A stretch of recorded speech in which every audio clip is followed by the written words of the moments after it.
Rising.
Well, hello everybody. Happy Tuesday. Those wondering, this is Primal Judgment from Astral to Umbral by Soken on the Stormblood soundtrack. How y'all doing? Y'all excited to Pelu? Pelu? Garrett, are you... Hello, Garrett. Hi. Can you hear me?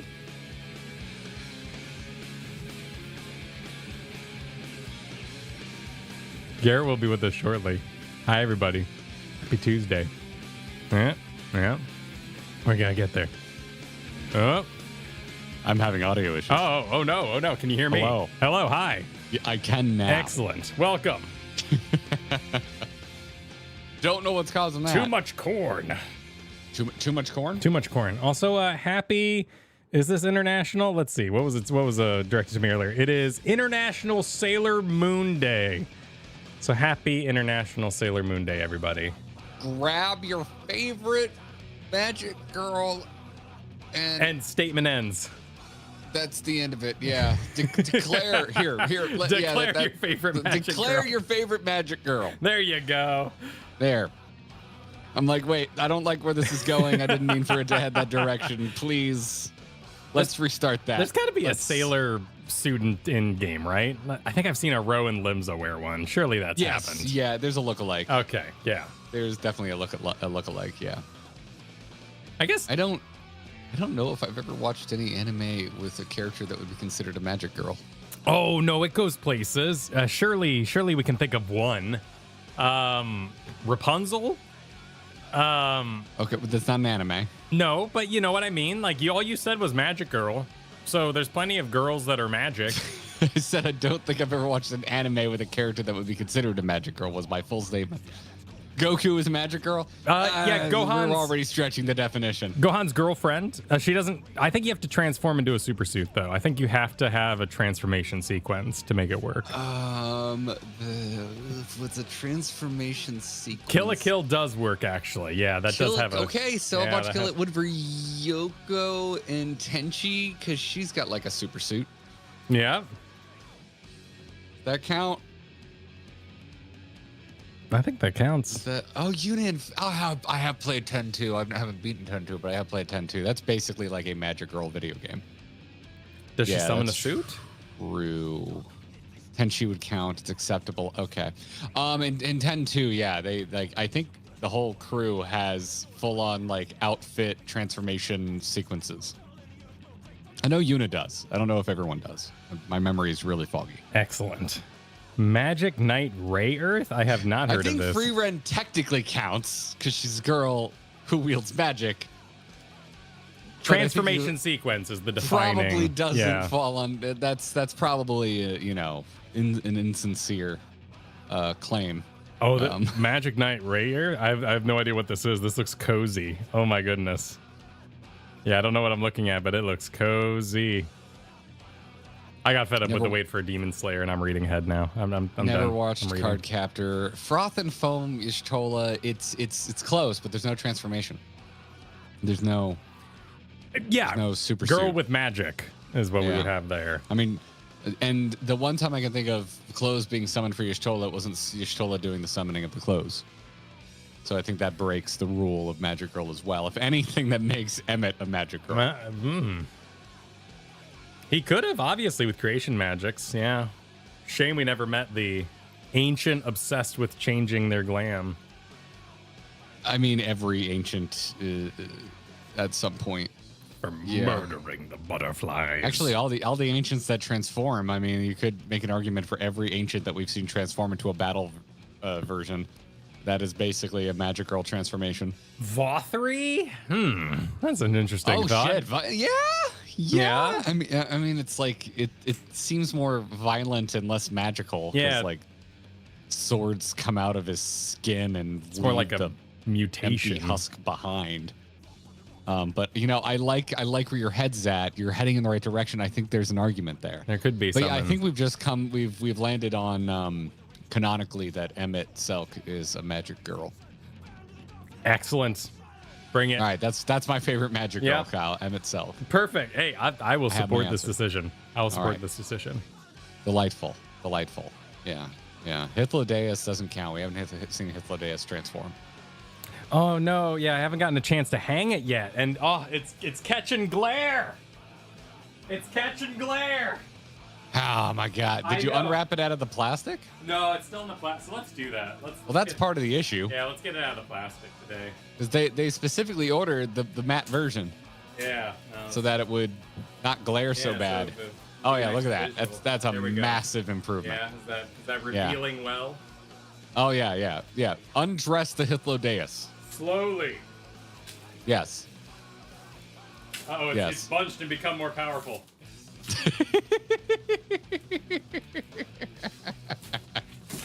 There we go. There we are.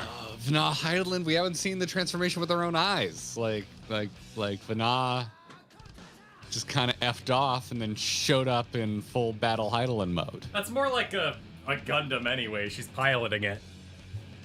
That is more like a organic super suit situation. Like, so is a pregnant woman a Gundam for a baby? Oh yeah, Ice Heart. Yeah, duh. Yeah, Ice Heart. 100%. Oh God, yeah, Ice Heart. Yeah, is easy. That's an easy one right there. Excuse me. Yeah. Reen, Ice Heart. Anyone who becomes a primal. The Pope. The Pope. Bishop, Yep. The Archbishop. Technically transforms back. Yeah. The Archbishop is technically a magic girl. Heaven's Ward is lousy with magic girls. I know the name is Xenos. Yeah. That makes Xenos. Yeah, Xenos. Yeah. Oh my word. Is there a real like magic girl anime where they turn into a monster? Magic girl anime where they turn into a monster? Because usually it's just an outfit change. I don't think I can think of one where they actually... Oh, shit, man. You should probably write that. You should do that'd be fun. A Western anime-inspired comic. Well, I mean, Monster Girl is very much its own genre, so you couldn't just call it Monster Girl. Oh, yeah, that'd be technically Monster. A lot of Monster Girls stay Monster Girls, though. They don't transform. That's kind of... They are inherently... Originally... a Monster Girl. Yeah, they're from the magical dimension of Monster. Yeah. Digimon 4? Oh, I don't think I ever watched that far. It's 2 times in 2 weeks, but man, this would be a great time to be sponsored by Gamer Subs. Just saying. Yeah, just getting it. Yeah, really would be a good time. We plugged so well last week. This is the time for these things. We've shown our skills with the MMO awards that we can plug. Now we just need the proper incentives to flow. Oh, thank you so much, everybody who voted. I'm trying not to get my hopes up. Me too. That'd just be a lot of fun. It would be a lot of fun. Try not to. Yeah, I'm gonna put on some sunglasses and try not to think about it. Okay, sounds good. Yeah. Anything scandalous being reflected? No, it's just my game. No, yeah, just some games. See some chat. Yep. Pretty small too, so it'd be hard to enhance. Oh, Enhance. Yeah, we're gonna be hitting up the Pelu Pelu today.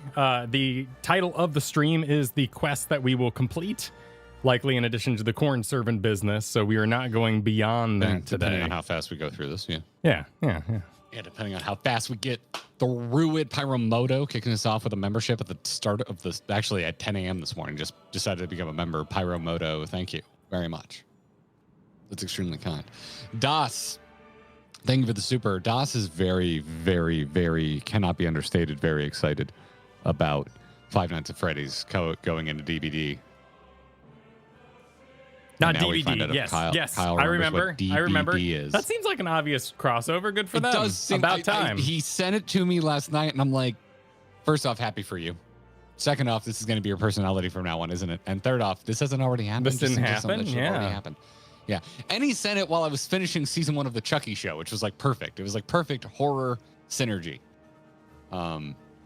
Also, Kyle, I just ordered a box set of all the Chucky movies because I realized there's like 3 of them I've never seen. And the TV show is a faithful continuation of the whole lore of Chucky. Oh, damn. It just picks up after whatever the last movie was and just keeps going. And Wormtongue is still the voice. It's wonderful.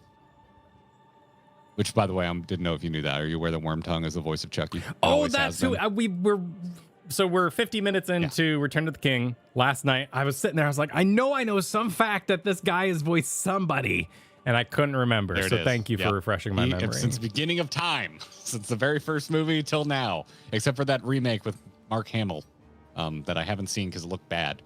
But yeah. Yeah, last night we are sitting on a field of victory. I love the good scenes, good movies, cozy stuff. They're literally perfect. Like, it's the best, some of the best movies ever made.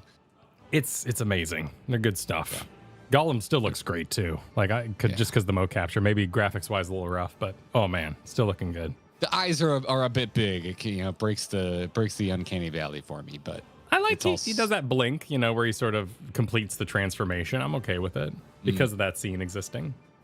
Yeah. Yeah. Artemis Wolfgang, thank you for the super. Said, ran my first D&D game this weekend for my DM's birthday, and it all went well, so I'm calling that a good omen for this week. Glad to be around for Pello time. Congratulations. Thank you, Artemis. Yeah, well done. What'd you run? What'd you get up to? What'd you do? Oh, Kyle wants to know, Artemis. Well, I would like to know more. I clicked no more. Would you like to know more? Ooh, Wolves of Welton. I shall enjoy this later. What in God's name is Tokyo Gore Police? That sounds wonderful. That sounds, Tokyo Gore Police. Am I going to get on a list for... You're not on a list already for this casual shit? It appears to be live action. Oh, sure. My God. Okay, nice. What am I looking at? Wow. I gotta lie, I kind of want to see this. Oh, this looks like a good time with friends. Yeah, this looks like a lot of laughing. The weirdest part is the torso with blade legs. It's not the first time I've seen that. Right? Like, oh yeah, that trope. That happens all the time. What a society we live in. I love some blade legs, man. I'm a big blade fan. Oh yeah, what was that? John Wick 2? Wasn't there also blade legs in that like Kingsman movie? Kingsman, yeah. I love that henchman in the original Kingsman. Yeah. Blade legs. Now we've had more than one, and we had a sequel and we had a prequel, and they're fine, but the original's fantastic. That was good. I'm kind of just a mark for Samuel L. Jackson. Okay. Except for that Marvel series he did. It was bad. I just saw him in Sesame Street, so that was fun. Oh, nice. He was on the episode about hair. I'm an unironic enjoyer of Snakes on a Plane. Nothing wrong with that. Yeah, he's not in every Tarantino movie. But he's in so many that I was about to say I think my favorite Tarantino movies are movies that Samuel L. Jackson is in. Which doesn't really narrow it down. Yeah, because now my brain is doing the thing where when you have memories of your wife and you insert them into memories they weren't there, but you're just like, yeah, you were there, right? I'm doing that with Samuel Jackson. Was he in Hateful Eight? Yes, he's like one of, if not the main character in Hateful Eight. Because now I'm just like thinking of all the Tarantino movies and just like he would just fit in all of them, so why not? Let's just make it happen. Yeah, he's not in he doesn't show up in Kill Bill at all, does he? Oh yeah, he's not in Kill Bill. I don't believe he shows up even a little in Kill Bill, but damn, does he show up in Pulp Fiction? Oh well, absolutely, yeah. Darklighter. Have you guys watched Deadpool and Wolverine yet? It feels like there's part of that movie meant for you guys to use as the thumbnail. I saw it on Friday with Katie. How was it? I think it's better than the original Deadpool. It's really good. It's like legitimately good. It's not saying much because I didn't really love Deadpool 2, but it like just annihilates Deadpool 2 in terms of quality, in my opinion. Deadpool 2 is the one with the time travel? Yes. Okay. Yeah.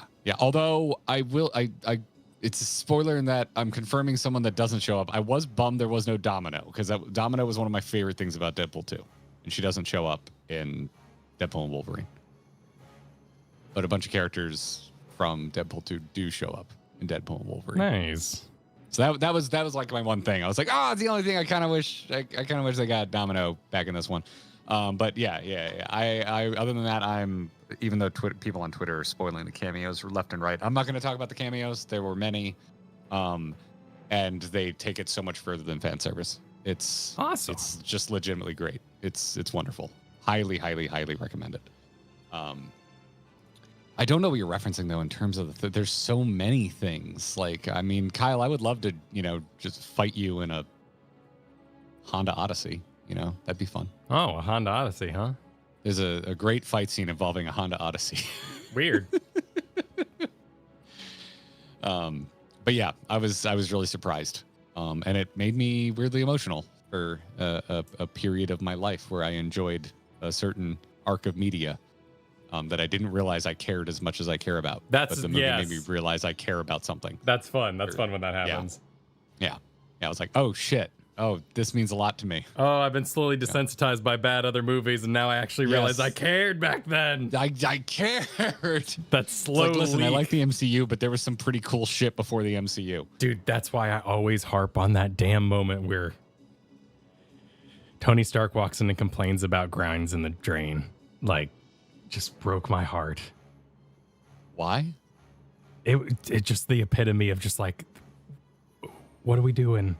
I know this is comedic, but Tony Stark cares about grinds. He can replace the drain. He can buy a new drain.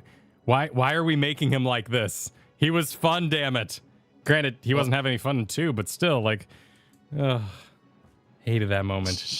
Character destruction.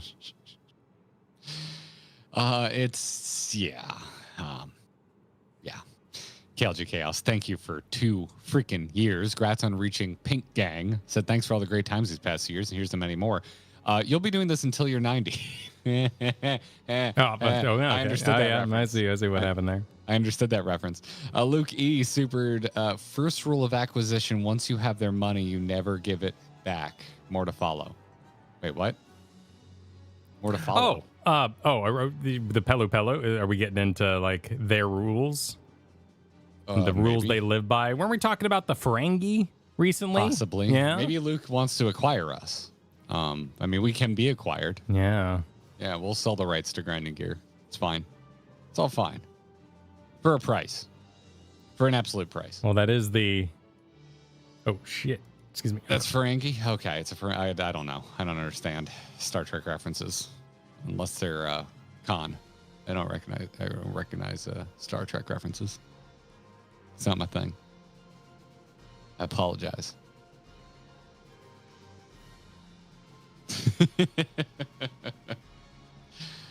Tier, thanks to Super. Nero Telskeva is a magic girl as of Omega Sigma Scape. And then Draswini seconded that immediately. Does he, in a moment of passion, summon his suit quickly? I'm trying to remember. The closest thing to a Nero form change I can think of happens all the way back in Crystal Tower. He does summon it. Okay.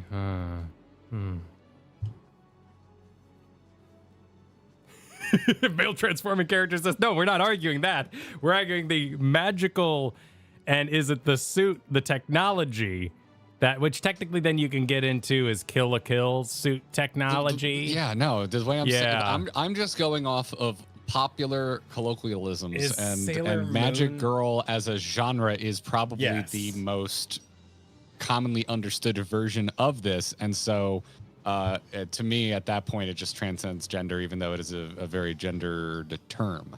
It doesn't matter. More of a Power Ranger. Yeah, I think I wield it the same way I use dude. I feel like if you put on a mask, it changes the whole transformation dramatically.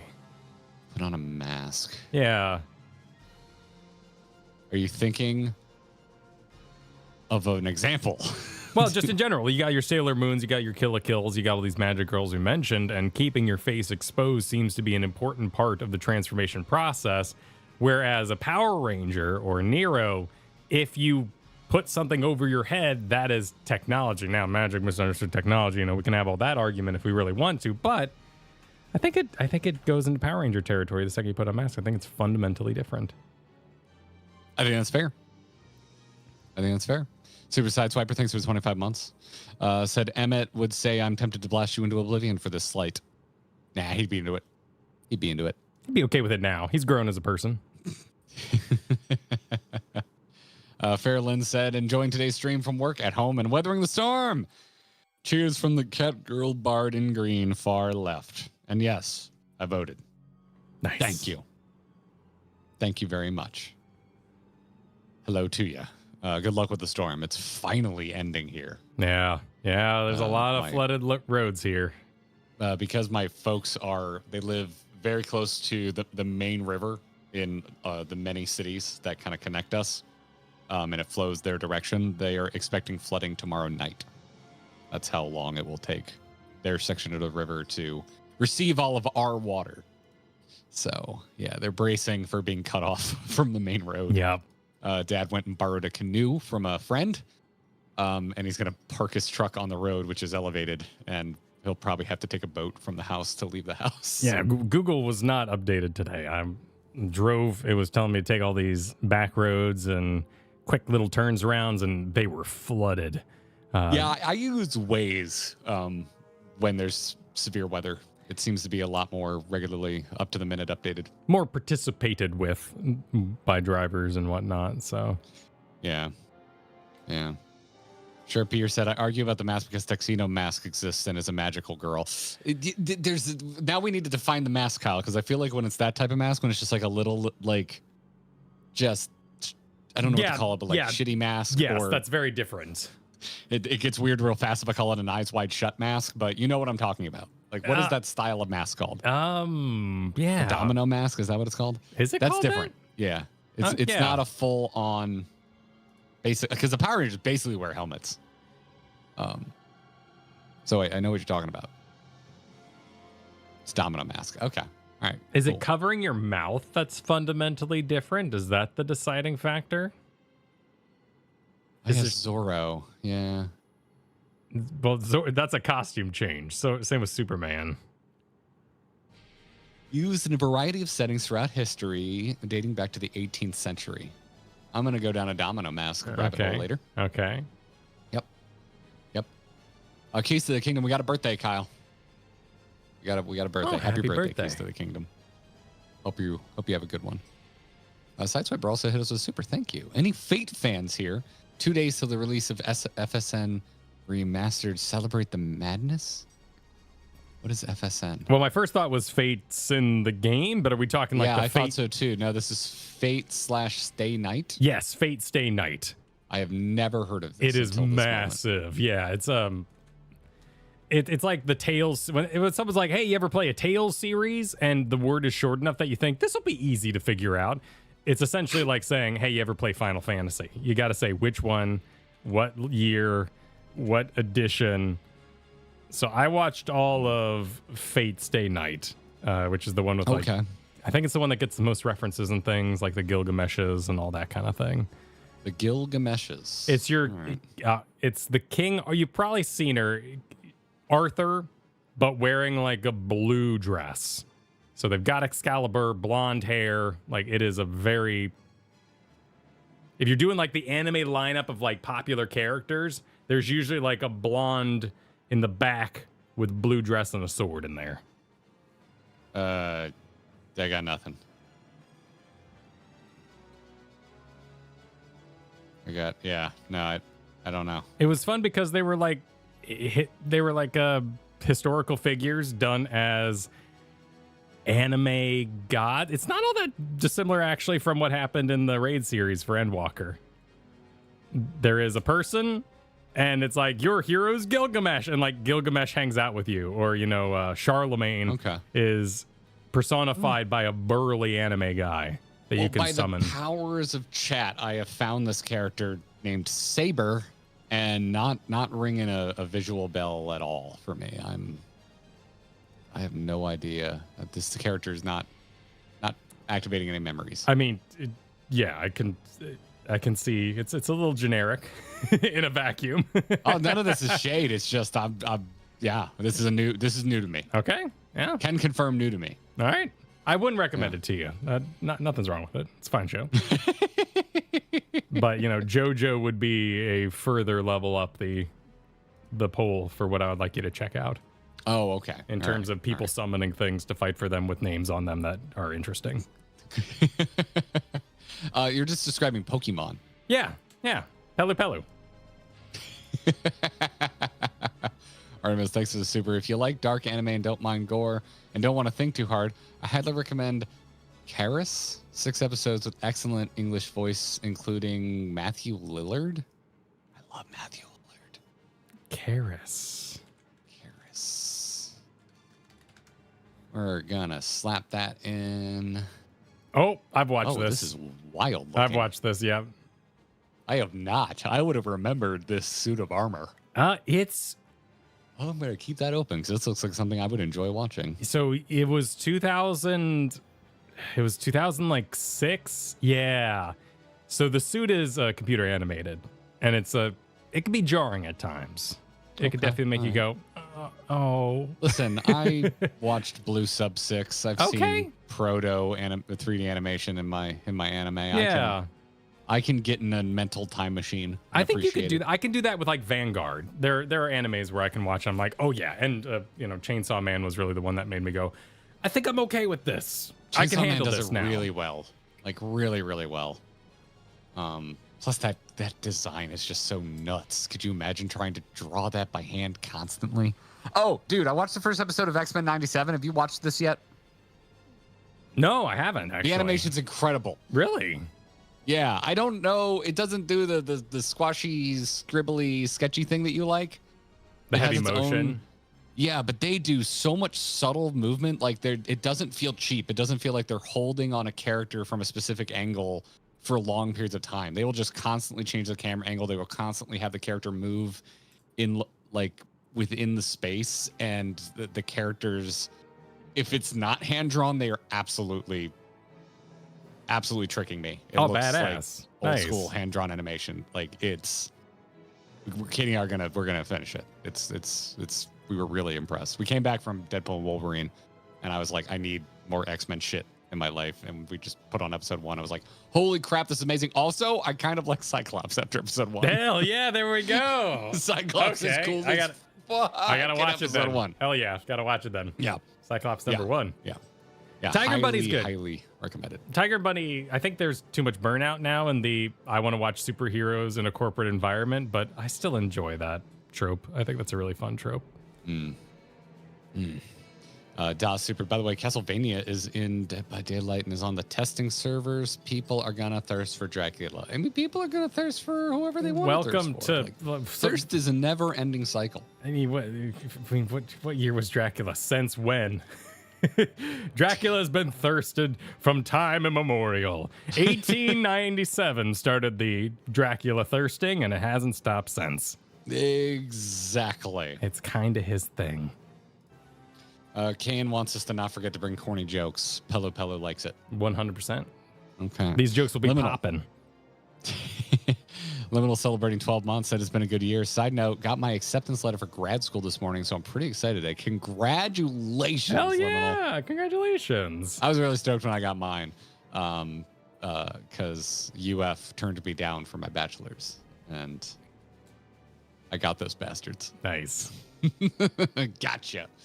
Lukey supered 112th rule of acquisition. Never have sex with a boss's sister. What? It's just, I mean, how big are these rules? I mean, I'm just gonna assume this is another Star Trek thing. Yes, no, the rules of acquisition are a Star Trek thing. I didn't know there were so many. Oh my God, there are so many. Because otherwise, it's deeply uncomfortable. Looks like they are not all listed, so it goes up to 289, but there are various. So it's like a running gag where Yes. they'll just shout one it'll be a random number, but all 200 some odd are have not been canonically revealed. Yep, whisper your way to success. I mean, obviously, a lot of these are supposed to be sketchy. Okay, all right. Toonie super counterpoint to Mask makes it fundamentally different. Superman. We're well out of Magic Girl territory. That's No, not a but Magic Girl. Superman would argue that, removing his glasses is a fundamental change of his identity. And he can't be perceived otherwise. Yes. This is usually why I wear at least a suit jacket when I have to present publicly. Yeah. It's just like it puts me into the headspace. Changes your presenting. demeanor. Yeah. Gets me in the headspace. A Winkle, thanks for the super. Happy MSQ day back to you. Said I'm in an incredible mood and just want to spread the joy with money. Sweet, sweet cash. Have fun. I'm glad, Winkle. A fine moon to be in. Welcome to you. Could have gone to a gentleman's club, but you came here instead. Thank you. No pelu there.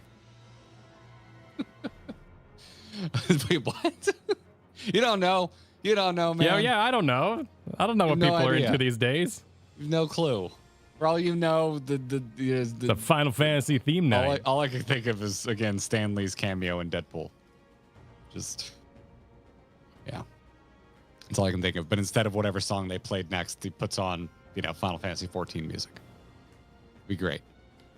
Lukey, thanks again.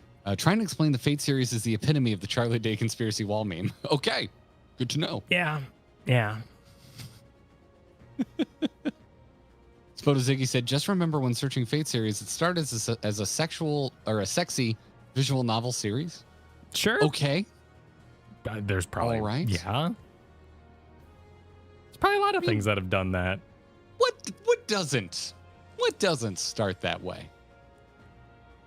Find Jurassic Park. Jurassic Park. I mean, technically, the dinosaurs had sex, but I don't think that's what we're talking about. That is a major plot point of Jurassic Park. You are correct. There's got to be a lot. Like, there's probably a lot of like visual novel games where people were like, "Oh shit, this lore's kind of rocking." The creator's like, "I know, right?" And then they make like a completely for everyone game after their initial success. You got to find it somewhere. You got to break out. Everyone learns story writing in different ways. Yeah. It's all plot and structure and yeah. Just when he said Dracula Thirst, are we back in 2017? Castlevania. You mean the way that the beast should have looked? Have you seen the meme on social media of what is the sexiest scene you've ever seen that wasn't a sex scene? Because the first one of those I saw was someone posted the fight scene from the first season of Castlevania in the crypt with the shirtless, long-haired dude. Which fight? When? Shirtless, long hair down in the crypt, and he's like shirtless, and he's got the whip sword. I think it's the whip sword. I don't know my Castlevania Oh, you're talking. Okay, this is the main character in Castlevania. That is Alucard. Okay, I mean Alucard is just a walking sexual elemental.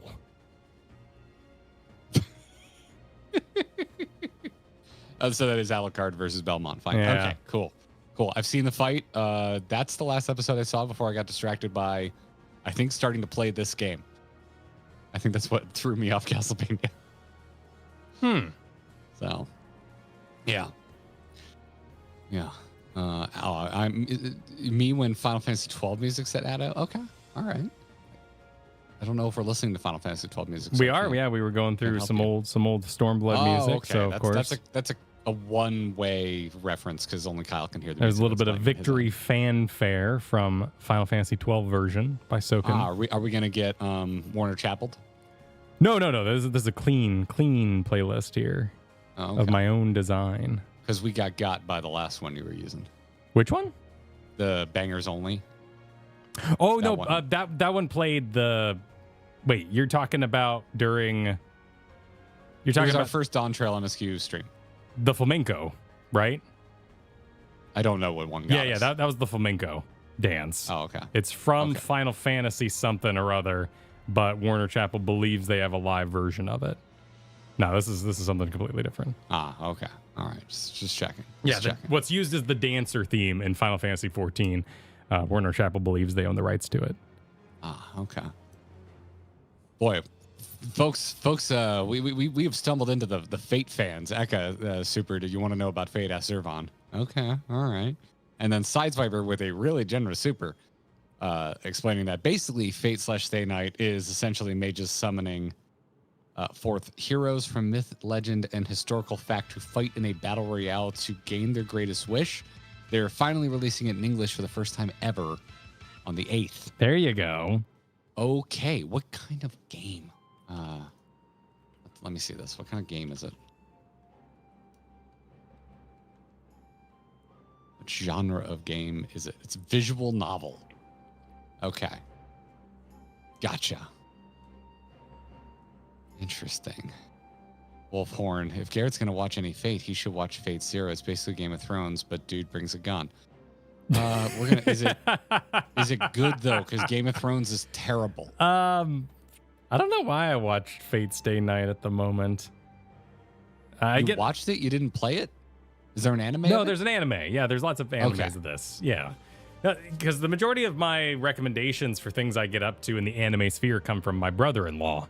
So he was the one who recommended Zenless Zone Zero to me recently. He recommended One Punch and Demon Slayer and Darkest Dungeon. Okay. Like our tastes align often, so occasionally it'll be like, Zenless Zone Zero, are you serious? And he's like, yeah, seriously. And I go, okay, let's see what happens. Oh yeah, there's a bunch of anime when I Google it. Holy crap. Okay. All right. Zero is fantastic. Looks like a lot of people really enjoy Zero. UFO Table is awesome. They do some really cool stuff. I'm not sure. It's not a name I really throw around much, but they do some cool stuff, and they're entering my brain more and more these days. UFO Table? Yeah, they do.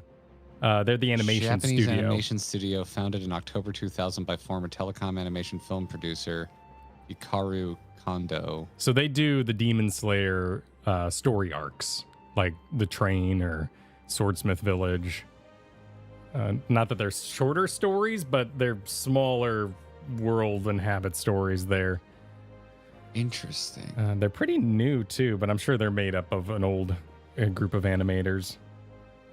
I mean, going all the way back to 2000 for Formation is a decent. That's 24 years, my dude.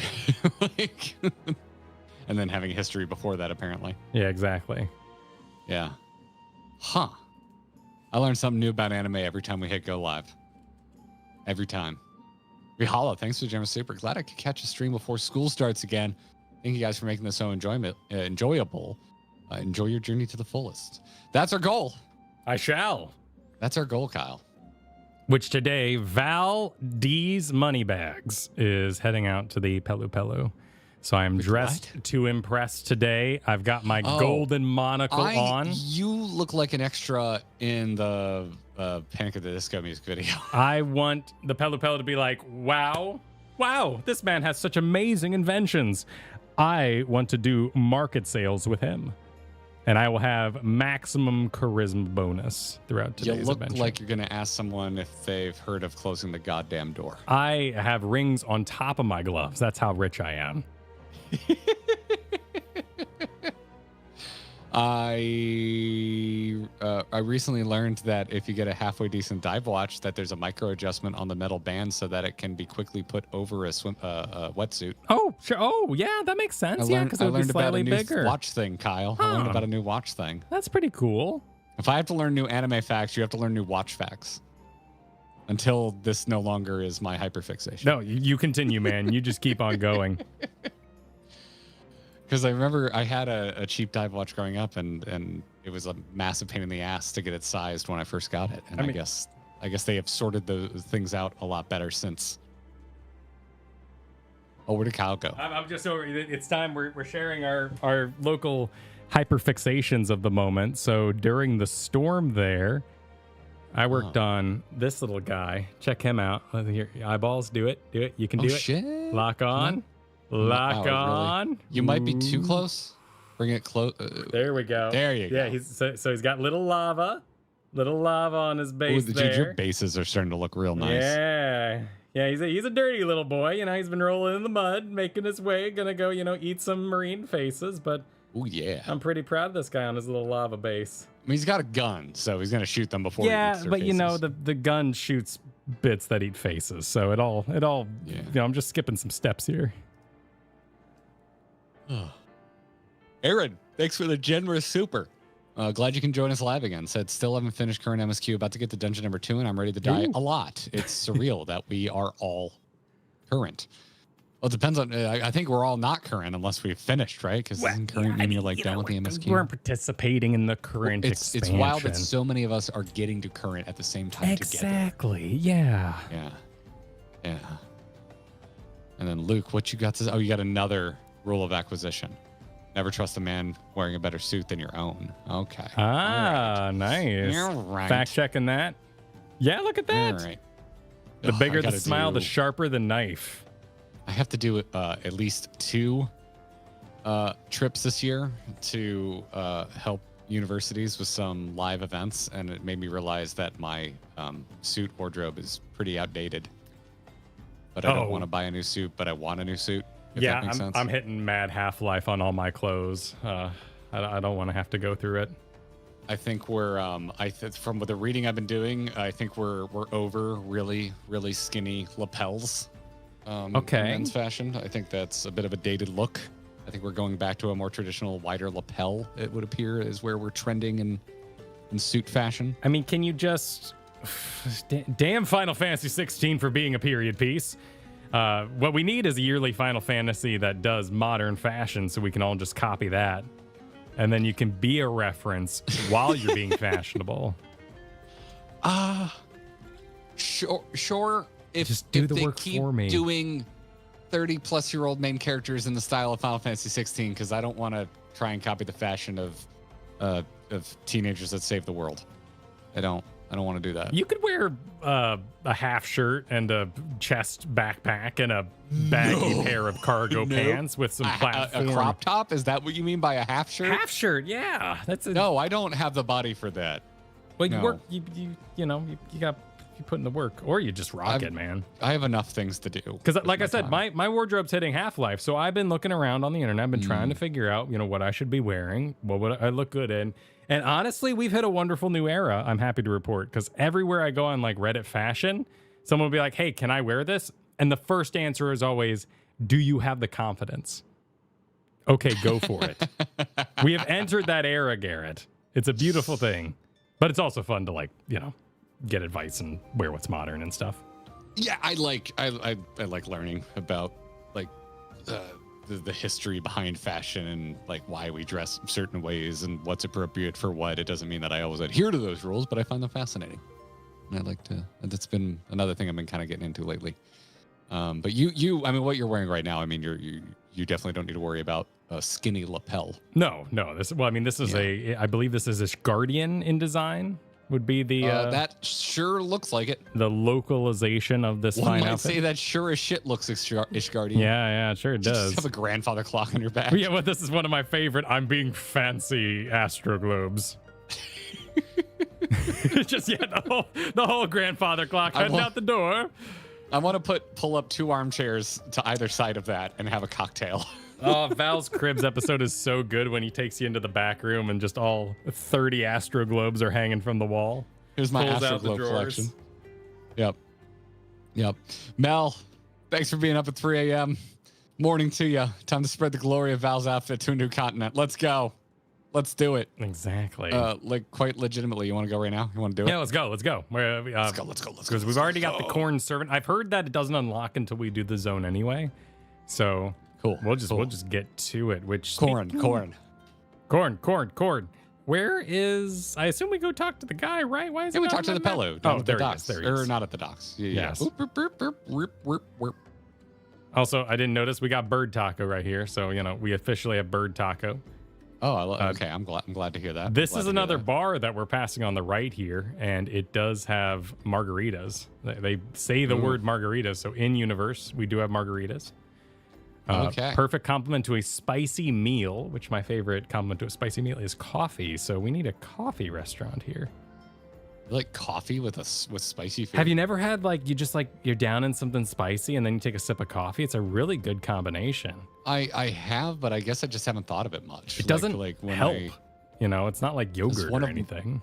It's like one of my favorite breakfasts is chilaquiles, and especially if I can find a place that can do it with any level of heat whatsoever. If not, I just kind of there's always some hot sauce. There's 6 swords. And dude, chilaquiles and coffee, that's some good stuff. That's real tasty. And also, as I'm being fancy today, we will be having the Copycat Bulb join us because we're extra fancy today. So. Fuck you. It's Gillionaire Valgaunt hanging out today.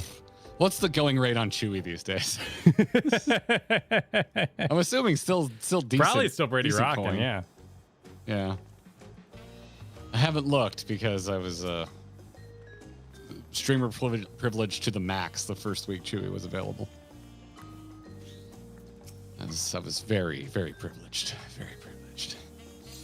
So I assume I'll in this. observe the glory of Xenos' Hawaiian shirt, says Mel the Red Cap. Oh, wait, where? Oh, yeah. I thought we Where? saw him earlier. Where? Oh, there we go. Yep, look at the visor, too. Nice. Oh, my word. Looking good. Tropical vacation. Ready to rock. It looks like a camo shirt because she dyed it green. It looked like you drive a lifted truck. So is this just going to be...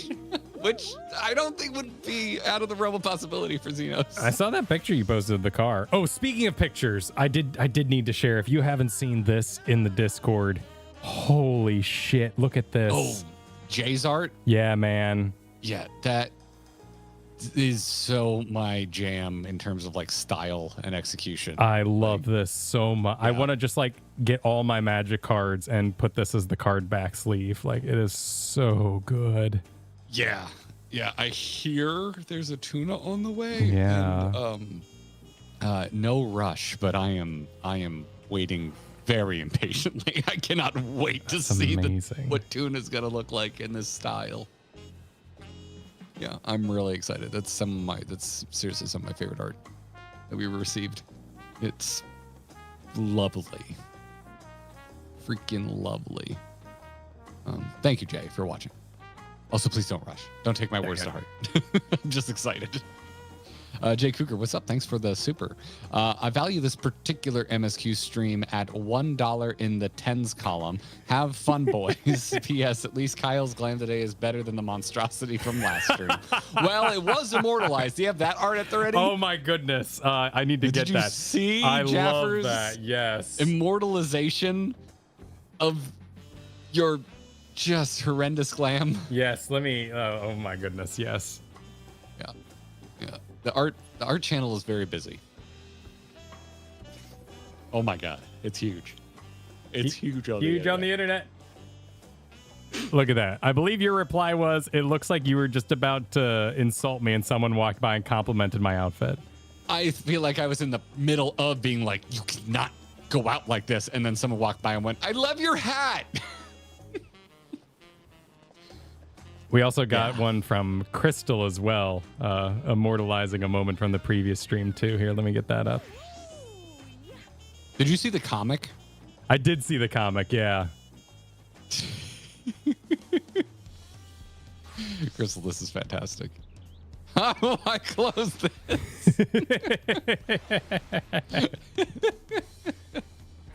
The comic was phenomenal. I want to commission like a canon ongoing series of comics. Yeah. Of the ongoing adventures of Val and Tuna.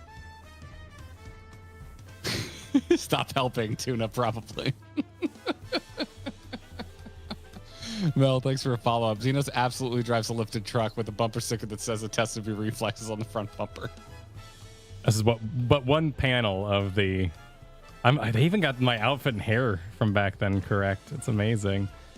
Yeah, they must have looked at our first meeting video that we cut into something recently. Yeah, this was Siren doing that there. I'm sorry, who's the artist for this? Siren. Reb AP Siren. Yeah, this just made my damn morning the other day. Kyle, would you like to voice act that comic strip real quick? There are many panels, so it'll be clumsy is my warning. Okay. So they're separate images as panels. There was a long boy that you could have scrolled through. Oh, is there? Oh, did not get pinned. We can worry about it later. Okay, all right, we'll worry about it later. Yeah, we'll go back. Here we go. Oh, I got it. No, it's too late. I've already gotten. I'm already underway. Got it. Yep. All right. Many moons ago. Maybe it's not a good idea to travel alone. Val, circa ARR. Realm Reborn. Some dude, Tuna. Hello, short brooding man. Would you like to travel with me?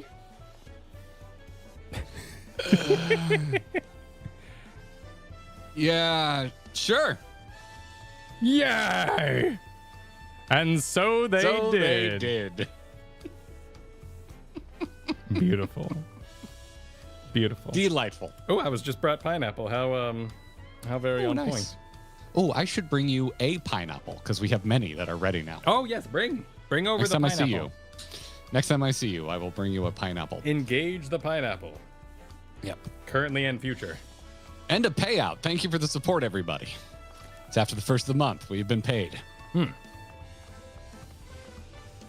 right, approachable Paluth. Huzzah! Singular. To Urqopacha. A pacha. You wanna probably Pelu since I'm seeing. Oh yeah, you're Wook and Aaronville and yeah. Yeah, I gotta do a lot of close talking to. Why are there two Aaronvilles? What? What? Oh, Is that a player over there? yeah. That's spot on. Huh? Nailed it.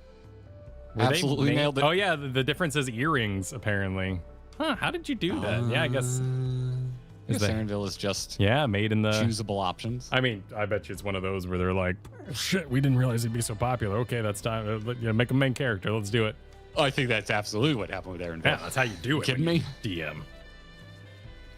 I've been waiting for what feels like days and eaten enough of Burke Evu's tacos to feed an army. What is it you'd like to know? Our main concern was confirming the state of the road ahead.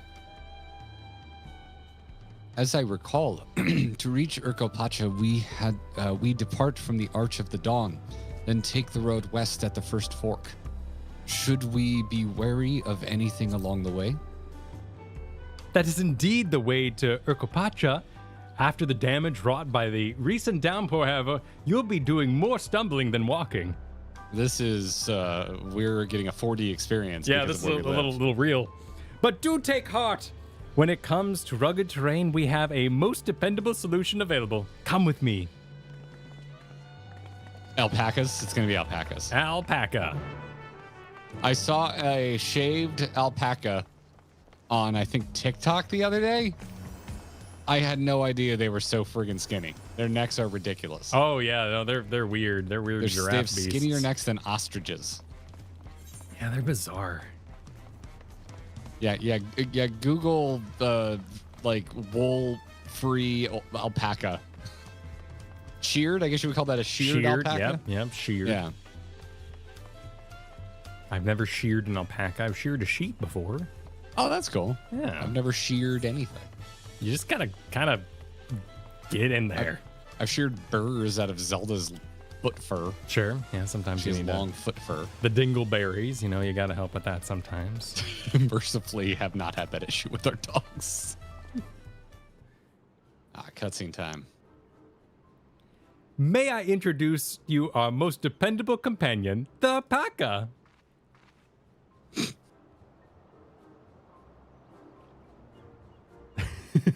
Kryle silently appreciates. These animals can traverse. You just said this for me. Urqopacha, steep mountain trails, as if they were gentle fields, and all while carrying heavy loads. Our merchants would be lost without them. So they filled the same niche as our chocobos back home. You don't have alpacas in Eorzea? Alpacas are native to Yogg-Toroil. Eorzea has its chocobos, and the eastern lands have their horses. Why go to the trouble of breeding another pack beast in a place which ill suits its qualities and where it is not needed anyway? Man, Aaronville, just being an absolute party pooper. Yeah, a real party pooper, but very true. But must we ride these little monsters? I get the impression you aren't fond of alpacas. When I was small and being a bit naughty, I went around pulling on their wool. One of them spat on me, and it was the foulest stench you can imagine. Ah, I see. What do they like to ride? Alpacas bred as mounts are inquisitive and docile. Even those without experience find them easy to handle.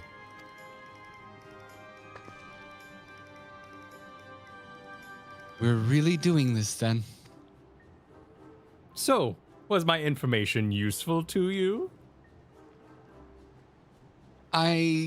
Yes, very helpful. Even if it wasn't what I wanted to hear.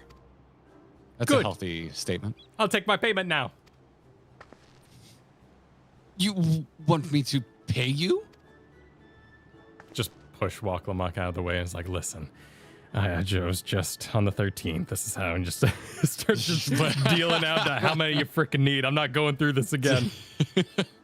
I guess I should have expected as much from a Pelu merchant. Let me see what I have on me. The Pelu value the act of spreading joy through trade. As you know, or should know, they take pride in making deals that benefit both parties.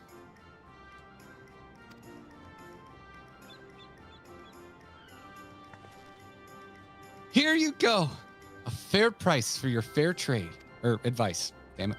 Yes, I made a trade with the third promise herself. My friends will never believe this. I shall be on my way now. I wish you safe travels.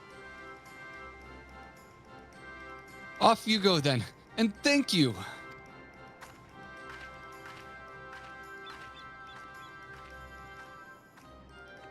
I better not get spit on again. You brought that on yourself.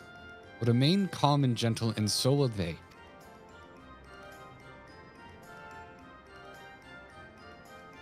I'm still not happy about this, but if we need to ride alpacas to reach Urqopacha, then that's what we'll do. Everyone is at very varying energy levels about this.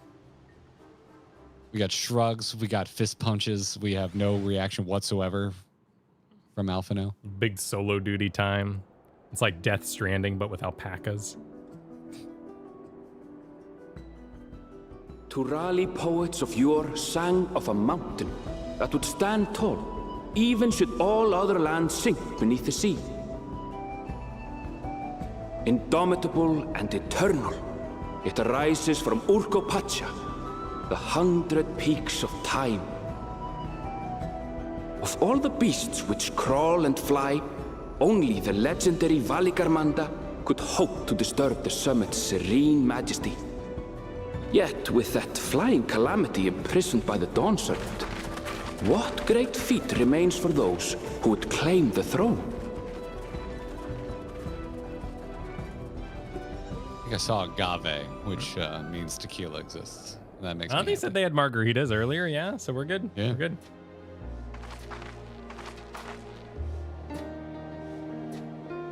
So this is Urqopacha.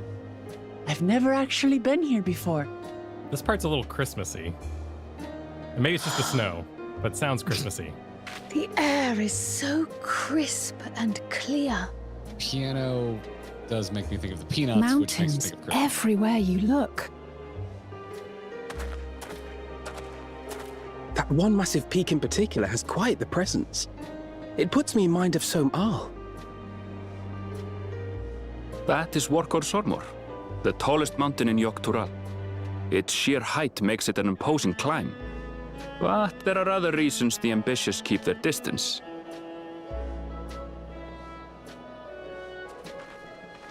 Oh? Do tell. Where to begin? Excuse me, but you're Urqopacha, are you not? I hadn't thought to encounter one of the Dawn's promise here, of all places.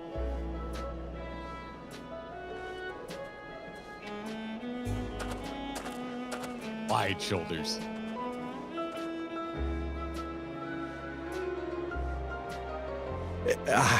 But I should introduce myself. I am Bolnok, a weaver by trade. Well met, Bolnok. We're on our way to Watranpelo.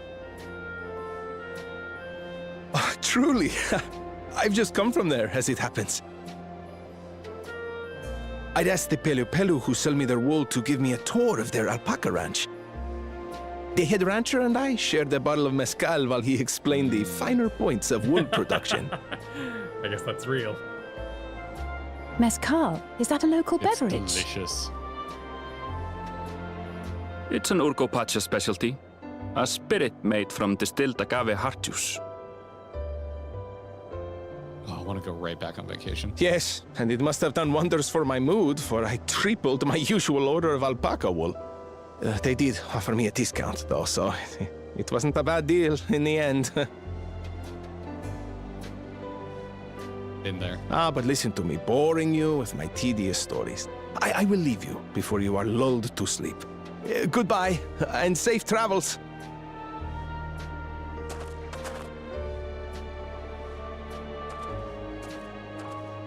Oh, silly me. I almost forgot to say the thing I actually wanted to say. Peace for Tural. I agree with your vision, Third Promise. You have my support in your bid for the throne.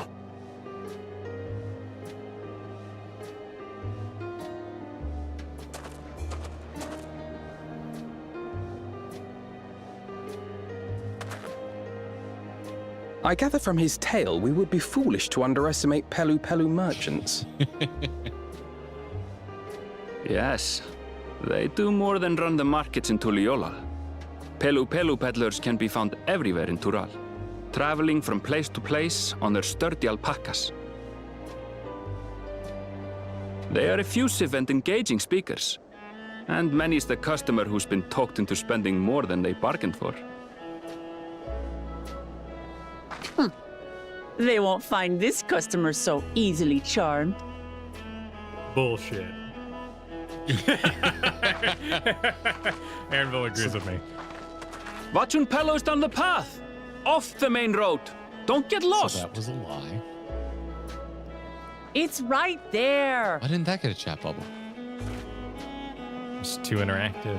I feel like 3 times in expansion, there's something that doesn't get a chat bubble on them, and it's always weird to me. Yeah, no, it does. It does seem a little weird, but it's all timed out and ready to go. Yeah, I don't need them, but yeah. Oh man, I love mezcal. Have you never had it? I don't think so. Next time we get together, I'll bring some with me, or if you're here, I'll just give you some. It's very tasty. It's I forget the distinction. I think all mezcal is technically tequila, but all tequila is not technically mezcal.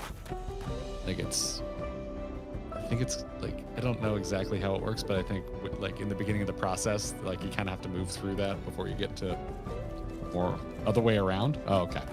There you go. It's not a bourbon whiskey thing, because that's a bit different, because bourbon's like a legal distinction, I believe, because it has to be from Kentucky to be considered bourbon. But yeah, Alpacas can carry up to 125 to 200 pounds. They should not be ridden as such. I feel bad for any being ridden by the larger races of this game.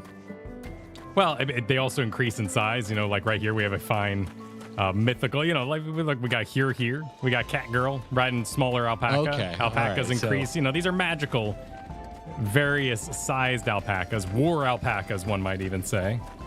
That's what Orianje's been busy doing, is assigning everyone an alpaca. Yeah, he got so good at assigning Loporits that. Oh, these things suck. Growing up in New Mexico, oh, these bastards right here.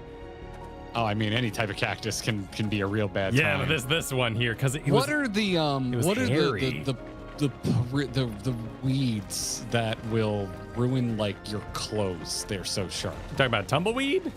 No, they actually like are still attached to the ground. I forget what it was called. It was all over the place in Las Cruces when I was shooting B-roll for the New Mexico State University out at their solar farm. Ooh. And so we were all around the perimeter, and they were like, this plant, stay away from the goat's head. That was it. Goat's head. Goat's head sucks. Yeah, a lot of these, I mean, they got blades on them. There's also that a couple of evasive things growing out there too. Yeah, these guys are bastards too. And accurately, you can't see the little needles on them. They would have little tiny thin ones. Yeah. This was not the same trip as you remember last year I told you a freaking tarantula hawk landed in my hair? Yep, I remember that story. I tend to always have harrowing experiences when I visit New Mexico. Well, it's a new environment. Well, I mean, I've been there before, but yeah. Hey, Nani Nani, thank you for your 5th super chat. If you ever want some nightmare fuel, look up pictures of shaved sun bears. Holy heck, what is a sun bear? I'm not sure I've seen a non-shaved sun bear. They're those freaky... Oh, yeah, that is extremely nightmarish. They're the creepy... These bears are just kind of generally creepy. Yeah, they're sort of long proportioned. It looks like a sloth lost its talons. I think they're pretty closely related. Yeah, they're pretty nightmarish. Yeah. Oh, that's terrifying. Yeah. Thanks for that. Yeah, you're welcome. I'm gonna have nightmares of that tonight. Afrian, thank you for the super. Greetings from Peru. Urqopacha is a mix of 2 Quechua words, Urqo, mountain, and Pacha, world. Out of the 84 indigenous languages in Peru, Quechua is the most widely spoken since the Inca Empire times. Damn, that's cool. Awesome. Thanks for sharing and supporting. And nothing will happen here. The mountains of time, the sealed god by the Dawn Servant, and the super cool... What did Alphino say? He didn't say Psalm Isle. He's got... New pronunciation just dropped. He said, like, Soom? He gabooed it. He gabooed Psalm Isle and said it all funky. Somal? Somal, yeah. All right, so update your lexicons. I'm not going to remember that. I've called it Somal for too long. I know, but it's time to get updated. Yeah. Also, I mean, the merchant called Wook Wook. So, we're also getting a little bit of like, personal dialect. That's fair. Yeah, that's true. Accent. I'm okay with that. Yeah. It was like Charlian. Like, if I felt like the first 7 characters to pronounce it all pronounced it slightly different when we heard it voiced. Sideswiper said famous last words. Well, yeah, I don't know what you're talking about. Nothing's gonna happen here. We're here to sip mezcal and have a good time. Which, if it wasn't 2 o'clock, I would go get some mezcal. You're like, oh damn, that sounds good.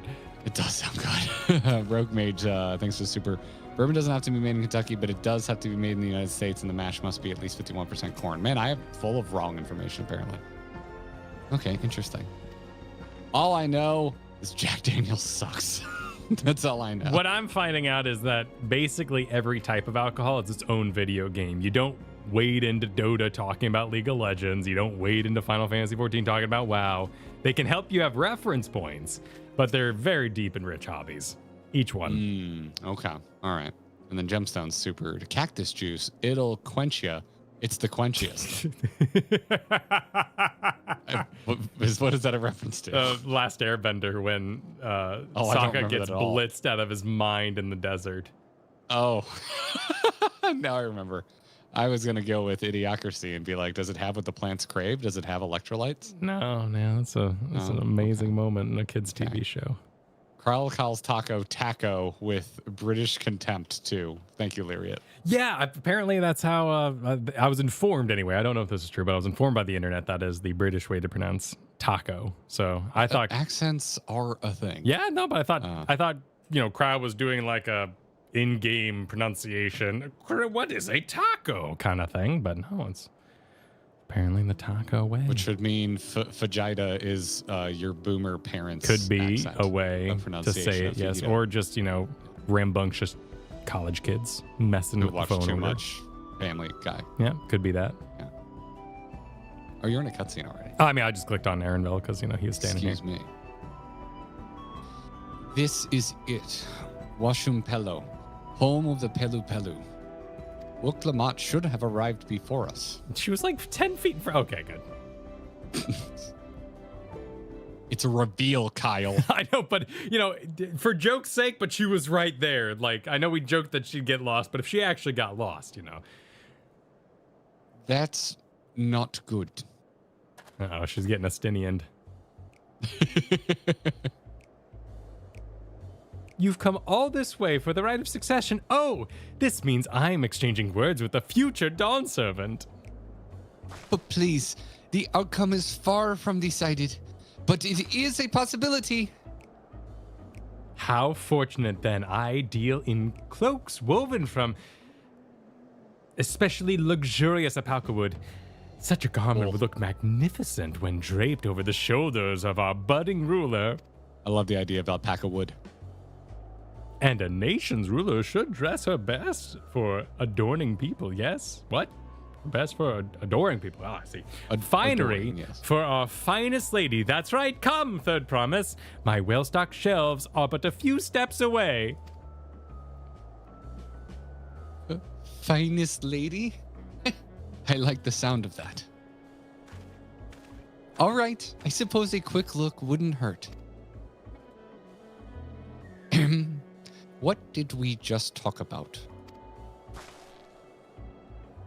Aaronville, when did you...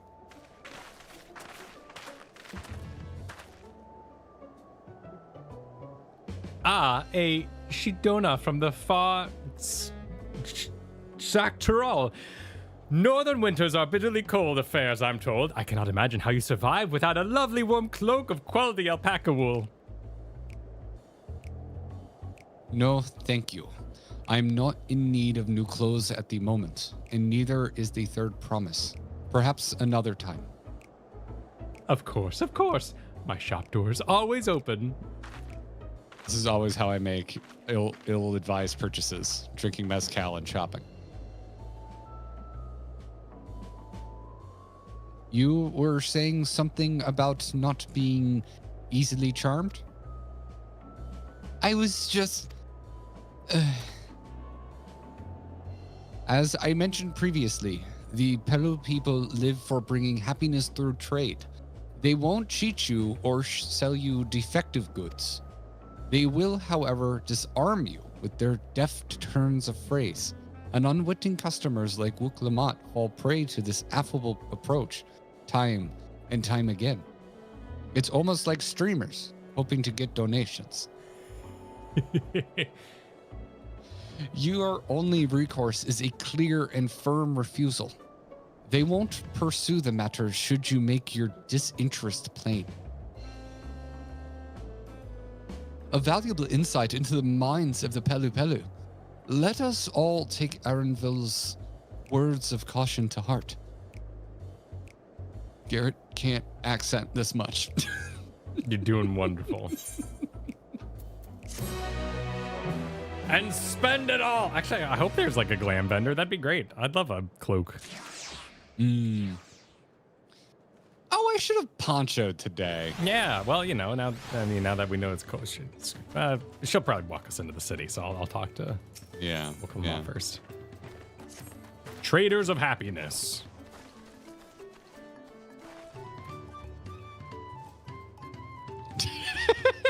Thank you, Pink Blazer.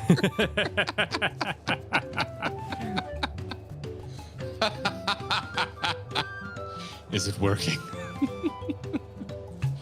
Not my finest moment, I'll admit. But now that we're here, let's do what we came to do. Find the Elector. Allow me to propose a strategy then. The Kryl, Alize, and I will speak with the merchants. Urqopacha, you and Aaronville might try approaching travelers and passerby. Tuna, Val, pray investigate any of the other establishments which catch your eye. Should we learn aught of use, let us relay it to the third promise. London Bridge is falling down. I know.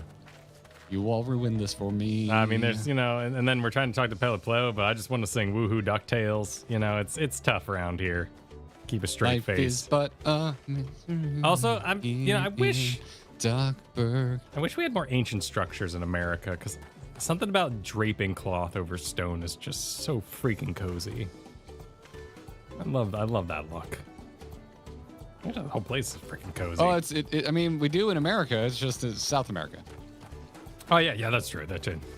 USA. Like your USA. USA.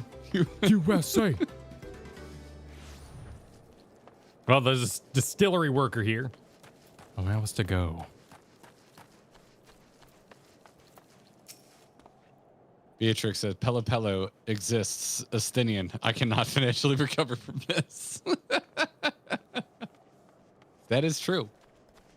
That is very true. Oh, missed a couple before. What's up, Mark? Thanks for the super earlier. Hope you're well. Celebrating getting my power back after Hurricane Debbie. Getting 2 direct hits by hurricanes in 11 months is top tier, Florida. Do be like You're that doing sometimes. All right. Yeah. I was, if you follow my chain of tweets, Kyle, I had one that went up the morning after, and I was like, man, the hurricane last year was worse, but we got more rain from this tropical storm. And then my immediate follow-up was, LOL, never mind, it became a hurricane overnight. Yep. It's wet out there. Yep. Damage-wise, not too bad. Flood-wise, there's a lot of water. Yeah. It's rough. There's so much water. Our home is good, but so many other people's are not, and a lot of streets are just unusable right now. The local library got flooded. Yeah. I hope they're doing okay. I'm glad we replaced the Scam Terra, because we would be unable to go a lot of places without a truck right now. So, and then Rogue Mage supered Urqopacha. I'm too clever to get fleeced by the very first salesman I meet. Also Urqopacha. ... Yeah, but they did a nice balancing job of it, right? Of being like, oh, she's just being nice. But yeah, also she would have totally gotten destroyed 100%. in there. Absolutely 100%. I saw. Did you see the TikTok that went viral of the panhandler? It looked like Vegas to me, but for all I know, it was Reno. But the sign was, "Give me money if your woman is hot." Oh, And sure. it was like a couple walking by, and she just stares at him. And I was like, "Oh, this is wholesome. This is good. This is a good time." I mean, you can do that with like stream add-ons and stuff. We used to do it in the coffee shop. You do dogs versus cats, or if there's a sports game, you would put out the tip cups with various signage on them. It was a very effective tool. The coffee shop at my college would do like the starter Pokemon. Like a jar for Squirtle, a jar for Bulbasaur, and a jar for Charmander. That kind of stuff. There was a trivia of the day board anytime I opened at Caribou Coffee in Chicago. It was a StarCraft question. Oh, nice. Yeah. That's cool. I'm into that. Eagle, thanks for the super. Random Pello. Why, yes, Mr. Stinney, we do make seafood tacos. And can we interest you in this bottle of mezcal to chase them down? Yeah, but Stinian's got big paladin energy. Like, the money is for the children. I cannot. And he just throws the coins in the air. It's one of my favorite paladin traits. That's great. Bulbasaur is the only correct answer. But I like Squirtle. Correct answer, yes. I agree with that. I do agree with the way that was said. Correct answer. It's maybe not passionate. Maybe not. I mean, there's an argument that Squirtle is the most useful from a super effective battling your way through the game standpoint for the most amount of encounters. But we didn't say right answer. As Ice pointed out, we said correct answer, and I think it is the correct answer. Oh, well, what are you trying to be correct about? Catching other Pokemon or winning battles? Just saying. I mean, mostly just cut. You got cut. You can get around.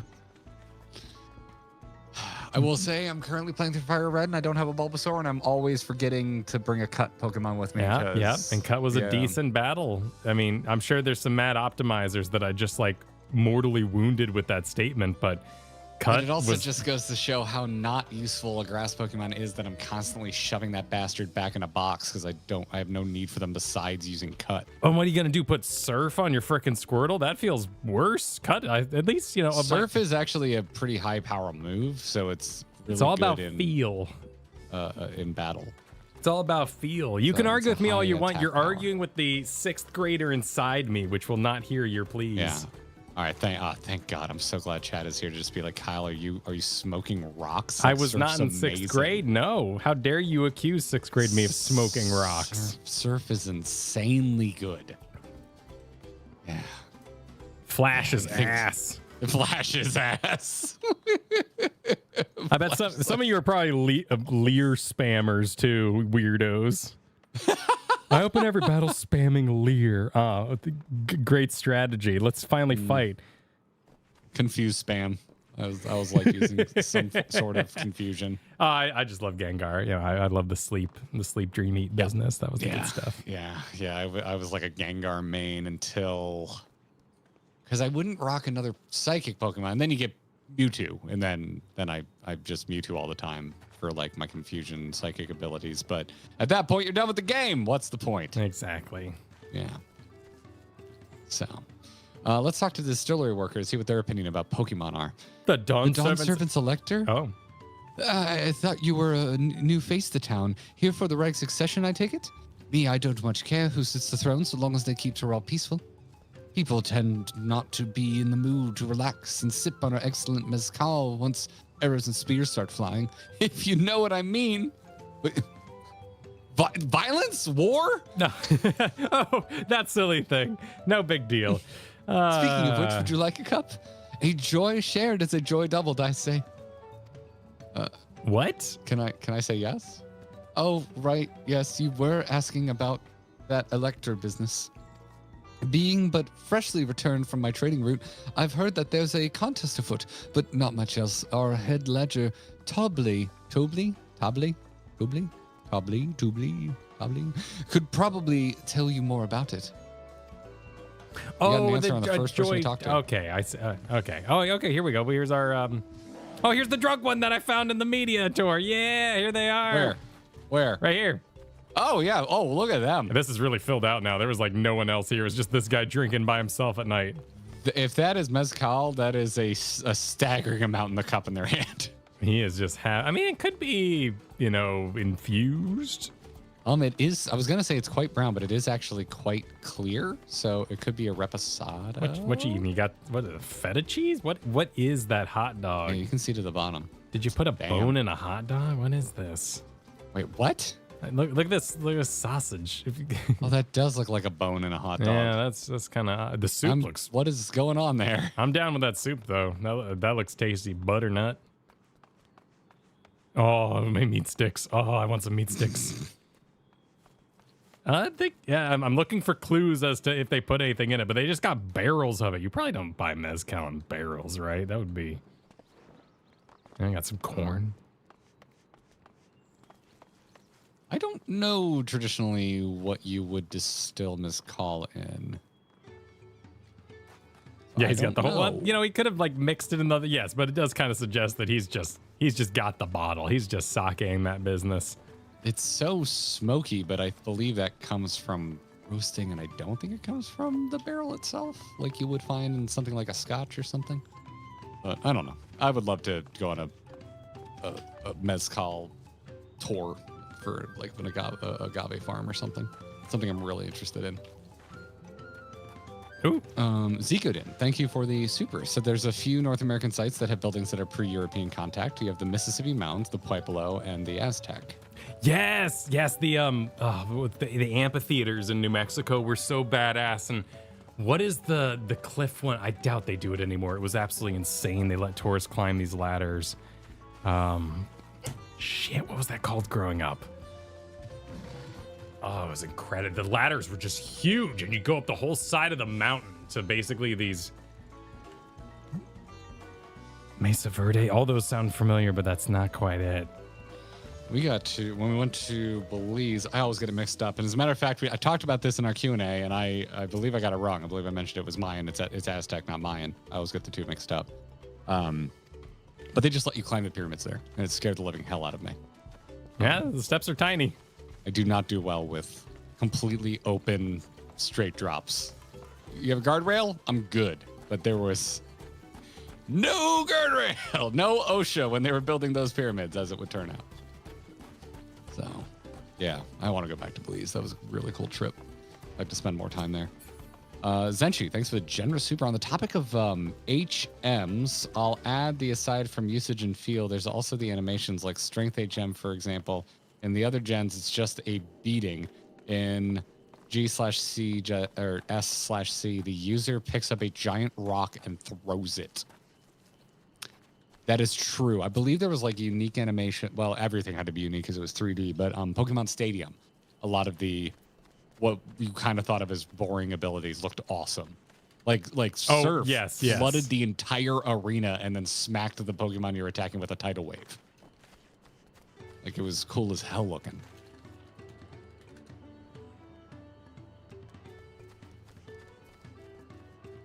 Bandolier National Monument was one of them growing up. No, Okay. I had to look it up for myself. I was going to go insane.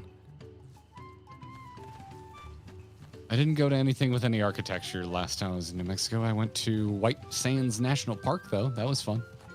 That's why I almost got stung by a tarantula. Yeah, watching White Sands is fun. Katie saved my ass by smacking it out of my hair with a sand toboggan. And then we both just ran for our lives to the car. And got it very quickly. This is a great place. Yeah, I love this zone. This is where I spend most of my time during media tour. Because this is my vibe. The layout is very, to me, and thinking of the time period the developers would have making this, it's a lot of Tears of the Kingdom kind of layout. There's several towns in there that had a very similar speak to it business going on. Shall we talk to Mablu? Mablu. Mablu. Mablu, you're my boy? That's a bad joke. Hello there, I'm Mablu. Did you have a question for me?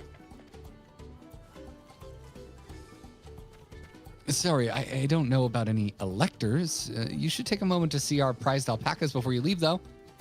Oh, but be sure to admire them from a respectable distance. Get too close, and our nervous darlings may be tempted to spit on you. And that stuff stinks. So I've been told. It happened to a visiting buyer not so long ago. Tobley, that's the head rancher, was so mad at me for not giving proper warning. No one makes a mistake without Tobley noticing. He knows everything that happens on this ranch. Okay. Sounds like maybe not the most easygoing of fellas. Who is the shitty farmhand in Ocarina of Time? You mean the evil guy with the mustache? I don't remember his name. What was his name? I don't remember his name. The chat's gonna... Ingo. There you go. Yeah, that guy. That guy. I hope we don't have Ingo vibes going on here. Luigi. Electors? Oh, yes. I've heard all about the right of succession. They're looking to put a new ruler on the throne, eh? Personally, I'm rooting for Zoral Ja. If First Promise wins, he'll look to expand our sphere of influence.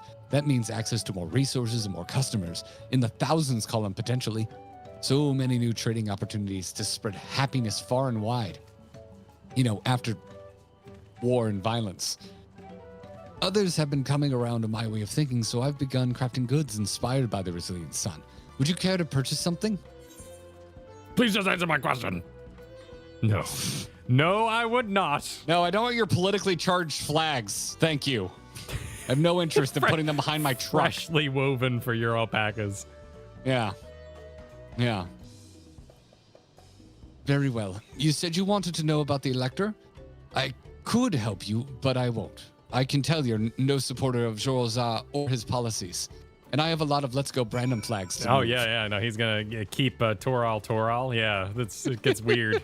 The bumper stickers here in the Pello town are just a little cringy. It really sucked when the fifth promise dropped out. I want to sue them because I can't sell my merch now. T-shirt shops.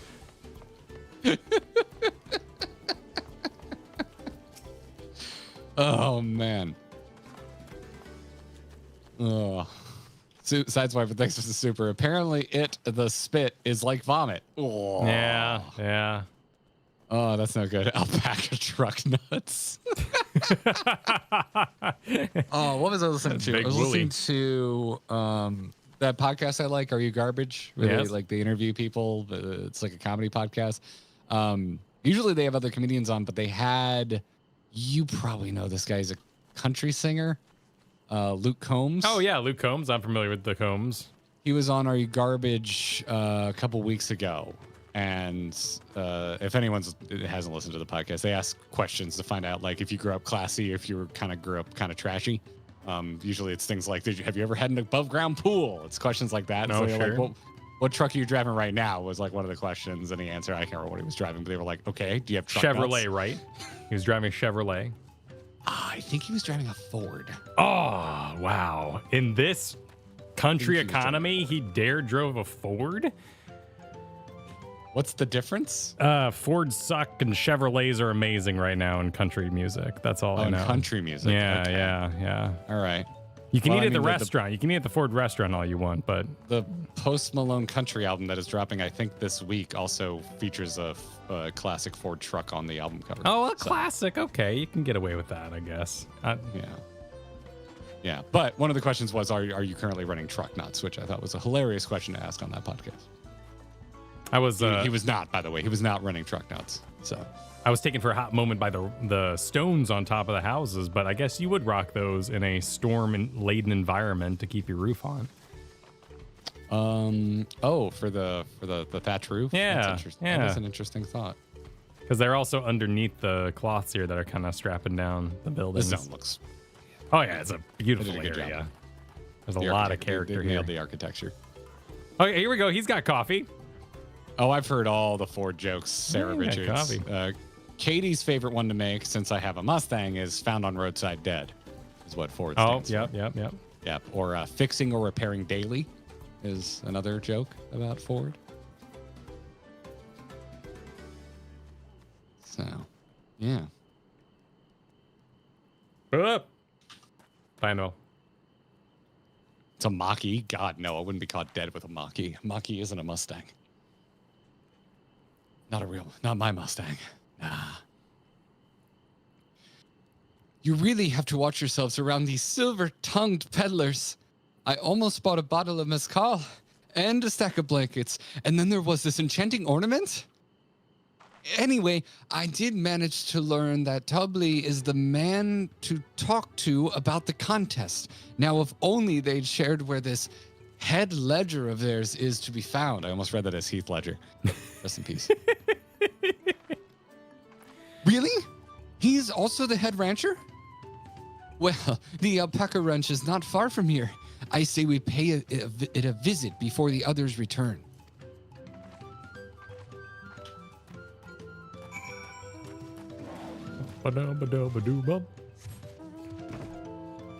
Pardon me, rich man coming through. Dear God, Nani, those are some new ones for me. I've never heard either of those.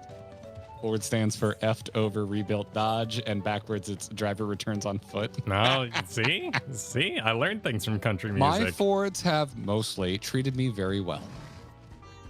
I've had more Fords than any other vehicle. Now that I think I've had 3 Mustangs and 2 Focuses. So, yeah.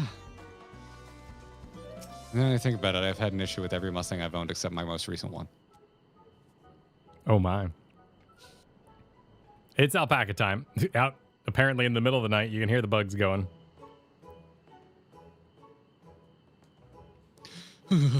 That is a lot of alpacas. Still, we know the head ledger could be here somewhere. I can't let fear deter me. Not to say that I'm scared, of course.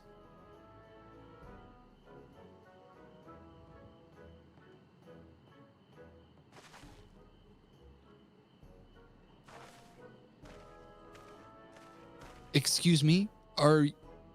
Is one of these workers Tobley? Tobley? Oh yes, he likes to mingle with the ranch hands and keep an eye on things. I can't tell you which one he is, though.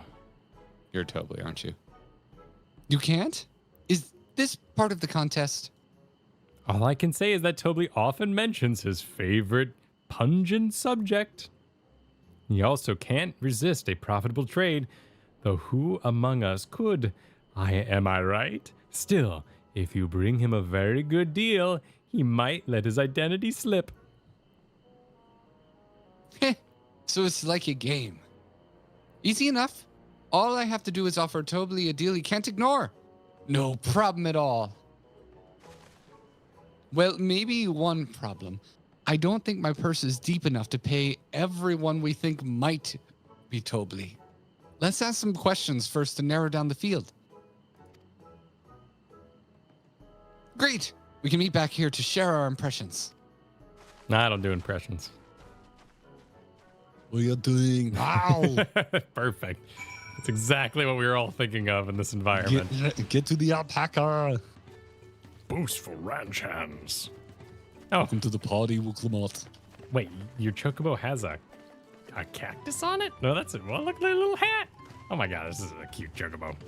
That must be new. It's very high res. Oh, that is. Oh, that has to be. Yeah. Yeah. Look at the resolution of the chocobo versus the barding.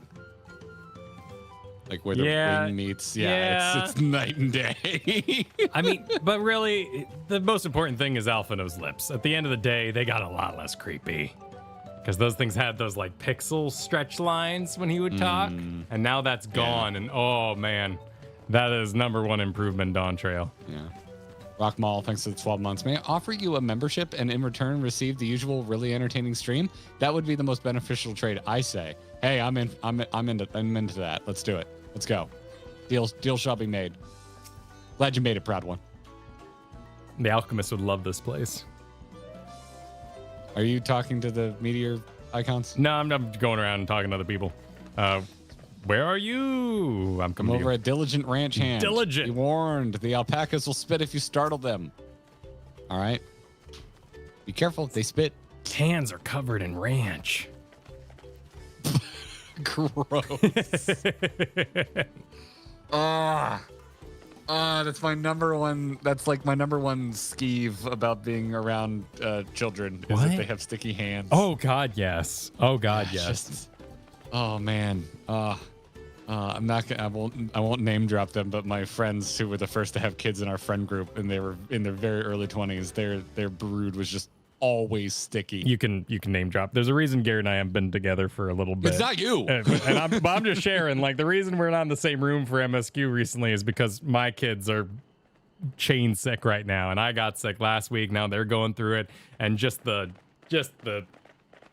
gunk, gunk of it.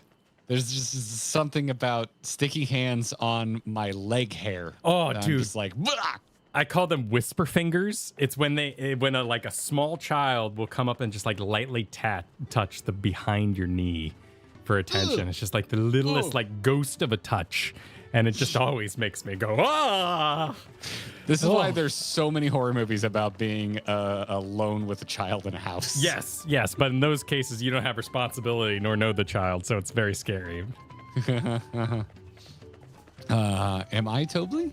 Yes, that's me. Excellent work from the Third Promise and her entourage. Sharp instincts. Shall we commence the rite of succession then? Then? Question mark? So you're messing with us? That's it? Hey, just messing with us? Seems like they're just messing with us. Boastful hands of ranch. You think I might be Tobley? Well, maybe I am. All I will say is that in this village, none have reared more alpacas than I. Okay. All right. They're really into this. All right. What's up, Mablu? Well, obviously I'm not Tobley. I mean, oops, I shouldn't have said that. You meant to find out for yourself who Tobley is, or if an elector is even in the village at all. Good luck. Excuse me, are you Toblerone? Who's Toblerone? A whiff of old Toby. Been watching Lord of the Rings. I see we're both done with our interrogations. So, who do you think it is? I have my suspicions, but let's hear your pick. Oh, shit, I wasn't taking notes. I don't remember. I'm gonna go with nonchalant. Yeah, I'm going nonchalant too. That's what I was feeling. Let's see if we... He seemed unconvincing to me. But if that's your choice, then that's who we'll talk to. There's going to be another 0 out of 3 fish incident. I could just... 0 to 3 Tobys. Tobley, I offer you a deal. The truth of who you are in exchange for a tidy sum. What do you say? I mean, we're not paying, right? So we can just go through these. I say hand over the coin. Truth is, I'm not even a ranch hand. I just like to come by and watch the alpacas. What? You don't even work here? I knew I should have gone with my gut on this one. But now's not the time to mourn wasted coin. We need to regroup and rethink this. All right. So that's... New trolley just dropped. Oh, God damn it. Oh, okay. I don't want to be... But boast and hands of ranch. You going with boast? Yep. I will follow you into the dark. That load, boastful fellow? I suppose he could be, Tobley. Only one way to find out.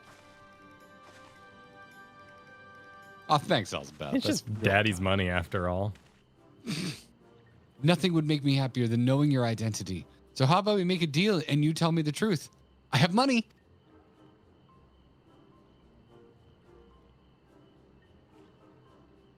Ha ha ha! Then I agreed to your trade. Done and done. As for my part of the bargain, I am not Tobley. Not the head ledger and not the head rancher. Just a humble ranch hand. You're not him? Damn it, Tuna and Pal. I trusted you. The coin could have bought me 300 gourmet tacos. No, I can't let this taco tragedy distract me from what matters most. We need to determine which one is Tobley. Well, Cal, we're a 0 out of 3 again. Oh my god. Okay, so not gourmet, but okay. So what about a chalupa? Chalupas are like $4 now. $5.50. $5.50. And she's $4.99. And she said she could buy 300. She gave them. They gave them $1,650. What the shit?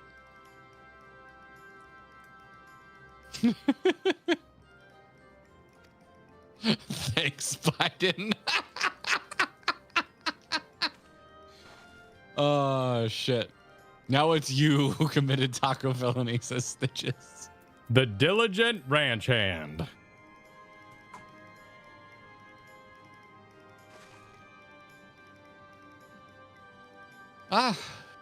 So the worker's so intent on stable chores, I had my eye on that one too.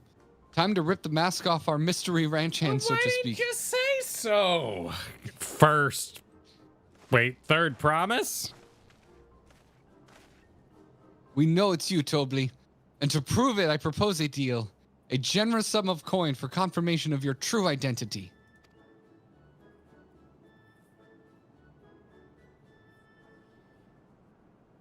An offer I gladly accept.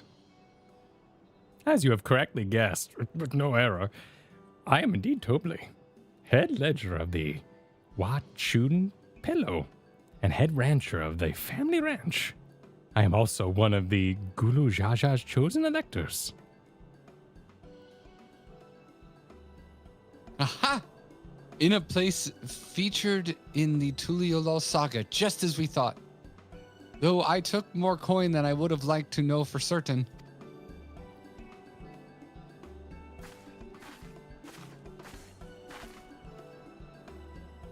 She found you out fair and square, Tobley.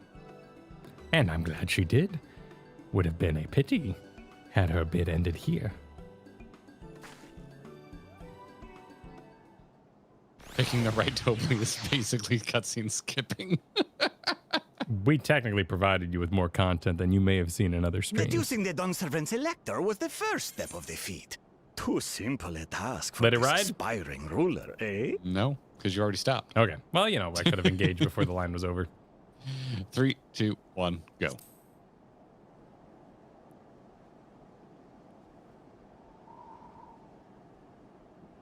Right. Not hard at all.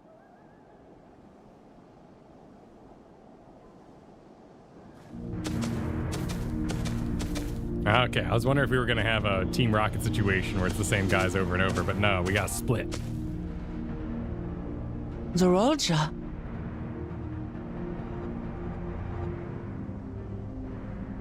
I am told the head ledger, Tobley, is to be found here. You have to guess which one of us is Tobley.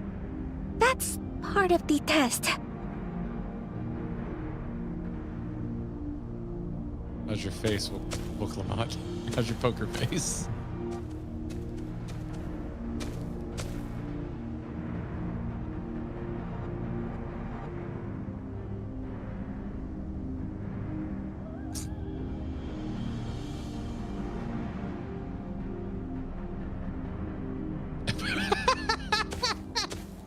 You're Tobley. Without even asking a single question. Very impressive indeed. With that amusing prologue out of the way, we can proceed to the actual challenge. You move like a Tobley. Per the Dawn Servant's instructions, I was free to devise any manner of feat. I considered the number of possibilities in the 10th column. But I think I have a good one.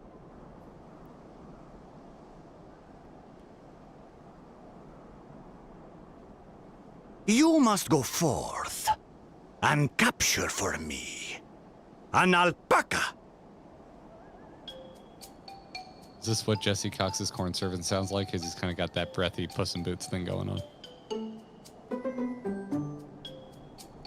While I've not had the best experiences with alpacas, aren't they generally docile creatures?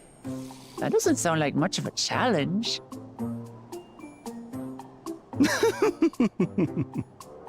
Bring out the example!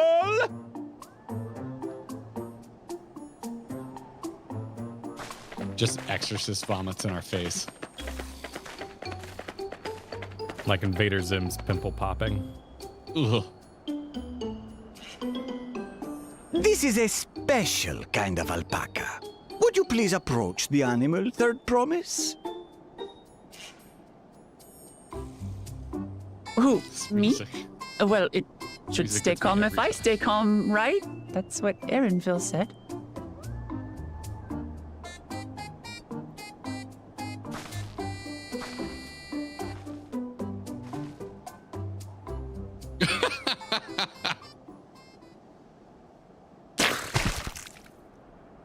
Ah! The little monster spat on me! Ah, oh, that stinks. I can't.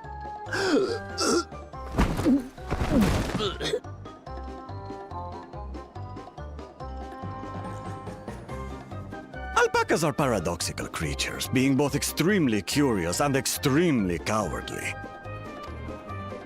Press your luck when they're frightened, and you'll get a face full of spit, as you've all just witnessed.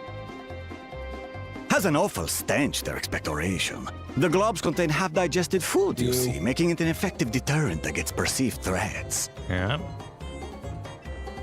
Wild valley breed like this one are especially timid and can therefore be quick to lash out. They're also especially hardy. Indeed. We take the rugged wild alpacas and breed them with our gentle domesticated stock.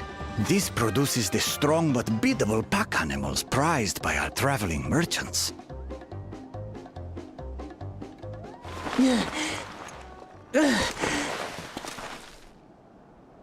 That's all well and good, but did I need to bathe an alpaca spit for you to make your point? So, the task is to catch a wild alpaca. That is correct. But be warned that it is a feat easier said than done. I suggest you prepare well before you enter the valley where the creatures dwell. And by you, I mean the claimants only. Allies are not permitted to assist with the catching. The alpacas will help me judge which of you is worthy of receiving a keystone.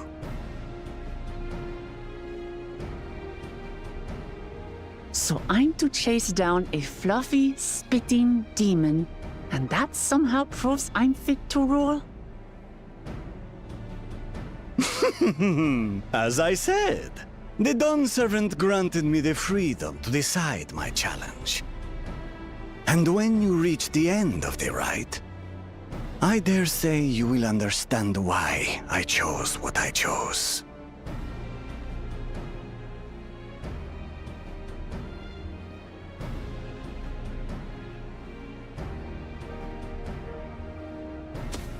Very well. This won't take long. Wait! Didn't I warn you this was easier said than done? There are preparations to be made, factors to consider. A beast is a beast. all yield to strength.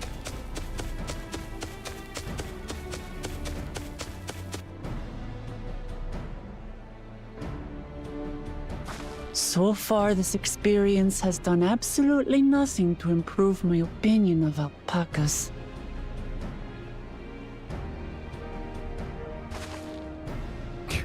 I'm very sad about that.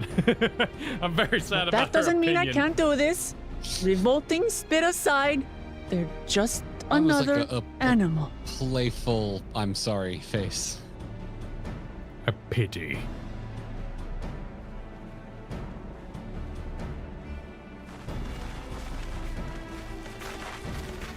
Are you all right, Urqopacha? We thought we heard you scream. The third promise does not scream. It was more of a startled yelp. Scream, in other words.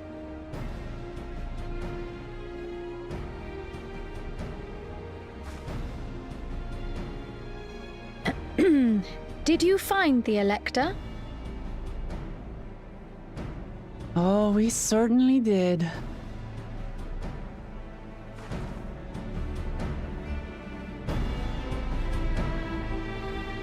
I feel like there should be maybe a little more sense of urgency, considering the other guys just marching out in the field to go beat an alpaca into submission. get the stone and move on and all that. I have no idea how a creature that can sense nerves and you need utter confidence to capture would be a good test of a ruler. It's beyond me. It's completely missed on me. It's Not at all, yeah. Bizarre test that makes no sense. Totally.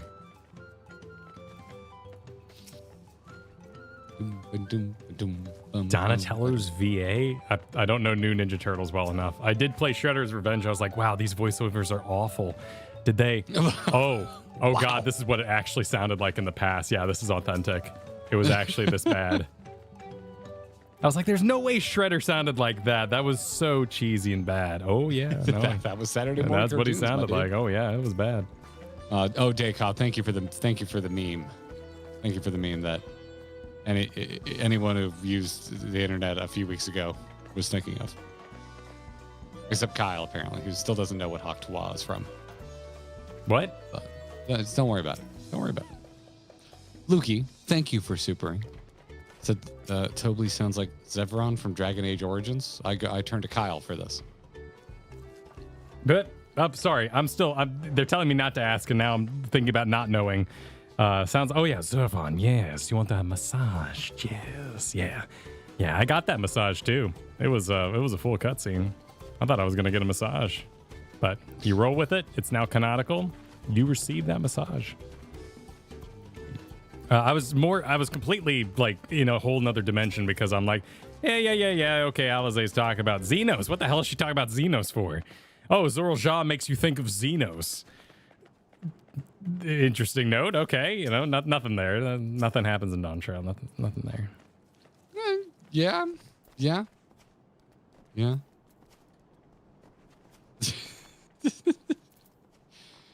Nicholas C, thanks for the gifted membership. It's very generous. Oh, thank you for the 10 gifted memberships. Make sure you shoot a thank you Nicholas's way if you're the recipient of one. OG Shredder was Uncle Phil? What? Really? Yoshi P promised me no Xenos. Okay, I'm gonna be right back here.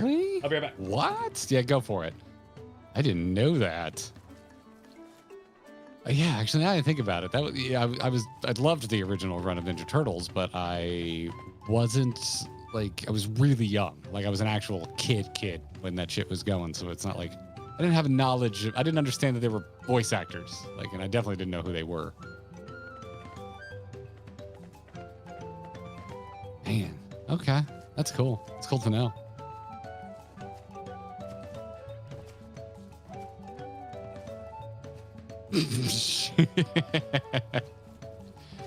that should be Xenos' response, Mel. That should be from the grave.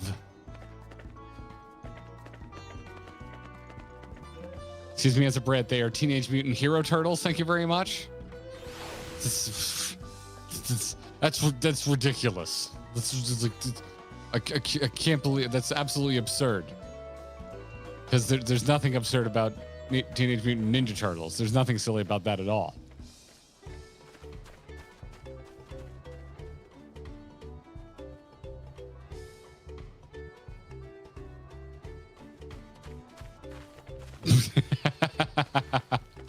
Is the Vigalbez video up now? I'm glad you're that big of a fan of Kyle's glam, Mega. Teenage Mutant Censorship Turtles. What was the? It was a Robot Chicken skit where they yelled Reaganomics, right? That was a Robot Chicken Ninja Turtle skit. That shit that shit makes me laugh today. Am I dead to you, Smallfist? No, never be dead to me, Mal. But you know, regular Xenos is.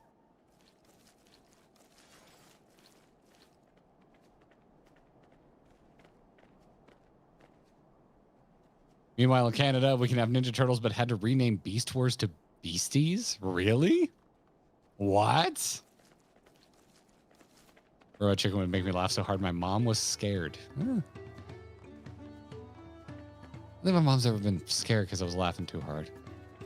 The hardest I've ever heard my mom laugh was when we watched Joe Dirt together. She thought that was like the funniest thing she ever saw.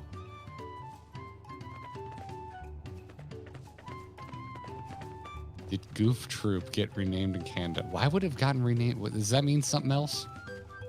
Is Goof the problem or Troop the problem? No war allowed in children's cartoons. Huh? Yeah, it's thoughtful. Weird to think about as someone who, grew up where I grew up. All war all the time. Violence is fine. Don't you dare think about sex. Don't you dare. But violence is fine.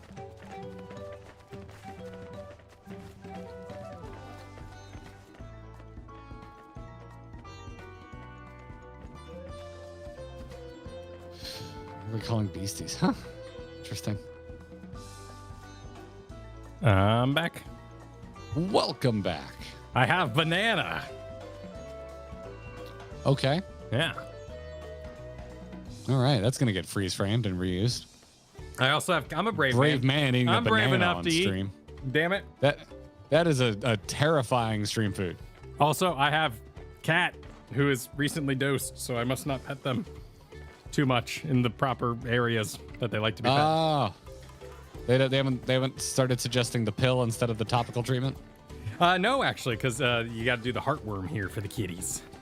So pills are not on the menu for the cats. I went to a special cat hospital today for his checkup. They only do cats. It was super chill and it was full of memes. It was a wonderful place. Also, it sounds wonderful. Also, cat pills. Would you like me to continue holding court while you finish your nanner? I mean, I'm present. I can eat a banana pretty fast. Oh, can you? Mm-hmm. Yeah, I'm just gonna sit here and weigh my options of inappropriateness. You can continue. I mean, what are you holding court about? Just nothing. We were talking about how cartoon titles were censored in Canada. Oh, I didn't know that. Well, in England, it was Ninja Hero Turtles. Or no, Teenage Mutant Hero Turtles. In Canada, Beast Wars was called Beasties. What? And then everyone was assuming Goof Troop was changed because I guess goof is a really mean word in Canada? Which is hilarious because every Canadian I've ever met is really goofy. Yeah. Interesting. Yeah, I don't know about that. I don't know about that one. Beasties? What was Megamind? Megamind, the movie Megamind, you know that one, right? The DreamWorks movie? That was supposed to be called Ubermind, and they changed it because Uber, I think, is something really, really bad in German. Huh. I think. Which is hilarious when you think of Uber being a very popular app now. Sure.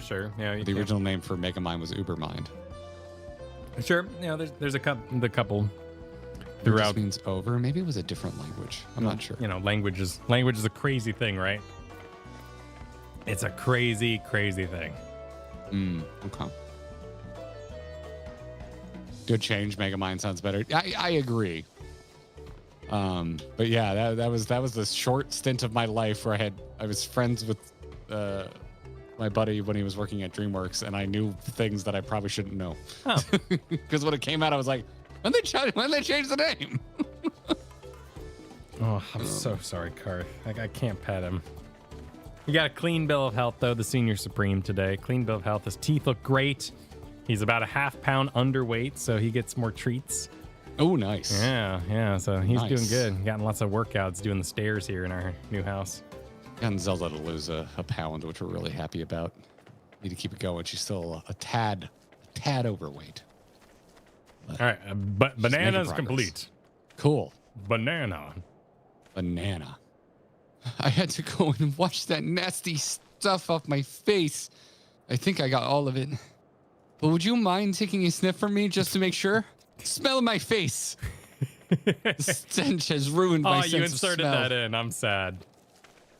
Hey, I saw that look. Taste me. I'm delicious. Yes, taste me. I'm delicious. Oh, man. I could watch some Invader Zim.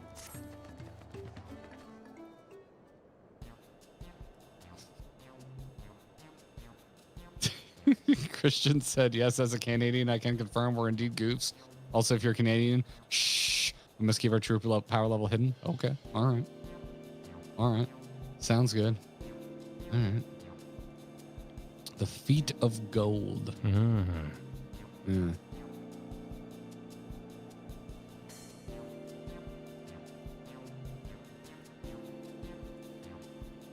As Urqopacha helped demonstrate, the Valley Alpaca are wary of people. Getting close enough to catch one will not be an easy task. You might have warned me about that earlier.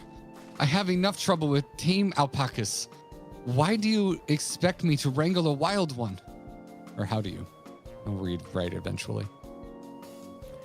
With the proper use of a saddle, we infuse the leather with a relaxing scent that soothes the spitting beast. Oh, there you go. Need to get breathy. Yes, up on the microphone. Wonderful. Give me one of those then. Have you perhaps forgotten we are a clan of merchants? If you want a taming saddle, then you'll need to find a saddler and make them an offer. They don't come cheap, of course. Crafting a saddle will cost you the equivalent of 10 pen in the 1,000 column. You mean 10,000 pel? I don't have that kind of coin. Converting to gil, that comes to around 1 million or so. Maybe if we all pitch in.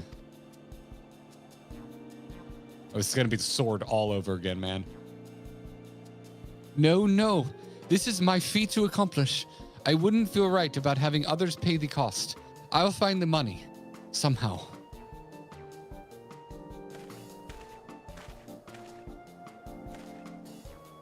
In that case... Here's the stone. Get out of here. That basket of wool is worth a sum you paid earlier. 1 pel in the 100 column. Beginning with the wool, you can trade for even more valuable goods until you have something suitable to bargain with for the saddle. That's a nice gesture, but you think I can turn 100 pel into 1 million? That's 10,000 times more. Well, Clamata's good at math. We need 10,000 pel, not 1 million. So we're looking at 100 times more. Arnville is good at math. Oh, right. I panicked and it got it confused with Alphino's million gil.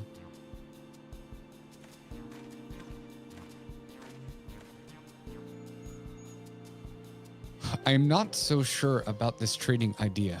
You were almost talked into buying a cloak you didn't need mere moments after you arrived. But I hate it when you're right. Then let me help you with your own deal making. Oh, hello again. My blue. I work here as a ranch hand, but I also learned a lot from the peddler profession. I hate you so much right now. It's all right if I aid them now, yes? I guided the claimants towards the first step of the feat, just like you asked. As long as Urqopacha goes alone to capture her alpaca, she is free to accept assistance from whomever she likes. Hooray! Let's see about getting you that saddle then, third promise. I don't know why you made your offer, but I could use an ally with a beak for bargains. Welcome aboard, my blue. Should the rest of us stay behind, perhaps? It may be easier to haggle over prices without so many voices chiming in. Too many cooks in the kitchen. Yes, stay here and pitch in with the ranch work. With my blue gone, I'll need extra hands to tend to the alpacas. Gladly, although Valentin I think should go with Urqopacha. You've seen markets and bazaars the world over, and surely you have sage advice to offer.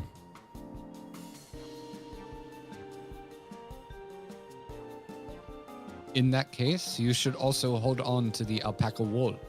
If it's misplaced or soiled in some way, you'll have nothing to bargain with.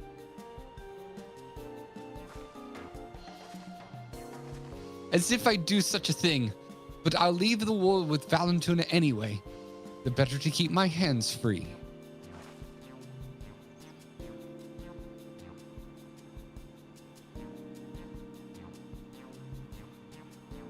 To begin, I suggest we try trading the wool to Havli, the saddler. He won't agree to the deal, of course, but it gives us an idea of how much he'll accept for his wares.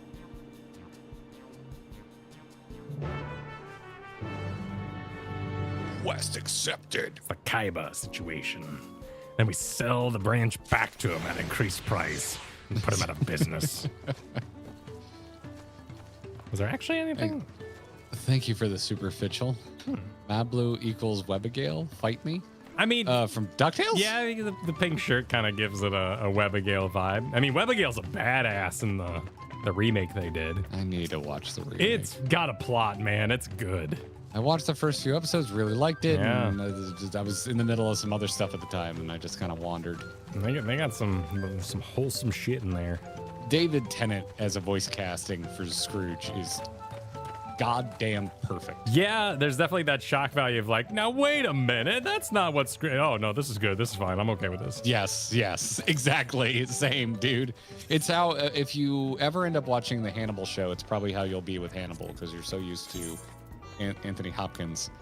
But then you're gonna get a few episodes in and be like, yeah, okay, never mind. This is Mads Mikkelsen is a fantastic Hannibal. Martin, what's up? Thanks for 23 months. If they just let us FO all the tasks. Oh, like fund? Is that what you mean? We would have been crowned Dawn Servant the very same day. My first decree, mandatory Taco Tuesdays. I'm into it. Oh, do we have a Mads fan in the house? Man, someone tweeted a picture of like, I think it was Mads in his like late 20s, maybe early 30s. Ended up on my timeline last night. I was just like, this is peak masculinity. This is like what every man aspires to look like. Just had like this dark kind of like just barely tousled hair and like a little earring, just a tiny little dust on his chin. I was just like, this man, you would start smoking because you looked at this man. Oh, holy shit. Okay, yeah. Let me see. Just like, man, is this the one you're talking about? Dashing in my life. No, but that's a good photo. Oh my god, that's a good photo. Yeah. Mads Mikkelsen is a handsome dude. Yeah, he's a handsome man. You could do worse than try and take some style advice from Mads Mikkelsen. Used to be a ballet dancer. I didn't know that. Oh, sure. Yeah. Gadar in chat says, and now I'm gay. Someone's gonna get you at some point in your life, so might as well have been Mads Mikkelsen. Yeah. You know, at some point, I think preference leaves the room, and it's just about appreciating art. Yeah, exactly. Yeah, that's what I believe. Havli, what's Havli got to say? Havli. What's Havli have to say?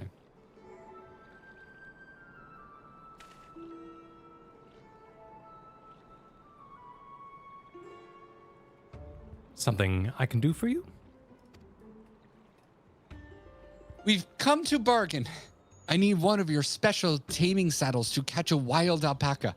Dormammu? A saddle, is Did you it? just make a your mom joke? Dormammu. Your mamu. Dude, I've come to bargain. Good, great movie. A saddle, is it? Now, how will you be paying for it?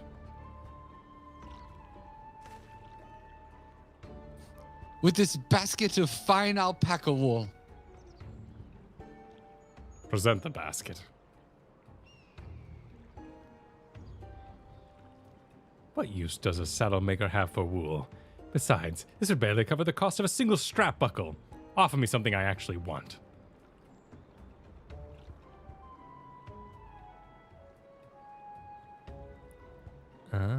And what might that be? Okay, yeah. Mezcal. I like to nurse a cup at day's end while I inspect my finished work. Bring me a jug of quality stuff. You'll have yourself a deal. Holy shit! What? How much does mezcal cost? A jug? Depending on the quality, a lot. A whole saddle? There's some very, very, very expensive mezcal out there. This bodes well for us, Third Promise. Such mezcal can be had for 5 pel in the thousands column.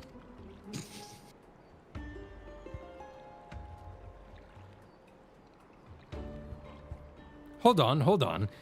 Did I say Third Promise? Then my offer has changed. The saddle's going to cost you a jug of premium mezcal, aged 3 years at least. 3 years, that stuff is valued in the 10,000 pel and more. Oh my god, we broke their system. Why have you doubled the price? Because I must support the man of ambition, who you'll see my business prosper. Zorja will go to war, and his cavalry will need saddles. Lots of saddles. It's nothing personal, Third Promise, but I won't sell you my craft for anything less than my asking price.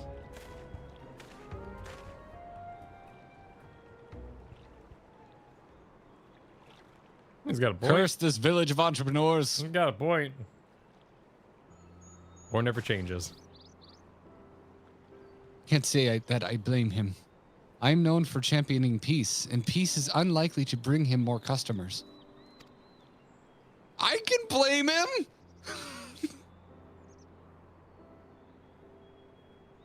Excuse me. I was just thinking, in peace times, you can make more customers.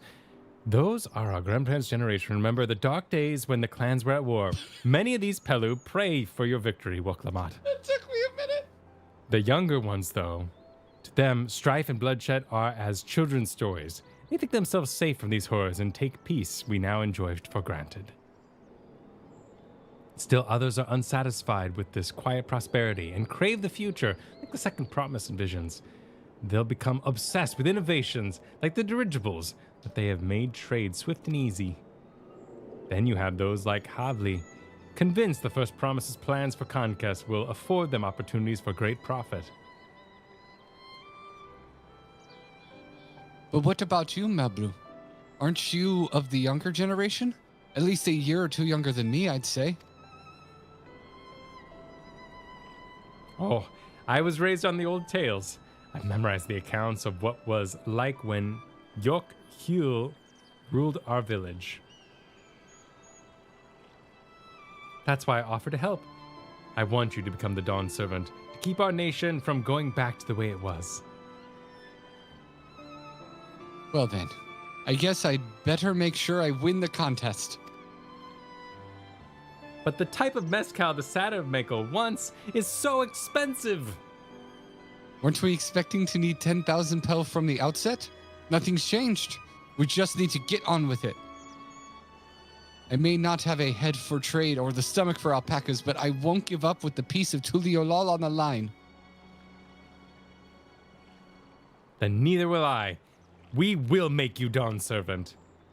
Aiming for the 10,000 pel jug right away will only bring us failure and frustration, so let's first try exchange the wool for anything even a touch more valuable. The trick is to find someone who needs alpaca wool and is willing to trade at a loss to acquire it. Someone who supports your bid for the throne, for instance. That guy we met. Hey, there he is.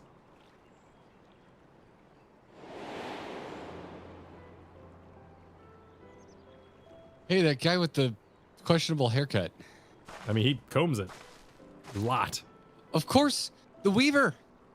Balnock was his name, I believe. He went out of his way to say he agreed with my vision, and he was here to buy wool. I think I remember the direction he was going in. But for now, let's head back to the road where we first met him.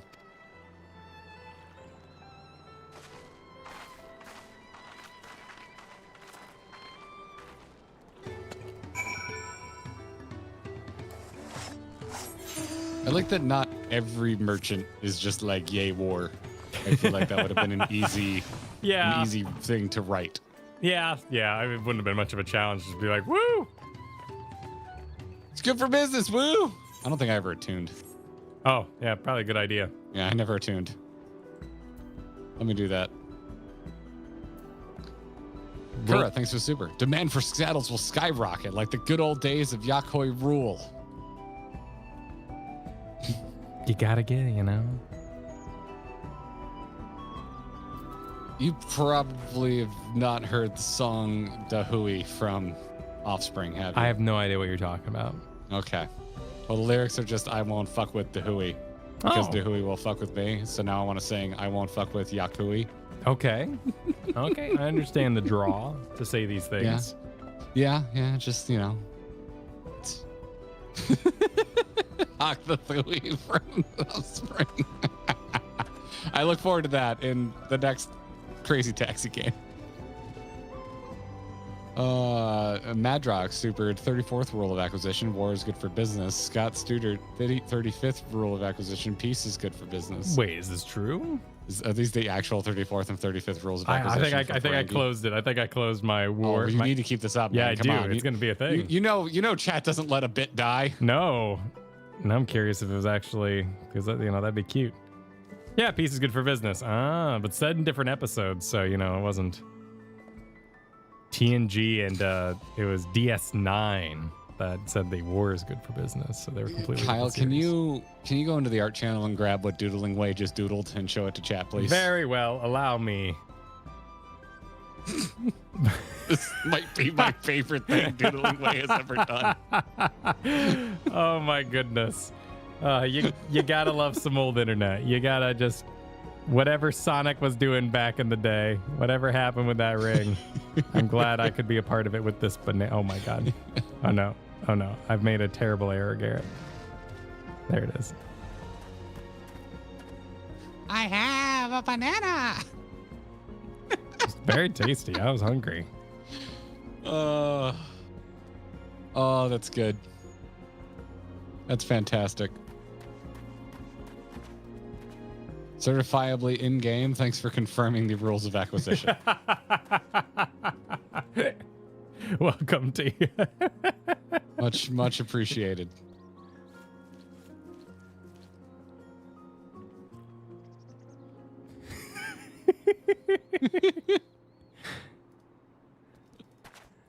Shall we walk? All right. Yes. We'll continue our quest to Kaiba this business. We will enjoy capitalism. Sleep well, Mel. Thanks for the super.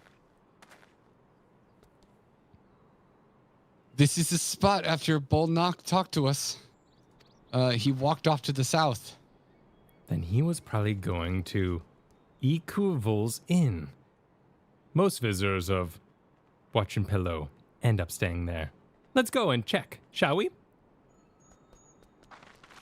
And they walked. Sure, let's go to a cool inn. I'm down for it. Oh, well, we don't have to walk. Huh? Oh my! You even took out a fancy map. Rich man coming through. As you know, I am swimming in Pell. Is that what it was called? It's called Pell. Yes. I see a ether current that I'm going. Oh, yeah. Get it. Get it, girl. I will adorn my walls with sculptures of Karth.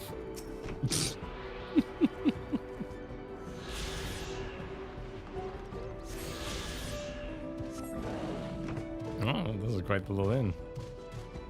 Yeah, with the little balloons on top. Oh yeah, they were playing. They were playing some Tears of the Kingdom. They're into this. It's my favorite thing about MMOs is just, hey, what'd you play in the last 3 years? Nice expansion.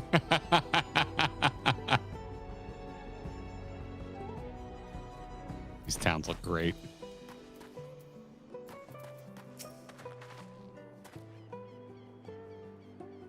Are you wooking? I'm wooking. Wooking right with you. Can I have that basket? Hand over. Basket. Standard quality. Thanks. Now let's see if we can turn a profit.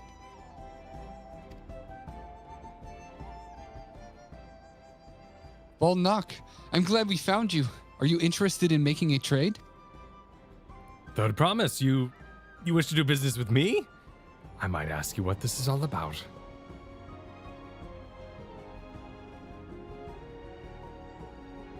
I have to catch an alpaca. You know, you could just try and go saddle free. I see. So the goal is to return with the basket of wool in the jug of 3-year-old premium mezcal. Then allow me to invest in your effort. Peace and Thrall is what allows me to cross freely into the lands of my suppliers. Naturally, I would prefer that one pledge is preserved to that peace win the throne. Excuse me, that was... Thus do I humbly offer you this wool poncho, a small token that I pray contributes to your victory.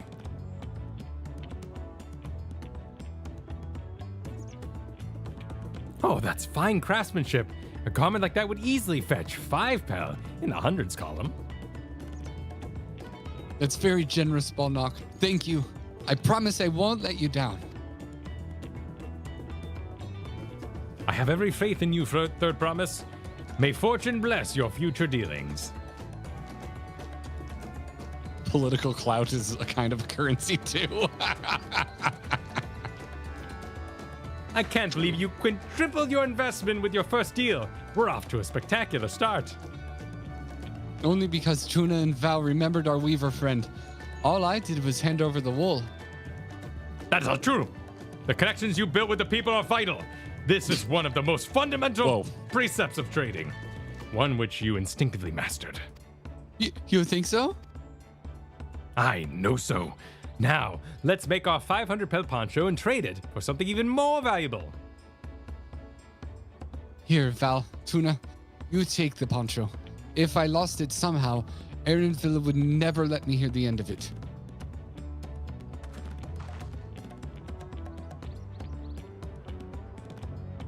All set. Our next dealing is waiting to be found.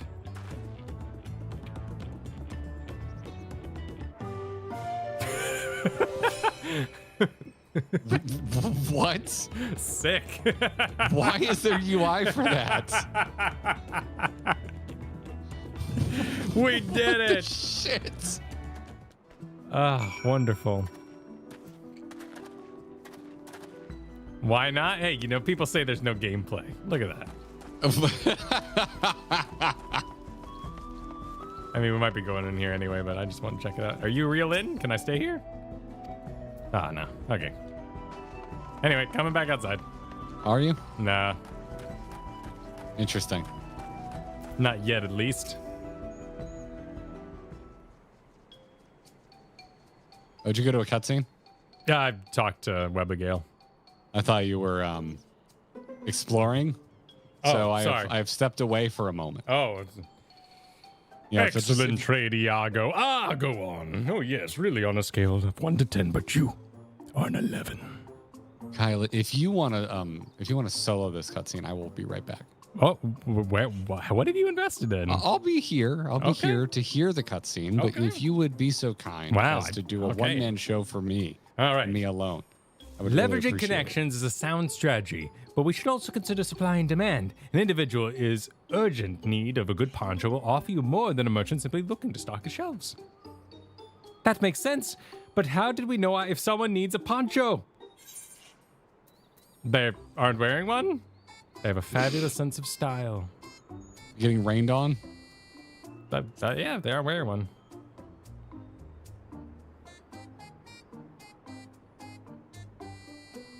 That is the obvious answer, isn't it? We look for a person without a poncho and hope they are eager to buy ours. Yes, there you go. We find the demand for our supply. So where should we begin for our search for a prospective buyer? Well, there are any number of places, but we could do worse than starting right here at the inn. There might be interested travelers. Oh, God. Who here needs a poncho? A lot of Mamuja hardly wear anything to begin with. Those are probably Landsguard or Sellswords. Mamuja soldiers who are living for a living prefer not to wear much above the waist. It hampers their movement. So even if they have bare shoulders, Mamuja carrying arms can be struck off the list. I nod. What are you doing there?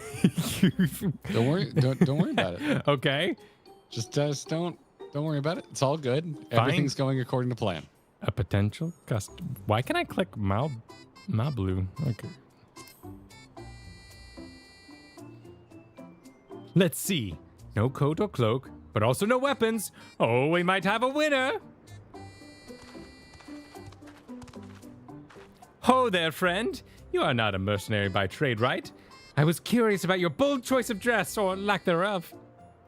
Oh, it was no choice of mine, believe me. I was attacked by beasts on the way here. I barely escaped with my scales intact. My coat, not so lucky. I am actually a toolmaker from Tulilolal, and was dressed quite smartly. All the better to show the Pelu I am a man who takes pride in his appearance, and therefore his work as well, like Valgaunt here. But now look at me. Well, sir, this is your lucky day.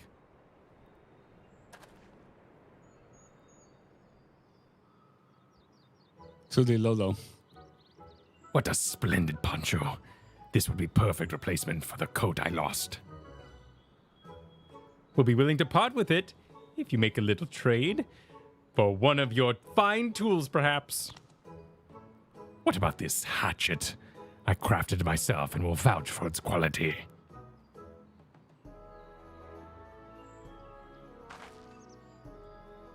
The blade looks sharp, the haft is well made.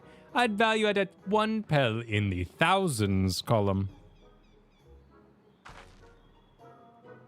Oh ho! From 500 to 1,000. We have a deal. Wonderful. A fine garment such as this should put me in every footing within a Pelu merchant. What? Put me on even footing. Like the eponymous owner of Eponymous? Yeah. the hippopotamus. Milpillow's mate garden, for one. Her field hands use hatchets to harvest the mate, and I thought to impress her with the tool I sold you. No matter. I have other wares to sell. Glad I am to have met you. Did you hear that? We've already found our next buyer. To Meeplu's mate garden we go. Yes, but it's a fair distance on foot. We should take alpacas.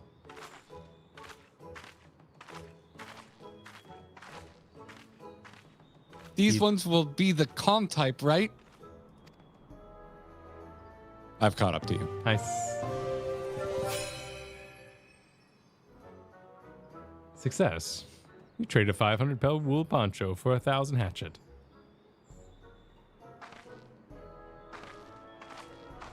I believe in the car scene, we call this car hacking, where you start with a cheap car and you just keep trading until you have the car you want. Oh, you were getting a poncho on. Okay. What are you talking about? Yeah, I saw a very nice Pelu merchant, Yes. and they said very kind things to Oh, me, and you they were said a I would look fetching in this poncho, and I agreed with them.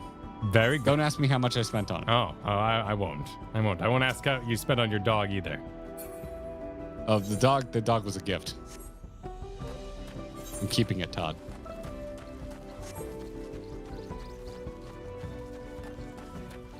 An alpaca riding minigame?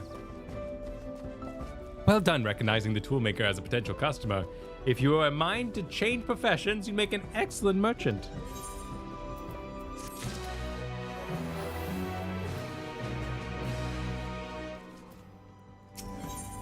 Before we get moving, you should be the one to hold this.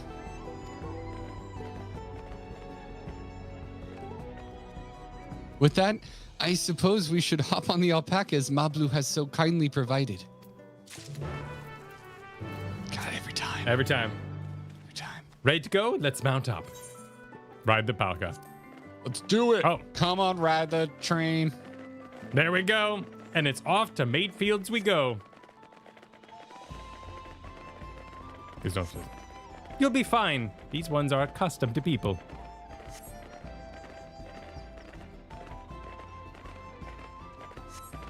You have a knack for riding, no matter what you say. With our alpaca friends, we Peller would have become traveling merchants. You can imagine walking all the way across Tual. Well, that was a close one. What is going on with that thing? Well, I swear the mountains to be tall to be real. What are you... Ah? A forbidding sight, isn't it? We can't see it because of fog. Listen, it's right there. I know it's there. If the highlands beyond York here.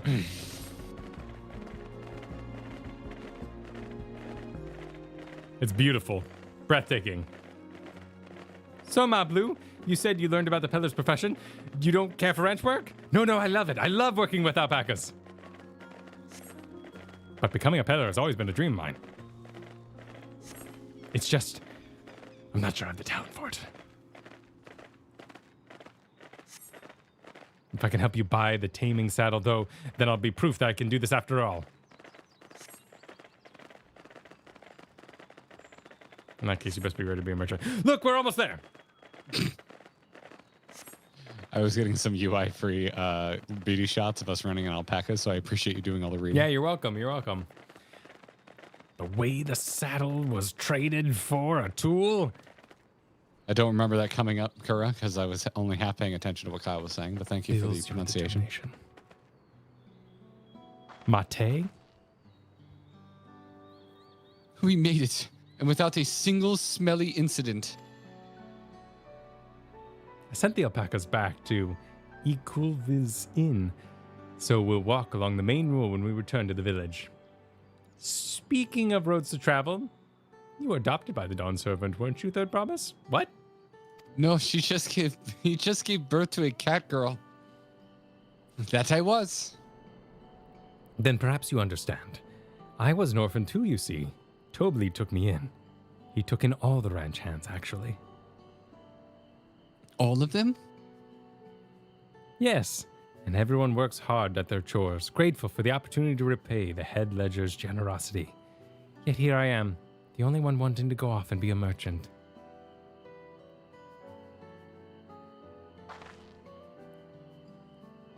I'm sorry. I don't know why I'm telling you this. We need to keep trading things for your saddle if you're prepared to go to the Feet of Gold. As it's mate harvesting season. Mate. Oh, that's right. Yeah, okay. Because this mate thing, yeah. I didn't know what this was. You gotta harvest your mates. Well, you know, Valentine's Day or something like that. Yeah. That's why, before I was married, I just flirted with every person on Earth, so I had a field of potential. You bark at every ball, man. Chase every car, you gotta hustle. The Pellu way. So it's Mate season. They can't have too many quality hatchets.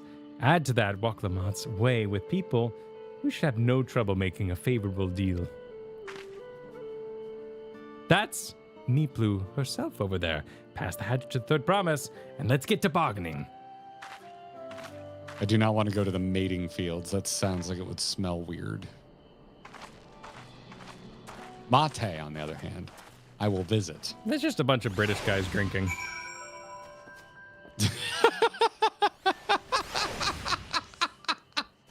I get yours. Okay, well done. Well done, Kyle. You're welcome. No, thank you. You have that little axe for me? Here you go. thousands. Thanks. Now to see what we can get for it.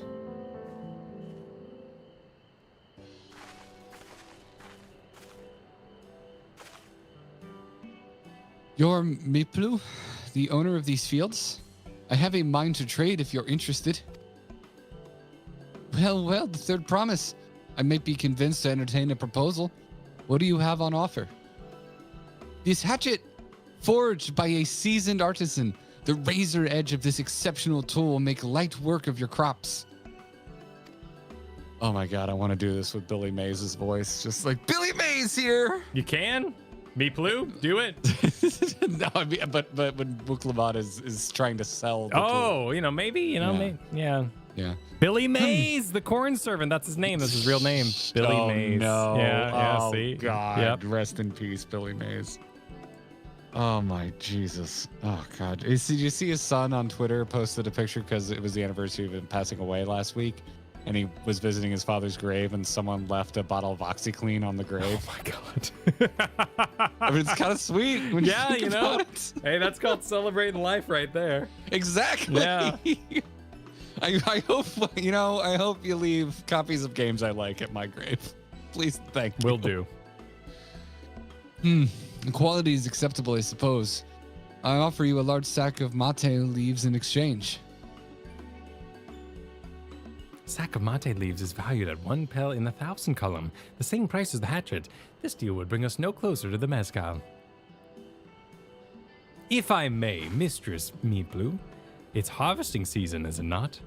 Does not the demand for hatchets afford them a higher price value?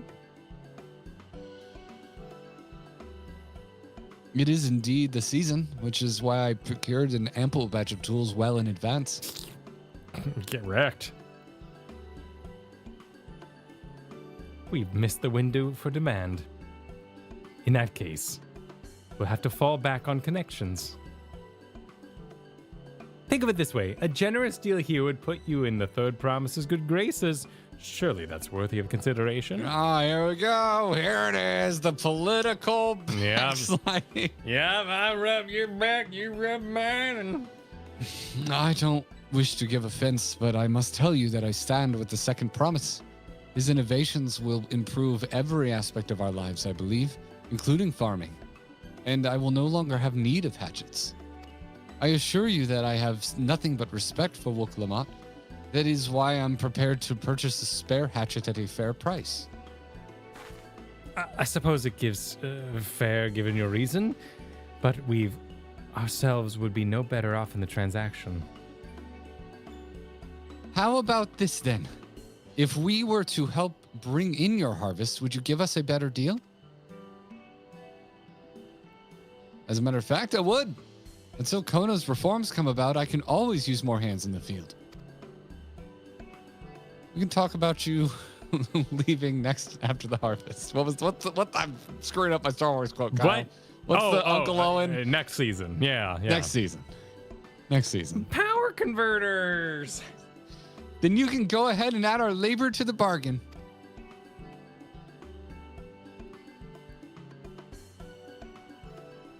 Added value to tip the scales. How could I have forgotten the most basic rule of trading? You can rest here if you like, my blue. Tuna, Val, and I have mate to gather. What? I almost You're said mate. signing I me almost up. did it. Oh no, I'm helping too. Off to the fields then. And mind you pick the healthy leaves. I'll take 5 good bundles from each of you.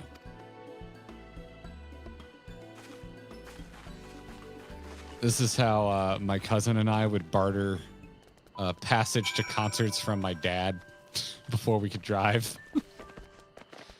Every summer we'd be like, hey, what complete horrendous bullshit do you need done on the property? I mean, this isn't so different than the way we'd trade like Pokemon cards because we couldn't afford to go get more. So, a rare would be traded for like a bunch of commons. We didn't know any better. But this is, hey, how's it going? I remember moving, I think, like 4 or 5 dead trees worth of chopped wood into the most beautiful wood pile you've ever seen in your life. Like, it took like multiple weekends. Are they all verdant? Okay. I will not be had by this quest. We'll verdantly mate with these leaves.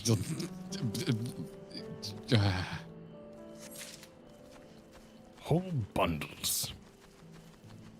I mean, really, I'm not sure how the time's gonna line up with Zoral Shah walking straight to go get the alpaca and us agreeing to be farmhands. We're gonna find out like accidentally slaughtered like a ton of them or something. Oh, yeah, that's a good point. Yeah, he could have done like only fear will get to their hearts, and he like, I murdered their own brother in front of them, and now this one walked willingly with me because I'm so awesome. Well, Zorja. And then Kona shows up and he's like, I've mind controlled it with my lasers.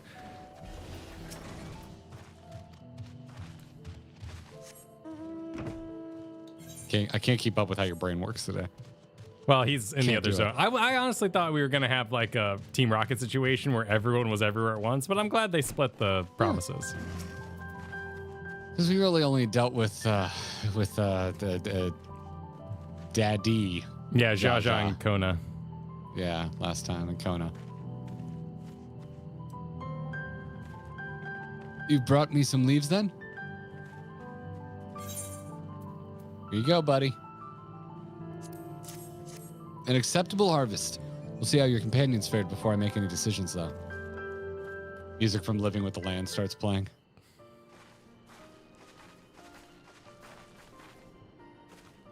Here! We've brought our share as well.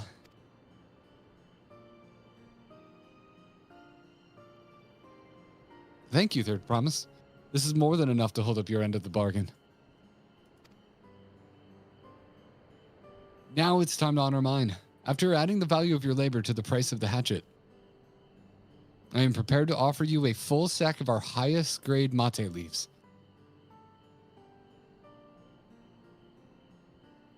Premium mate. Bought at a shop, one sack of those leaves could cost no less than 5 pels in the 1,000 column. Oh, dude, that's a good trade. Then we can bid farewell to this hatchet. There's nothing in my hand. I'll give it a good home. Talk of the contest aside, I'm glad we could come to a mutually agreeable trade.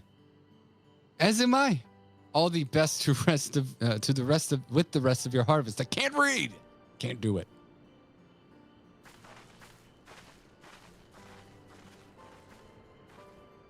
No?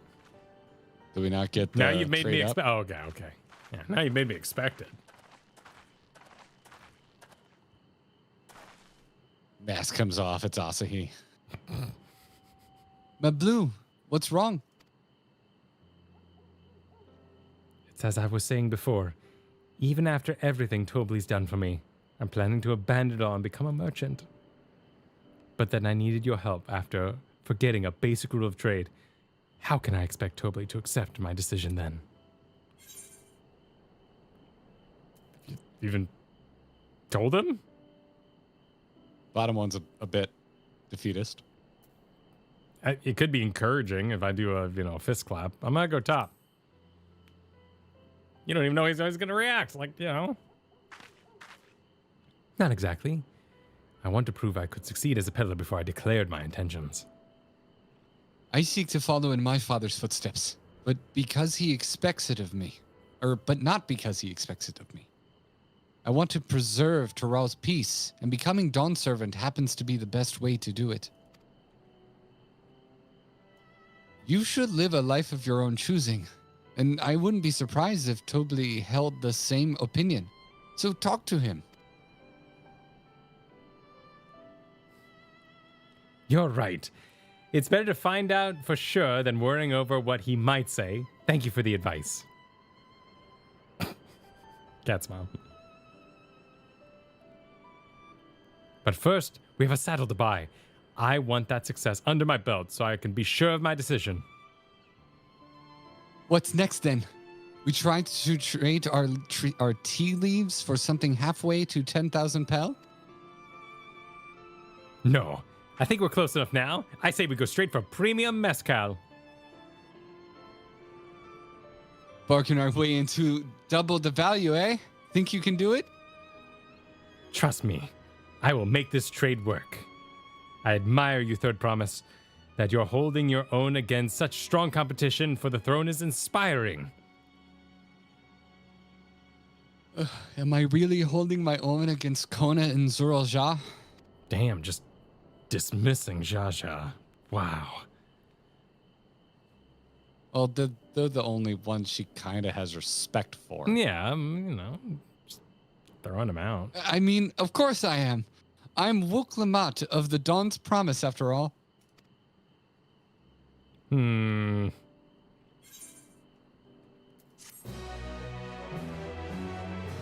We're going to come around to Jaja, though. Jaja's going to have a change of heart. Excellent trade.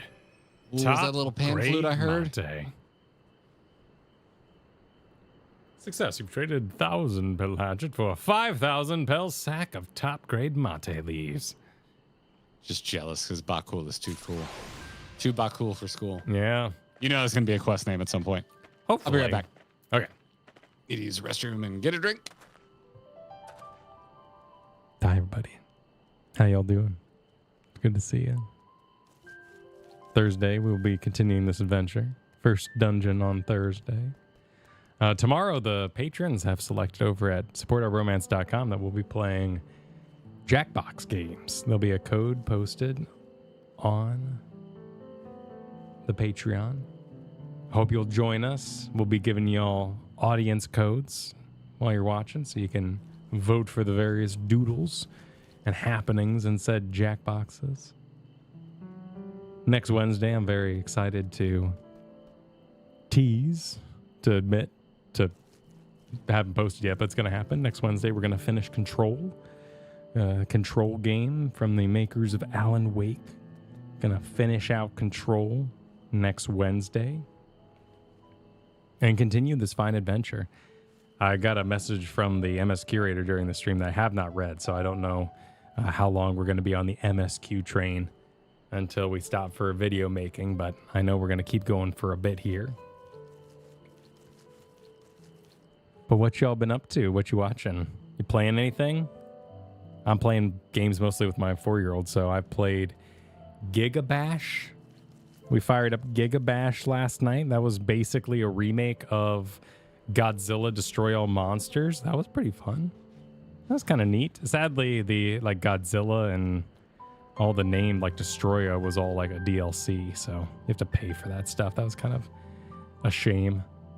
There was a very little promising ad I saw today for a game called Fellowship. There's a game coming out called Fellowship. I guess they're entering some alpha testing and whatnot, but they're basically trying to make, what if Mythic Dungeons were like Left 4 Dead? You just queue up and you do the dungeon. There's not like an MMO tied to it. So I was looking at that this morning. Played Shredder's Revenge. Trials of Mana. I've heard mixed reviews on the Trials of Mana front. Hey, Andy, how you doing? How's your kiddo doing? The 4-month-old is doing well. A chonky boy. Absolutely unit status. But that's what they're at right now. Ooh, replaying Dragon Age Origins. Nice. I am going to try out that Zenless Zone Zero. You know, my brother-in-law was very insistent. So if nothing else, for a good conversation with my brother-in-law, and we'll be firing that up. I have returned. Welcome back. Bloomburrow. Bloomburrow's cute. Yeah, if you're a planeswalker and you go to the Bloomburrow dimension, you turn into a little Redwall animal. It's a very cute set. Lots of cool combinations there. Gone down for a snooze. Lurking nice. Yeah, baby naps. Naps are underrated. We should value naps. We should value more naps. Naps are good.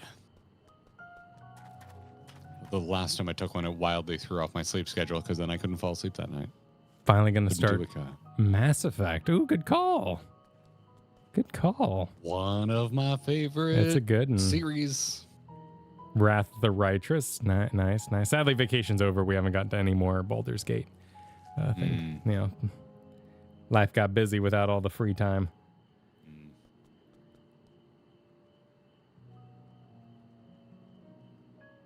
And Rage Vampire, thanks for becoming a member. Welcome to you. Appreciate it. Welcome to the Gearbox. All right, continuing. Marvel Rivals beta is over. Kind of want to try that. Yeah, Third person is doing a lot of heavy lifting for me. I've heard some good things about the return to Overwatchage that is happening there. That thing you showed me, I'm very interested in. Yeah, I was telling everybody I sent you that link to Fellowship earlier. That was kind of interesting. What if nothing but dungeons? What if it was nothing but dungeons? Strong pitch for me. It is, and there's so little investment. Warframe. I've done my part of Warframe. I've been there. I got my Danger Cube. Maybe one day. I've been cornered by Marco on more than one occasion about Warframe. Yeah. Still waiting for a Final Fantasy crossover MTG set, says Exciser. I think it would work out well. It could work. Is it the next set that they're doing, the big haunted house dimension? But Bloomborough is, you're familiar with Redwall, right? Animals, little animals at war. Ferrets are evil, you know. No, not at all. Oh, well, it's basically Game of Thrones, but before Game of Thrones existed, and it's nothing but animals. Like the squirrels are peaceful people, but the badgers are a mercantile class. I've read Mouse Guard. Yeah, not too dissimilar from that. So that's Magic the Gathering's current set is okay, and they've divided up the animals based on what you would know as like guilds. So like white, blue is birds, and I think squirrels are like. I know the swamp planeswalker became a squirrel when they go to this dimension. And when you go to this dimension, you become an animal. So all the planeswalkers are there. They're just in animal form right now. That's a fun little set. Okay. Yeah. All right. I mean, I like animals. I'm not sure I like animals that much. Probably wouldn't be my favorite aesthetic for a Magic set. I don't think that's how that works, Maze. No, I think you're going to limit yourself on your definitions. What are we talking about? I don't think if you Game of Thrones furry edition. No, I don't think, because these are they're animals. They're like actual squirrels that live in trees. You have to draw a line. You don't walk into the zoo and be like, damn, just a bunch of furries everywhere. Sorry, my shoe got caught inside my own chair. No, there needs to be some sort of... You need limiting factors. There needs to be some sort of anthro angle going on here. Yeah. A premium deal. Yeah. Jasoini, thanks to Super. Zanu Holly's VA is going to be voicing a character in the upcoming Warframe update. So there's a new hook for you, Kyle. Okay. I'd be into that. That would actually be a really nice fit for the world. I'd be into that. All right. Okay. Wook says. Wook says.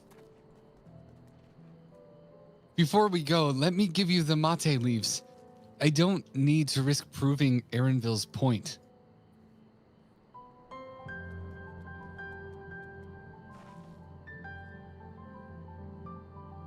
Oh, excuse me. I was reading about the... I was reading chat. It's very distracting. Ready then? Our next stop is the Mezcal Distillery. Oh, I see you back here. I see you showing off. Is this true? Yeah. Only Lalafell. Wow, there's actually an alert on screen. Only Lalafells may enter. That house right there? Yeah. I left. So it's not even at the door just opens. Like there's straight up an alert that says this is Lalafell exclusive. So all right, well, I see. Looks like a Hirk should be able to make it. All the favoritism. Yeah, cat girls are kind of short too. Like, but I guess they just it's coded in the spaghetti. Lady Aura are also quite short. Yeah, that is true. Oh, that felt masterpiece.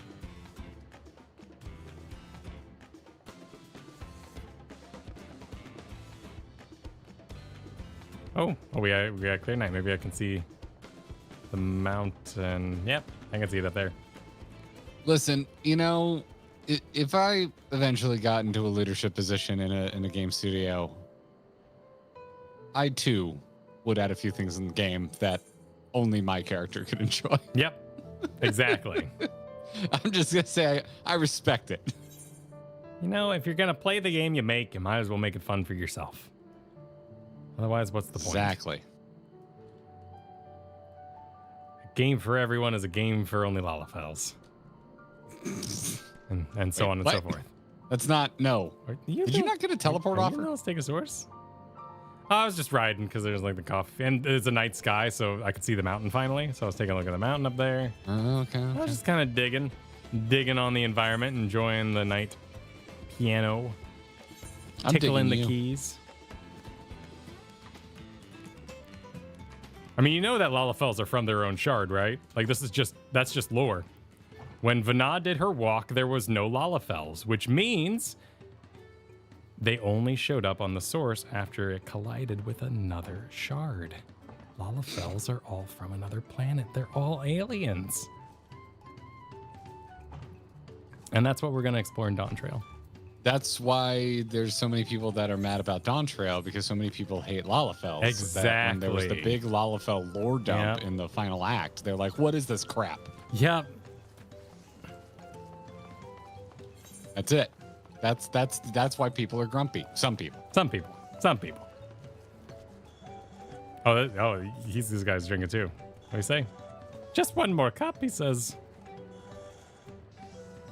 Okay, all right. Talking to Mabu. I'm gonna tell Katie that we have to get some sort of delicious spicy dinner, and then I'm gonna have some mezcal with it. That's what's gonna nice. happen. I don't know what we're doing for dinner tonight, but I'm hungry. We want to speak to a man by the name of Gobli. Even among his fellows distillers, he's regarded as a master of the craft. He knows the value of this product, so if we are to convince him to trade for twice what the leaves are worth, we're going to need targeted information.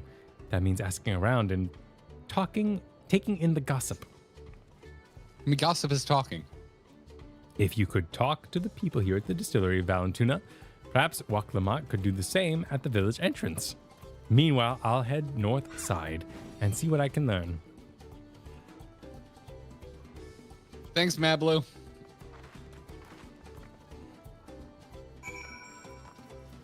Hey, Bibalja. Me? I'm a chief of Tolilala. I don't mean to always do that. I just get confused halfway through the word. I often come here to buy Gobli's mezcal, the finest in Tural, according to my customers. He always brings out a jug during our dealings, but I can't handle the stuff too well myself. I take small sips, not wanting to be impolite, you understand, but still end up so addled as I agree to whatever price he quotes me. It would be nice to have less potent refreshments during conversations, else I might have to seriously reconsider our arrangement. I'm at Raplu right here. Raplu? Behind you. There's not much to say about Gobli. I can tell you what Gobli's been saying. The other day, he was muttering about monsters prowling around Agabe Jaws. That's the field where they gather ingredients for the mezcal. Their presence has made it harder to procure some ingredients, and thus driven up the price of his product. A boon, some might argue, but it's hard to celebrate when it affects the work as it does. Can't bring joy to people if you can't keep making the thing they love. Or if you're Carthusian monks, you just decide to not make as much stuff of the thing everybody loves. You in the back. What? Oh. Gobli might have a deft hand at distilling, but he's got no sense when it comes to appearances. Rumor has it he's been invited to the palace for business negotiations. If he presents himself to the court wearing his usual rumpled attire, though, he'll be laughed out of sun perch. Well, if only we had a poncho, but we don't. I have one. It's true, you could sell the poncho off your back. Pay good money for this poncho. So, what did you find out? Oh, we can make use of all those tidbits. The deal is as good as sealed. As for me, I found out where Gobli is working. There's a millstone at the top of the slope behind the distillery. You go on ahead. I'll bring Boklamat.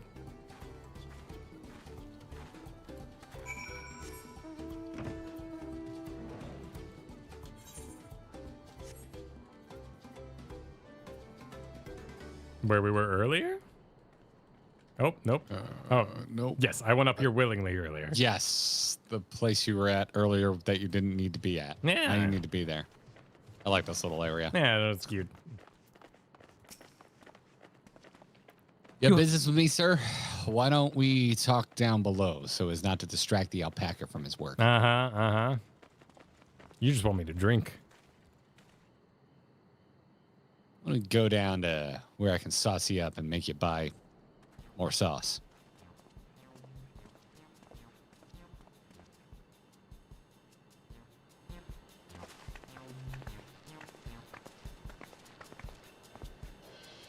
Now, what's this about? Keep it brief, if you would. I'm a busy man. We're in the market for a 3-year-old jug of premium mezcal. Assuming you have any on hand, that is. Ah, an excellent choice. Must warn you, though, it doesn't come cheap. We don't have pal, but we can offer a sack of mate leaves in exchange. It's top-grade stuff, like the mezcal. No deal. Mate leaves are well and good, but I don't have any use for them.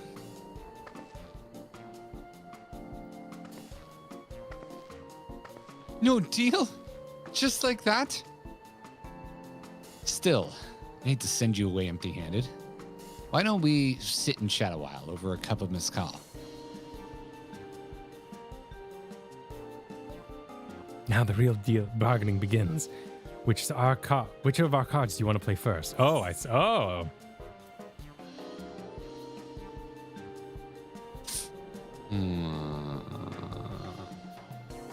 Let's go with the monsters in the agave field. Now, yeah, that's something we can actually do something about, right? Yep. We can murder monsters. Let's hold on to that one. We need to consider our timing. Well, then why'd you ask? Then tell me. Okay, well, let's do the invitation to the palace then, because I think the whole chief thing is just kind of, well, distasteful. I went for the top one. Let's it just hold on seems to like that that's the one. right Well, answer. excuse me. Okay, fine.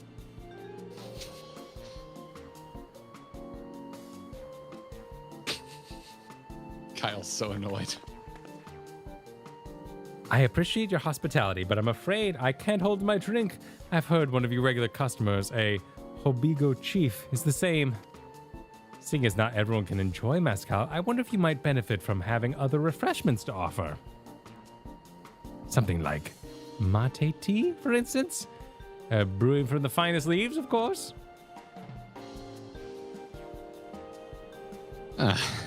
You're right.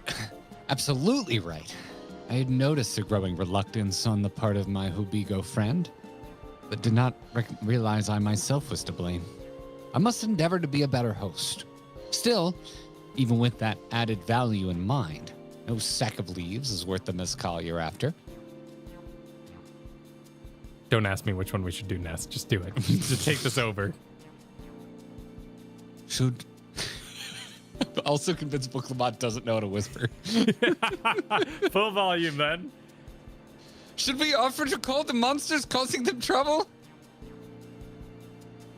Not yet. We'll keep that card up our sleeve until we need it.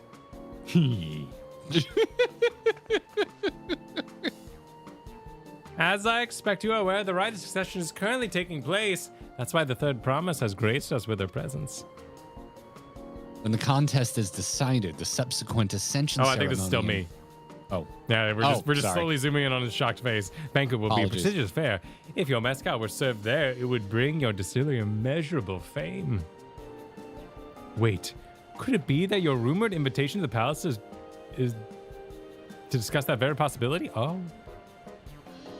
As a matter of fact, yes. I must admit, I'm still reeling from the abruptness of it all.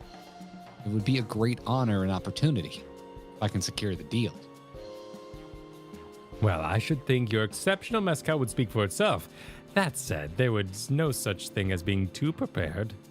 The first impressions last. You'll want to wear your very best when you walk into the Volok Shunza. It would be such a shame to miss this chance of a lifetime simply for want of proper garment.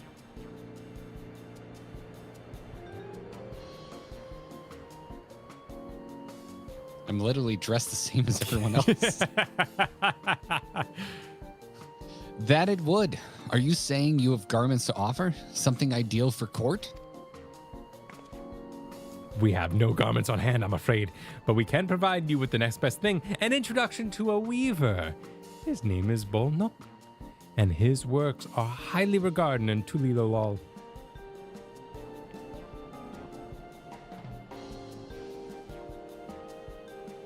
As a supporter of Urqopacha and a keen observer of palace politics, he will doubtless be happy to guide you in the selection of an outfit that fits the golden occasion. That is certainly a tempting proposal, and one of which I should like to take full advantage, but the scales still aren't quite balancing.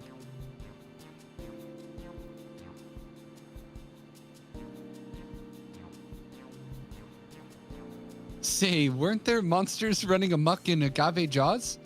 There's a problem we could easily solve for you. Truly? I would be most grateful for your immediate assistance. I was resigned to hiring sellswords to clear them out. Factoring in that saved expense and an introduction to a trusted weaver, this is shaping up to be a sound bargain. All right, you have a deal. Yes, I knew you'd come around. Give us a moment, and Val, Tuna, and I will take care of those prowling nuisances. In the meantime, I'll use the time to pen an introductory letter to Bolnok. The fields you're looking for are just north of Huachupelo. Be safe.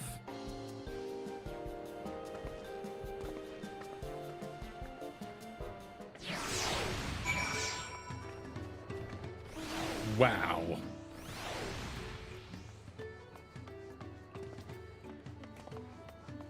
Well, at least you're... Wait, 0 out of 3? No, that's not how that would work. But still, at least he got one in advance of me. What?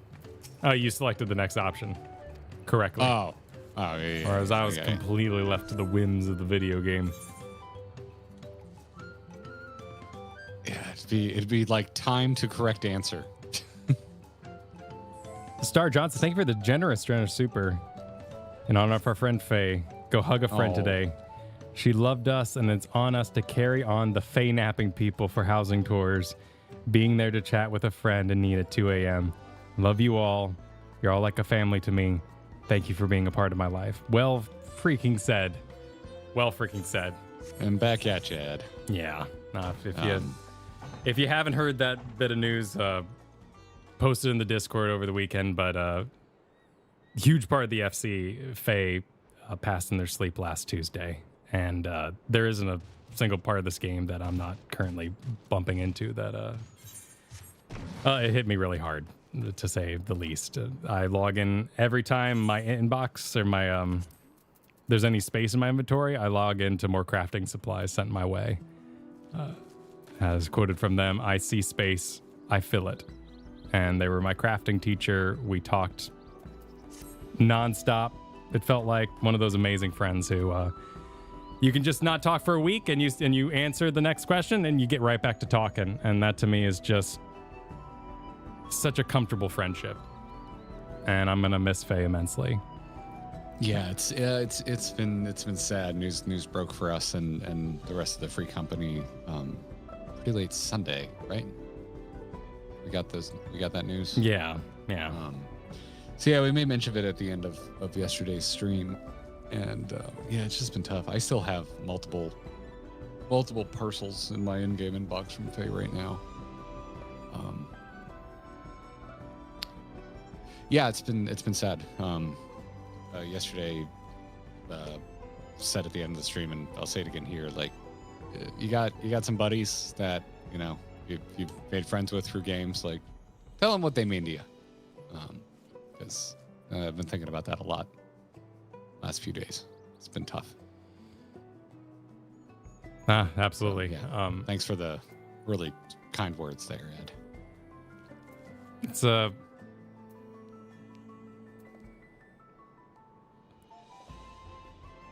a minefield, frankly. Like, they crafted this whole set for me. Like, there isn't a single part of this game that I don't currently bump into something that they had a hand in. A ton of my mounts they gifted me. And it feels like everywhere I turn in this game right now, I'm reminded of Faye, and it's tough, but I love how you all have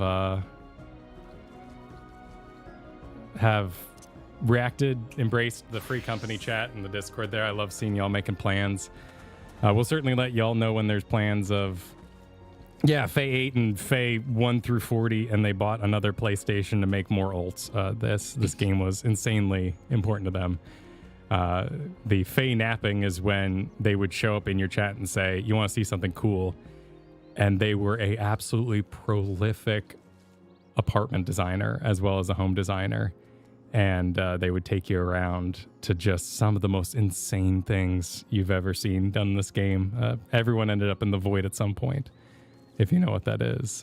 A little bit of that footage made it into our housing video. So that's how long Faye and I have been talking. If you remember the housing video we did back in Heaven's Ward, was it? I was careful not to include the void footage because I was afraid I'd get them in trouble. I didn't want them to get in trouble for getting glitchy in their apartments, but they made some amazing stuff in this game. Absolutely. It was and so to see that tradition continued on is awesome. That they took so many people on tours was really, really cool to see. Yeah, hell yeah. So there's been a lot of really kind story sharing in our free company chat and our Discord. So I'd invite anyone that's been involved in our community, and even if you knew Faye a little, and if you haven't checked out the conversation in there, it's a pretty nice way to remember them. But we don't have any other updates at this time. No, because everyone's still being alerted. But there is. I keep wanting to know if is there a place I can send flowers? No, is there something. I want to do something. It was shocking, and so family's catching up, everyone's catching up, and we'll let you know when we have information as what the plans are. But definitely join that free company because there's a lot of celebrating going on in there. So. Yeah, the clones are cooking. Yeah, the clones are cooking there in the back. Yeah, they were responsible for an insane amount of things around here. But Garrett's got it right, and I love what he said yesterday too. Just let someone know, just message someone right now, be like, hey, by the way, we've been talking for years. You're a damn good friend. I appreciate you. Yeah. Also, Vicky, thank you very much. I want to say, I know the system is built in a way to highlight messages through monetary, throwing money at the system, but I want to say, let's all save our supers. Don't send supers for Faye. I'm hoping we'll have a better way to pay respects. Because I don't know. There's something about that just feels weird to me. Because I'm sitting here, I want to know where I can send things. Yeah, and hopefully we can all help out in some way. But we'll let you know. And thank you for being a part of it, Vicky. I appreciate that. Yeah. But I will read this. But I also want to be very clear. I don't want to advocate for sending more of these. let's hold our money, and hopefully we can do something directly in Faye's family's direction. But Vicky said, this is for Faye, and you both have Faye's of my own in this game, and they mean the world to me, so I guess this is for them too. Game friends are real friends. Thank you for the reminder to tell them what they mean to me. Oh, don't worry, I was going to super you anyways. Okay. That was. I appreciate that. But just in case anyone else is seeing this and I want to get on this, I'm like, if it's for Faye, let's wait until we know where we can send things. But that was something Kristen said to me too. Is I was like, man, I can't believe I'm feeling this way over someone I've never actually met, and she was damn right. She was like, your time was real. The game is fake, but you put your real life time, finite as it is, into this game. And the connections you make inside of it are extremely real. So there's no reason to feel that way. It's true. It made me all the more appreciative for y'all, is what I mean to say. Yeah, I've been hit by the reality of the connections before. Usually when we we actually have had a chance to meet up in real life. You know, at least with this, it's pretty much only been FanFest, but I don't know. Yeah, it's like I don't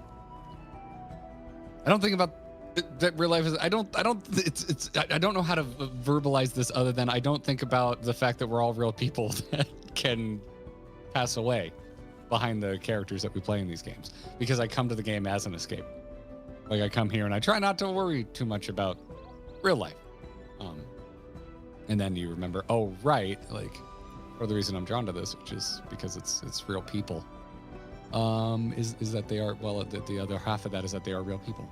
And yeah, it's just, I don't know if it's easy for everybody to like kind of forget that you know, your internet friends are real people, but it happens to me from time to time, especially if they're people I don't get to see in person very often. I've been really fortunate where I've usually been in a place where I get to see the folks that I game with at least close to once a year up until 2020 and all that stuff. But yeah, I mean, we're not gonna have FanFest for a while, and I can have a big joyous excuse to be in the same room together anytime soon, unless you're coming to our GG meet. So yeah, that's why that's important to me. So I'm glad some folks are like, oh yeah, absolutely, let's spread that message. So yeah, just kiss your homies goodnight. Like as much as I could ever mean saying that, like I really do. Like tell your friends how much they mean to you. Yeah. So yeah. Vane, thank you. It's for you too, that for the time hanging out with you too, even when it's through VODs and when I got busy. It's all good. It's all good, Beth. I hope you're doing well. I hope everything's going. Any news on your appendix? But Beth and I have become real life friends through this darn game. We talk quite a bit at a game. So yeah. I know I've told you I think you're cool as hell, Beth, but you know, again, I'll do it here now. While we're doing this kind of thing, yeah. Yeah. Good time to remind everyone. Yeah. Oh, is that the 57th rule, Luke? That FC members and friends are as rare as Lantinum. Treasure them. It's a good crowd, the GG crew. Thanks for being here. Appreciate Absolutely. it. Usually that's said with an air of thank you for helping us be successful in the back, but today it means thank you for helping us through times that we find kind of difficult. So we appreciate it. I feel like our back is had by y'all, so appreciate it.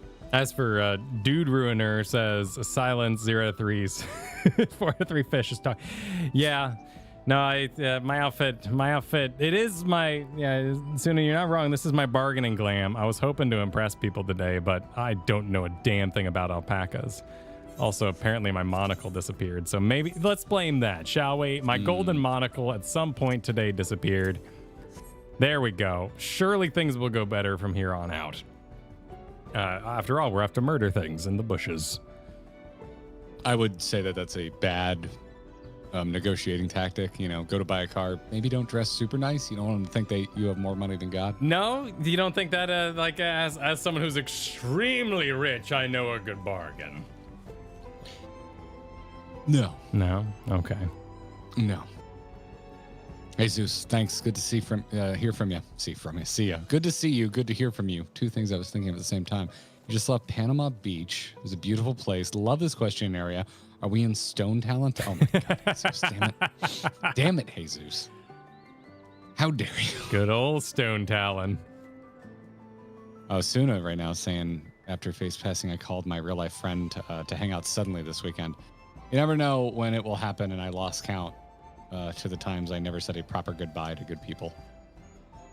I hear that. Yeah, we not my parents, but we lost two parents that were very close to us back to back in the course of like 6 months. They were folks we didn't get to say goodbye to. I've been thinking about that a lot lately. Yeah, absolutely. Don't leave things unsaid.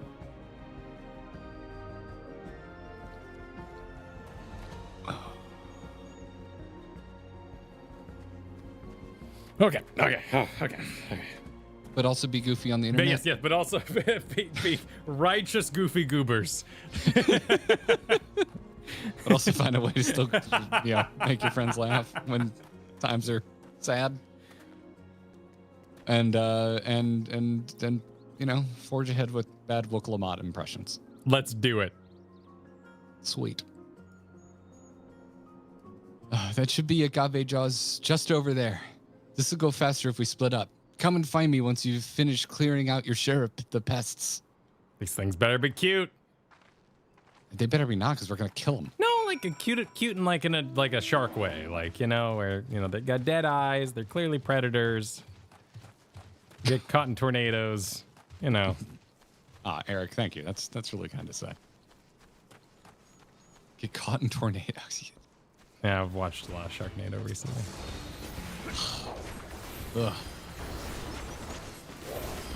You try won't and get believe this the man place to it watch goes. anything live action for 3 years straight now, and that's what he leads. Yeah, you're with. gonna love that I'm rewatching Demon Slayer. That's gonna. I'm great. I'm so no, glad. actually, I got pissed and I'm just reading it now. I'm so glad that you've ran out of anime trash. I'm not gonna to intentionally made live action trash. Not the Demon Slayer's anime trash. It's fine. No, it's good, but it's just gonna be forever until they finish the damn thing. I was overly concerned that they forgot about characters, so I started reading it and I'm like, oh, no, these are the characters I thought they forgot about. Cool, I'm just gonna keep reading. Also, with the AC out, it's been hot, so I've been having trouble getting to sleep until that gets fixed. These things are kind of cute. Yeah, I would say they are. As a Chihuahua dad, I will grant these the distinction of ugly cute. I kind of got testicle face, which I'm not a big fan of. Oh, and it does sort of jiggle. It's just a round nose. Kind of it's fine. Gonzo-ish. It's fine. I like Gonzo. It's the big old nose. It's the butt face.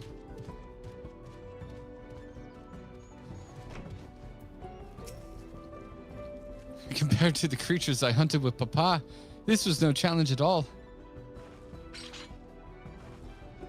Come on, let's head back to the distillery. All that's left is to give Mablu the sack of leaves so she can seal the deal. Oh, that was easy.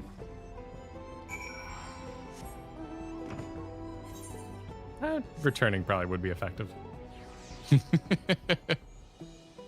Yes, fair. I have Commence the jiggling. I guess I had your old Limsa one waiting on the sideline, so I didn't get it. Did Kyle call that thing a Balchinian? That he did. Oh my god. That is the only thing I remember from Men in Black 2. That part where the dude took off his robes and flew around in a tiny UFO was just... It like broke my heart. Just remember being in the theaters and loving Men in Black and just... That first movie is like basically perfect. It's amazing. It is such a tight script. It's so good. And the sequels are just so mediocre. I'm still here today being like, you could make it good. Like, make a Men in Black series, like a comedy series. It doesn't... Like 10, 15 episode seasons. Like, it'd be great. But Ghostbusters suffers from this too, you know? Like, they just... Oh, dude, I struggle. watched the new Ghostbusters over the weekend. Okay. How was it? It's just... Is it member berries? Is that... No, the last one was 50% actually kind of an original idea, and the back half was just the most like we don't respect the audience member berries I've ever seen. To the point of having the ghost of an actual dead actor. Yes, I remember. Means a lot. Harold Ramis. I thought it was the most tasteless thing I have ever seen in a film. But I mean, his family was involved in the movie, so I guess how much can you? But like at a certain point, you're just like, yeah. But yeah, it's just, you know how the original Ghostbusters is a movie they made for adults and kids just happen to think it was cool? Yep. This is a movie that they 100% made for kids, and I don't think any adults are going to think it's cool. Huh. Yeah. Yeah. It's not terrible, but it's not great. Yeah, it's. I would actually love to get your opinion on the last two Ghostbusters movies. Because the Afterlife, the first half, I was like, this is weird direction to take Ghostbusters, but I was kind of into it. and then they went member berries. Huh. But anyway, is it forgettable? Absolutely. It is absolutely. Forgettable. Yeah, it is 100% forgettable. But there's some things I like, and yeah. Dan Aykroyd, I thought, was really well handled. Okay, I'll say that much. That's my compliment for but he does Frozen Empire. Because he cares. That's why I wasn't worried about him. He wasn't the part I was worried about. Anyway, those monsters, no trouble for you, it seems. Now, if I could have that sack of leaves. Here you go. What a jolly... Oh, it's a shadow. Okay. Thank you for looking after our precious trading goods.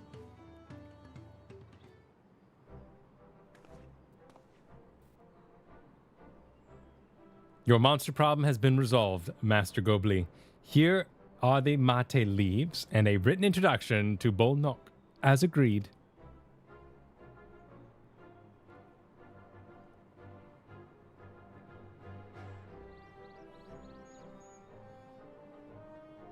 And the deal is done. Here, your jug of premium mezcal, aged 3 years. Please accept it with my compliments.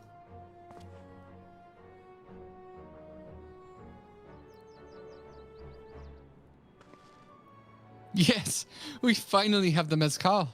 Great work, especially you, Ma Blue.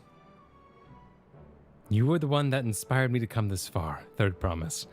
But let's not celebrate until we have the saddle in hand. Ma Blue, is it? You drive a hard bargain, young peddler.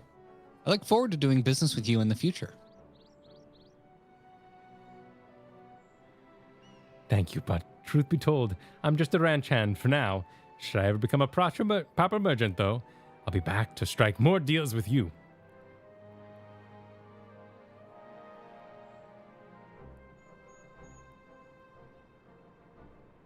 Let's go get that stinky saddle.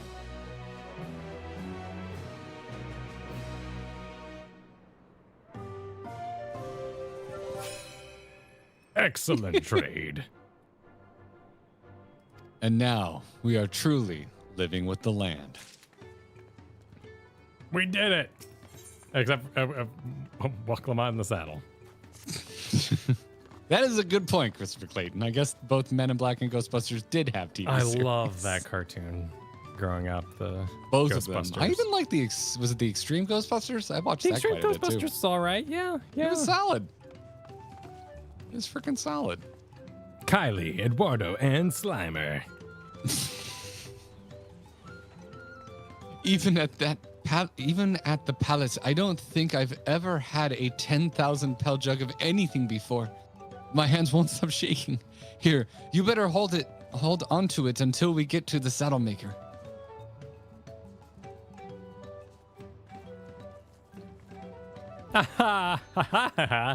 You can imagine if we dropped it. Yeah, I'd have to start all over again. Luckily, Havli's place is not far. We just need to head across the plaza.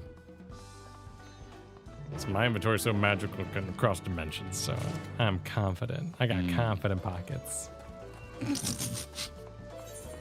This inventory's been to multiple other worlds. Into the edge of the universe. This is it. The trade we've been working toward. Hand it over. And the swift culling of hostile pets? You stealing one piece. Right. Time to make our deal. The hell are you talking about? I was just reading the description of the item. Oh. Apparently mezcal's used to get rid of pests. Get your tools ready, Saddler. We've brought you your precious mezcal.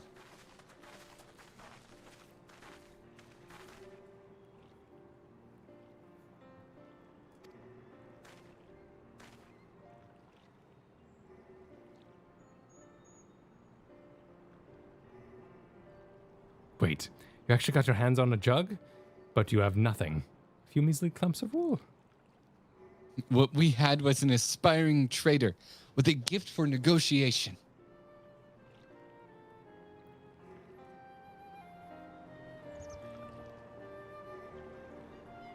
Look at everybody learning to believe in themselves.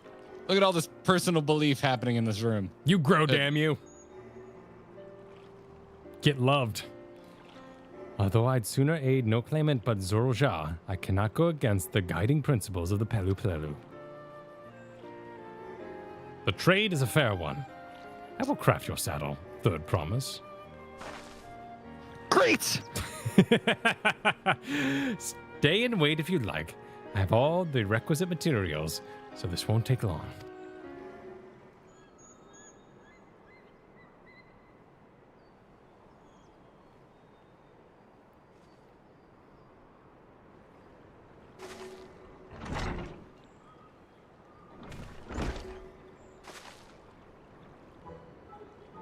Your commission is ready.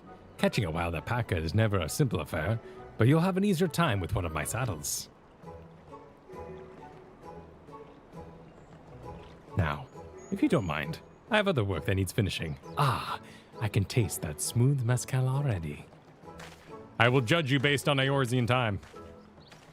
We did it! The saddle is ours! And to think we started out with only a 100-pound basket of alpaca wool. Mablu, you are going to be an incredible merchant. Thank you. It makes me so glad to hear you say that, third promise. We got what we came for. So let's return to the ranch. The others will be waiting. Feet. Technically we did. Success. Excellent trade. He's just going to be standing on 2 separate alpacas when we get there. You pick up the saddle. Holy shit, shit. Oh, no. Oh, the mod is unstoppable. This is like so corny wholesome. I'm going to need to play like Doom or Dead Space after this. Just to wash it out. Just need a palate cleanser from all this smiling joy. My eyes. You've acquired. Oh, you're not even this cutscene yet. Oh yeah, no, excuse me. I was not in the cutscene yet. There we go. You've acquired the saddle then? Yes, and thanks in no small part to Mablu. Before you rush off and catch an alpaca, though, let me teach you how to saddle one. I'll bring out one of our wild-born friends so you can practice.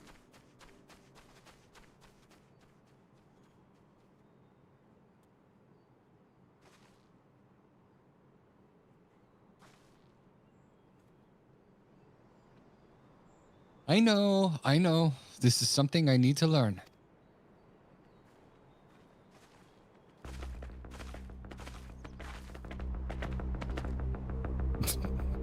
That has a slot danger music? How do you remember that?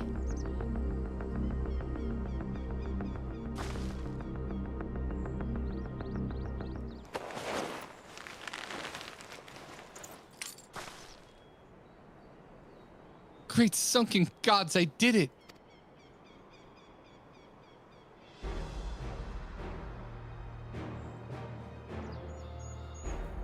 He hardly seemed bothered, much less inclined to spit, as if he was completely accepting of Urqopacha's touch. Oh my goodness, you're right, Time Chaser. The Red Kojin. Remember when we had to, like, on our way to Susanna, we hadn't had a single fate in the game yet, or trial. And that song played for like a solid hour straight while we killed the turtle men. I do not remember that at all. Oh yeah, no, it was a thing. It went on and on. It was one of those zone music things. Dude, I tried to put most of the Ruby Sea out of my brain except for Susanna. Yeah, man. Like I was like, oh god, this is bad. I was like, I'm not having a good time, and I don't want to be a bummer on stream. That's how I was during the Ruby Sea. Oh, excuse me. It's because the singular scent which made the saddle that with the saddle has been coated. Alpacas find it very soothing, like those cat plugins. Oh my Jesus! You know, I've never taken a good long look at one of you before, but think you're actually kind of cute. That's where he gets spit. Just like Men in Black. Ha ha ha ha ha. Now you're noticing that? Dick's son is coming back. Yep. Zorojah. He's back. What the frick? Oh, he caught a golden Outback. Wow. Playing Pokemon Snap. Having done exactly what he set out to do. That alpaca he's brought. Is it me or is it glowing? I've heard tales of such a beast. They say the golden alpaca lives a solitary existence deep in the valley, where it shuns the company of both man and its own kind. We bought some gold paint.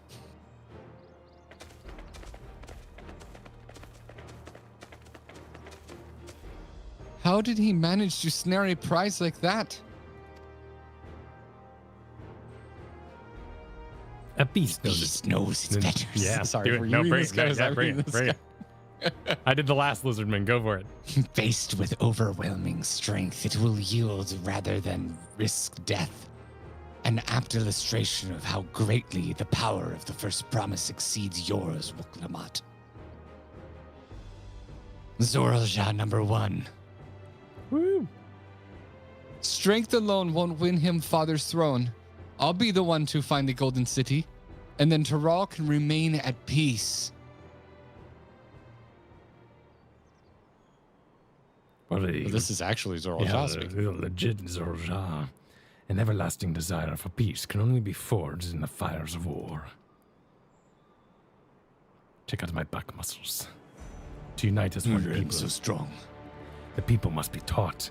They must suffer the horror and hopelessness firsthand. Oh, I love you so much. Exhaustion from prolonged conflict. The wages of war's merciless nature.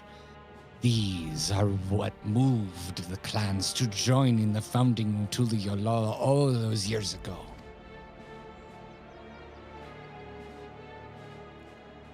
Consider the younger generation of this village. Since birth have they basked in unbroken harmony. And behold, they regard war not as a tragedy, but opportunity. Thus does the resilient son seek to provide education. He offers much-needed lessons in the realities of conquest and a renewed appreciation for peacetime. Wow. Your whole goal is to be so terrifying that you remind people how great peace is when they currently have peace? What a plan. A+. We're outwardly terrible. Right on the fridge there, Zorojah. Nice one. 'Tis true that war's misery breeds a longing for peace. But I have seen with my own eyes what becomes of an empire forged through the violence you propose. The rebellions it spawned and the ruins it left behind. Daughters. The Gallian Empire was a congregation of simpletons. Not how I expect him to talk. The oppressed fought back against their oppressors, as well they should. Men are not beasts. Only a fool would seek to rule all with the threat of force alone. This is why Gulajaja did not elevate the Mamoja, why he treated all clans with equal respect. However, the first promise has his gaze fixed upon the more distant horizons. He would unite not only Tuliyola, but the star in its entirety. What? Why? Yeah, we're all asking that. I need not explain myself to you. You'd only get my ass kicked later in this expansion.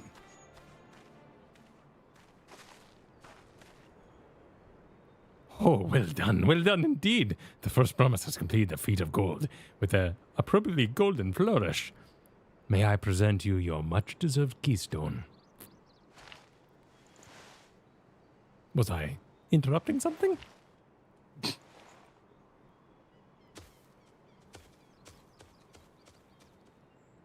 He's always been like that, never sharing his innermost thoughts with me, or even with Kona. It's like we're not even a family. I can see why he kept those thoughts to himself. His thoughts suck, bro. Your brother sucks. You probably had really lovely Thanksgivings because he kept his mouth shut. Okay. All right. Yeah. If you refuses to elaborate, leaves. Yeah. We all have that family member, the one where we're just like, please God, don't have a second glass of wine. Wow.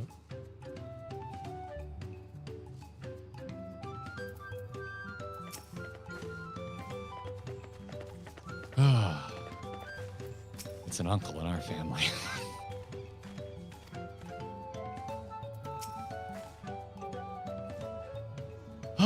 Rosy Cheeks, thank you for your first super chat ever. First super chat after lurking for years. Started watching you from Recovering Wow podcast or Trez Weeb game, and I've loved following your journey. Well, hot damn, Rosy Cheeks. Thanks for joining Thanks us for lurking so for that long. Hope you Appreciate enjoy it. lurking, or if you want to talk more, that's cool too. Whatever works for you. Thanks for hanging. Appreciate it.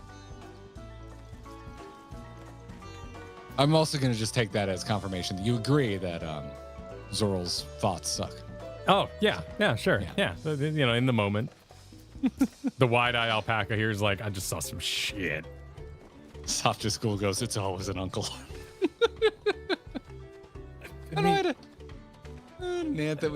She got fun spicy after a second glass of wine. Gaze fixed upon more distant Not ruin everyone's time spicy. Yeah, no, it's a...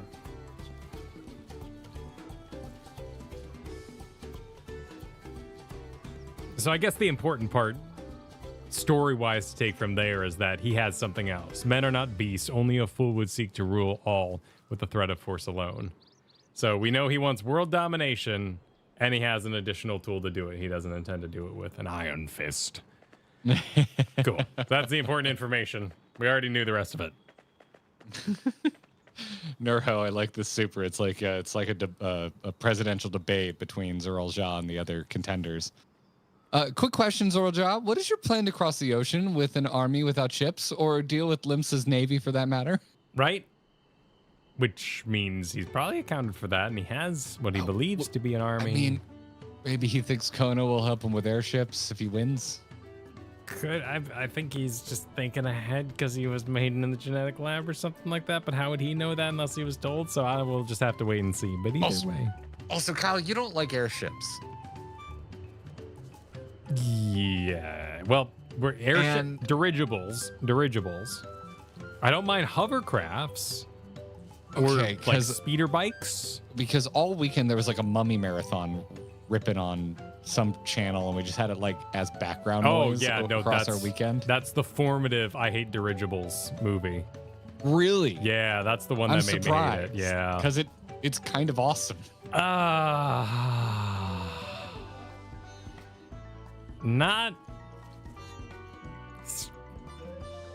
Not really.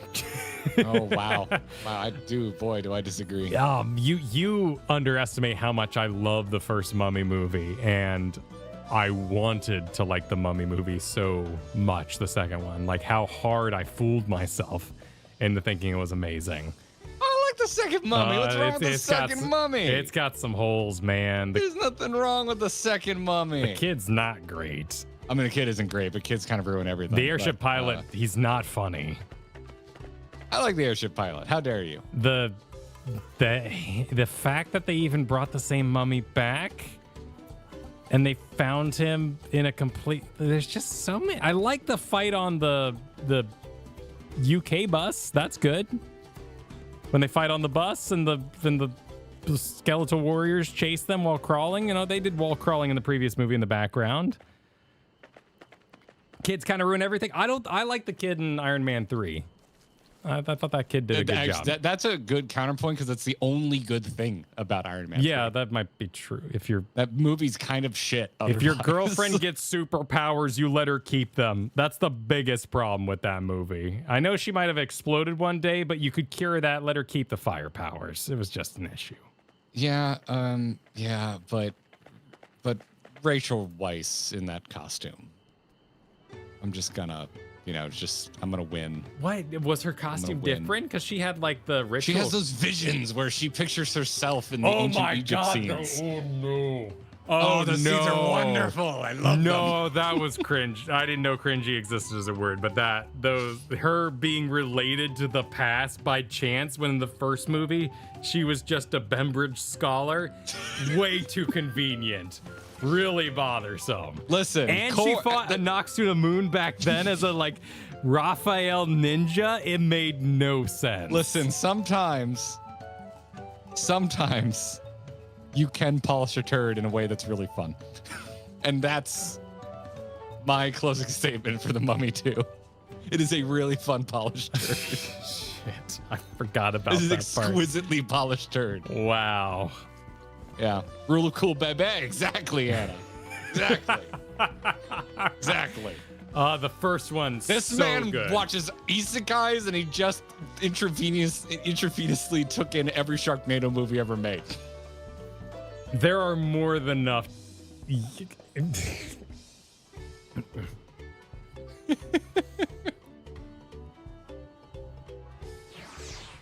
I don't. So do you like the third one better because it's a different? It's not the same mummy. Wait, like isn't that the Emperor? I've never seen the Emperor's Tomb, or is that the video game? It's the Tomb of the Dragon Emperor. No, I've never seen it. I've never seen it. I think it's kind of cool. It's weird, but I think it's kind of cool. Anyway, clearly we need to do a series of mummy spoiler casts where we revisit these all three mummy movies with new eyes. Also, I would love to watch The Scorpion King with you because that movie is so much better than that's a D&D adventure. The Scorpion King movie is actually pretty fun. Yeah. I didn't see Mummy 3 because I was personally disappointed that he fought another mummy. I thought he should just go fight other Universal Pictures, fight Dracula or something. Like there was no reason that O'Connell's skill set should be exclusively used to fight mummies. That's very specific. Well, didn't Stephen Sommers go on to do Van Helsing? Yes. So Stephen Sommers, the director of the original Mummy, eventually made Hugh Jackman's Van Helsing movie. That's the same director. I'm not going to take that from Hugh Jackman. That should have been Brendan Fraser, but there was a whole career thing that happened there if you want to look at Brendan Fraser. It's a very sad tale. But that would have been sick. Brendan Fraser. I'm so happy for his comeback. Yes, dude. That was an amazing comeback. Absolutely. Hell yeah. Yeah, Helsing's fun garbage. I agree with that. Yeah, Van Helsing, like, objectively not a good movie, objectively an amazing movie. Both are true. Yeah. Both are true. That's I love fair. Van Helsing. God, that was a date movie with some ex I legitimately don't remember. But I know I went and saw it on a date. Okay. I can get behind Van Helsing. I mean, but I'll also watch, like, League of Extraordinary Gentlemen. Like, I love that some movie trash. kicks ass. Yeah. It's a cool movie. It's a cool movie. But I had opinions about Mummy 2. Hmm. And yeah, I still thought the Scorpion King looked good at the time, and most people did. And so, you know, I never thought any of the Mummy movies CG looked particularly good. I thought the stretchy mouth in like the very first one, even when it was new, I was like, this looks kind of jank.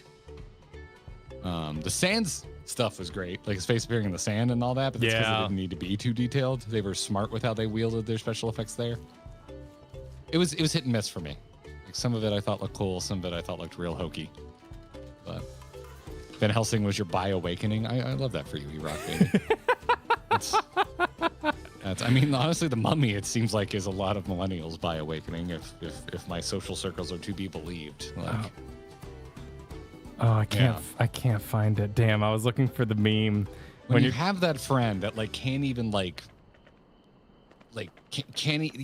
that wall is up where they're like, I can't even imagine being into the same sex. Usually the Mummy is the first chip away in that facade. We're just like, come on, at a certain point, come on, look at it. Just look at this cast. Just look at them all. George of the Jungle, man, when he walks out and he's like, about to learn about coffee.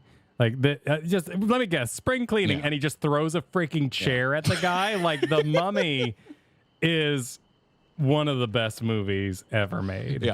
Yep. Did this just turn into a movie stream? Christian Solid. Oh, I love it. We must be finding new people. Real quick. Yes, briefly. This happens often. Briefly, it happened. Briefly, I don't know why it happened. What were we talking about even that got us here? You know what? Back to KLG Chaos. Oh. Super, what are we doing tonight, Zeril Jaw? Same thing we do every night, Cyril Jaw. Try to take over the world. Yeah. Yep. Dirigibles. That's how we got here. Talk about Underworld. Kara, don't you bait me. I love Underworld. Yeah, don't you do this. Don't you do this. Yeah, see. Luke E. Supered, I will dominate the world by forcing people to accept my gifts of bloodshed, pie, casual Fridays, and candy. Right, and an extra bonus level for like, and my bloodshed's gonna suck so much, people will appreciate peace better. Well, look at the charity work I'm doing. I'm so amazing. Zenjetta, thanks for the double soups here. Uncle wants to not talk. Crazy Aunt is how much chaos the adults need to clean up once she gets the nieces and nephews involved in their chaos.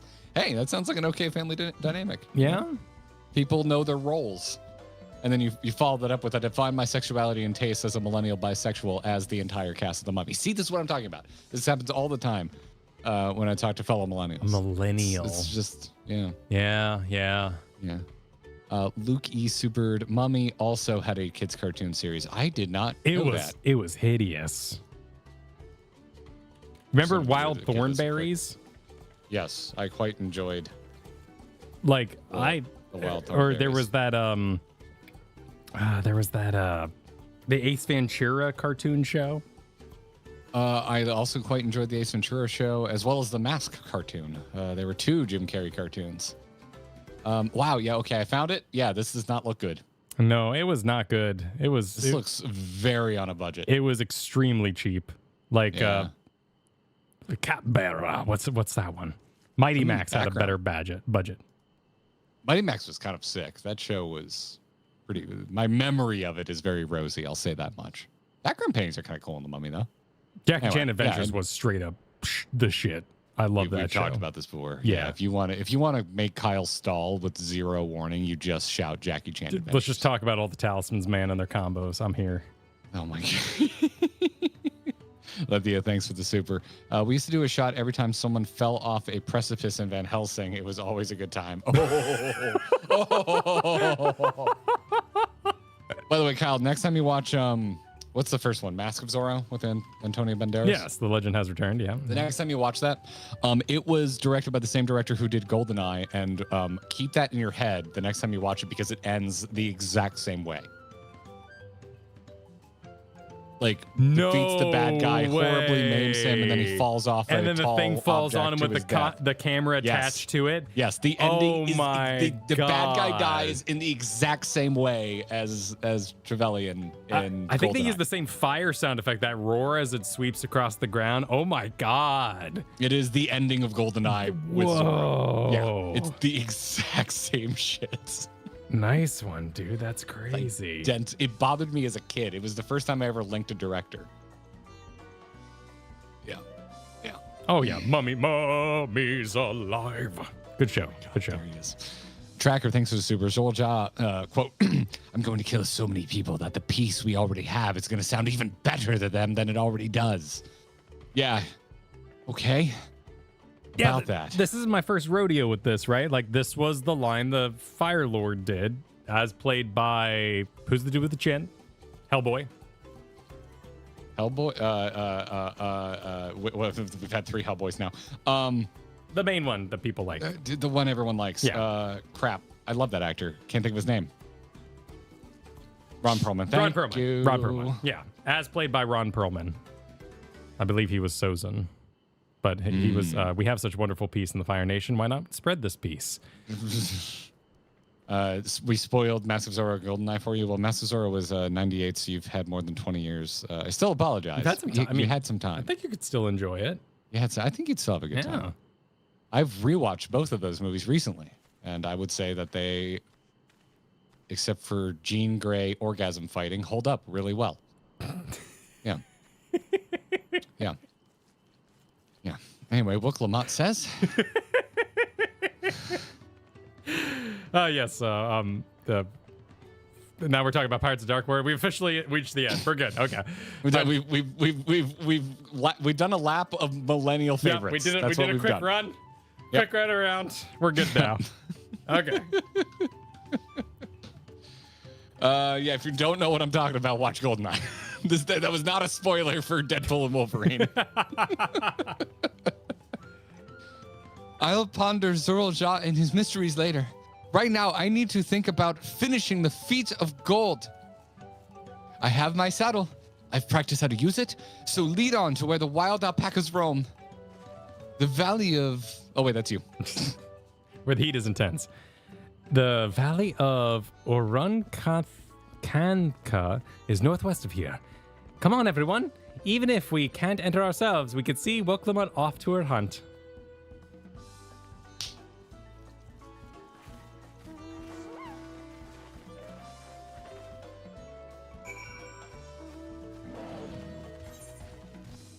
Oh, I'm gonna mount up. What? Bit of a ride. You're a bit of a All ride. this ride, and we already ruined Pirates of Darkwater talk. I can't believe we spent it at the wrong time. Are but the balls glowing? Why are the balls glowing? I thought they were just wool balls. Microplastics. The Pelu and their rich mercantile empire of microplastics. Monkey birds. Don't you enjoy glowing balls? Yeah, they're fine. Yeah, you missed the Pirates of Darkwater talk. Yeah, that was my first experience with Serenity. What's it called? Firefly. What? Just an amazing show that was canceled for no reason. Oh, gotcha. I can do this. I know I can. Cheer on Urqopacha as she marshals her courage. Cheer. Cutscene.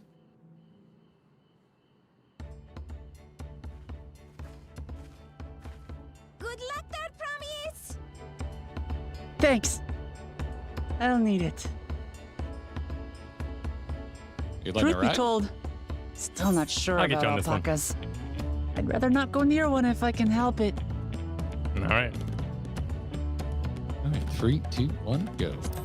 Because I assume there will be antics. Alpaca riding antics.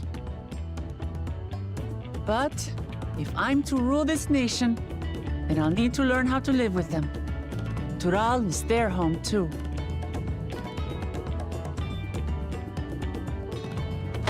Right. I'm off.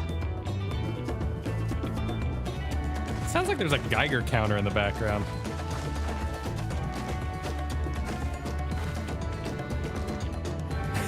But I think it's a little bit. So shall we head back to the ranch, or the kaiju man? I'm staying here. As will I. Urqopacha is alone in this. The least we can do is stand watch and await her return.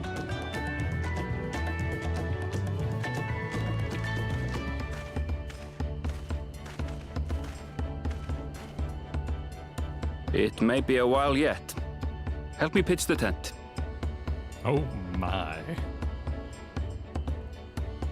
Said the tent, not a tent. Oh.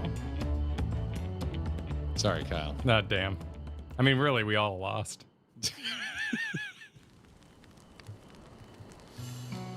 Sure, someone will sell that statue very soon, Kyle. Trust a gleaner to come prepared for anything. What's a gleaner? Wow, that's a pose. Yeah, that is a waiting. pose. someone whose job it is to travel the world and procure uncommon things for their employers. Erenville specializes in finding animals, I believe.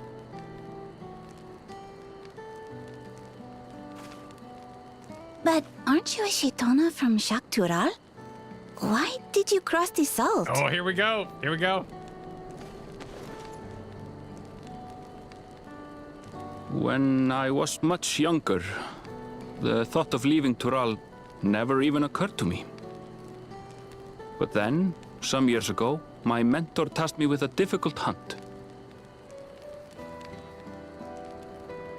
Something I could never find, she said, so long as I clung to the familiar. She suggested that I leave home, leave Tural, and join the Gleaners of Sharlayan. As one of their number, I could experience the world, immerse myself in myriad cultures and customs, see the many faces of nature. And once I had learned what is truly important, I would find that which I seek. My younger self took those words to heart, and off I went to become a gleaner.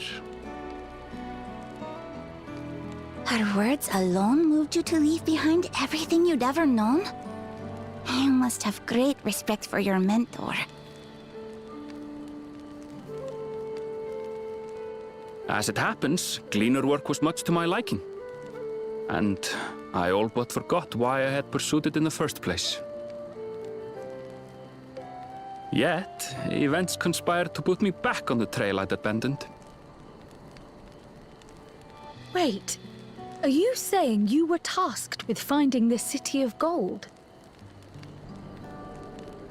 I was. And though my hunt is now entangled with the right of succession, I mean to see it through. Well then, I understand completely. We all have our reasons for seeking the Golden City. Which is all the more reason for us to work together. Just so.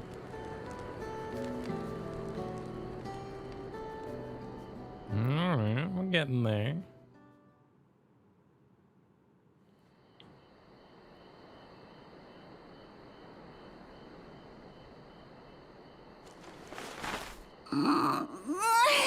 She should have been back by now. What if something's happened to her? We need to tell Tobli and arrange a search party. It's just Tobli. I figured there was some other pronunciation. Wait. Do you hear that?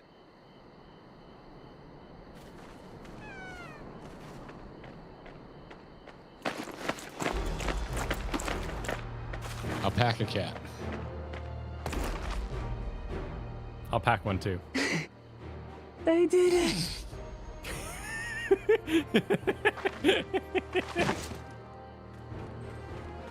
I'm just so pissed I laughed at that.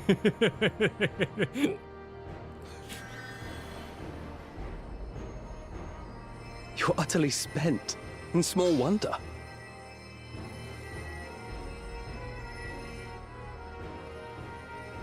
Well done, Third Promise. The ranch isn't going anywhere. Take a rest in the tent.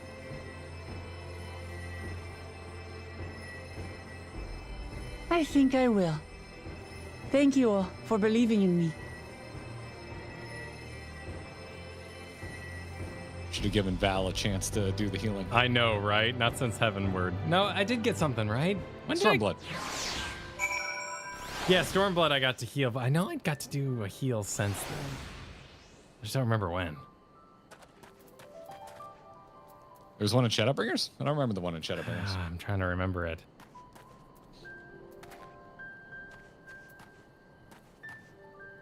In Vothri's room. Oh, okay. Yep. I do remember that. Yeah, the one Stormblood was super cool during the attack.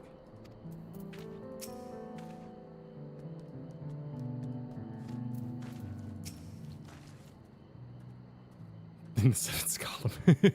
Thank you, Chainsaw Unicorn. The limits of her endurance. Wing Zero, thanks for the super earlier. What goes for alpacas comes back with Cusco from Emperor's New Groove.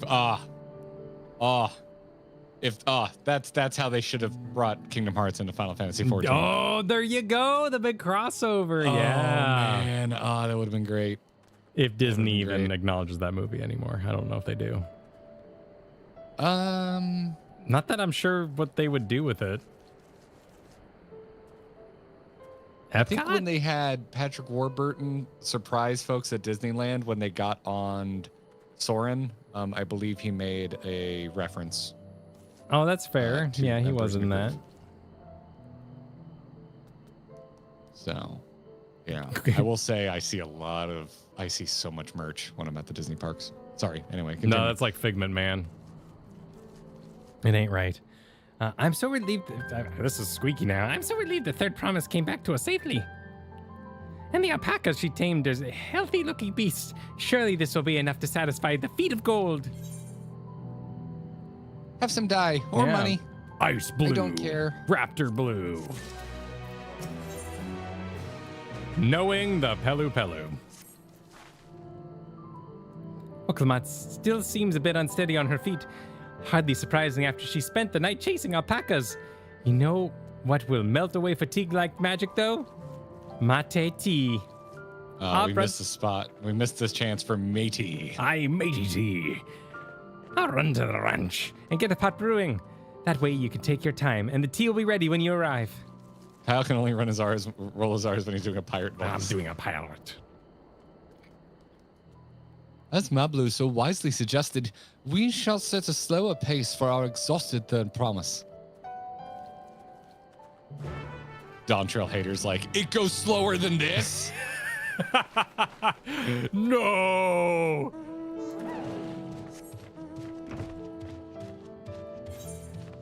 Oh, this, we meet him outside of town. Okay, I'll ride it. I'll enjoy the scenery.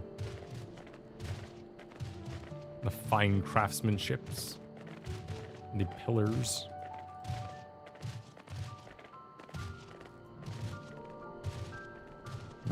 Yeah, go with Kronk, man.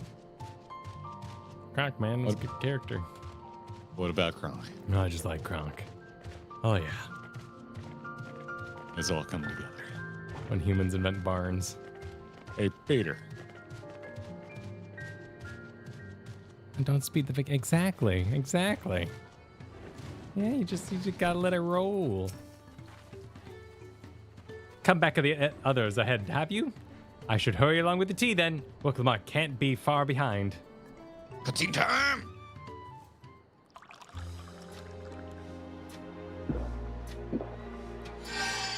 Oh, we drank the tea. Oh, the tea really is magical. I feel better already. I love this music. I see you've become more comfortable around our fuzzy friends. Watching this one taught me a lot about alpacas. What grasses and fruits they eat, what sounds they react to, their adorable little quirks. Stop laughing when I smile. Screen cap. That face right there. That's a screen cap. That's getting used. That's a response. When you're several dogs in the conversation, they won't stop talking. Damn, dog. Jesus.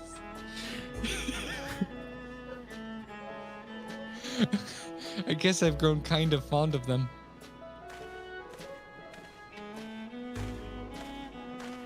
Welcome back, Third Promise. Accomplished the feat of gold, have you? Oh, damn, just taunting there in the background. Yes. There's no mistaking a valley alpaca.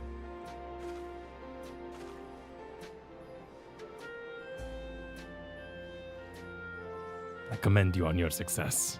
Well done. Yes, we did it!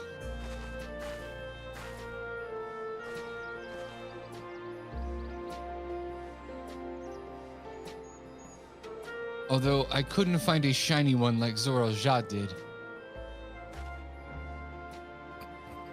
I'd be surprised if you had.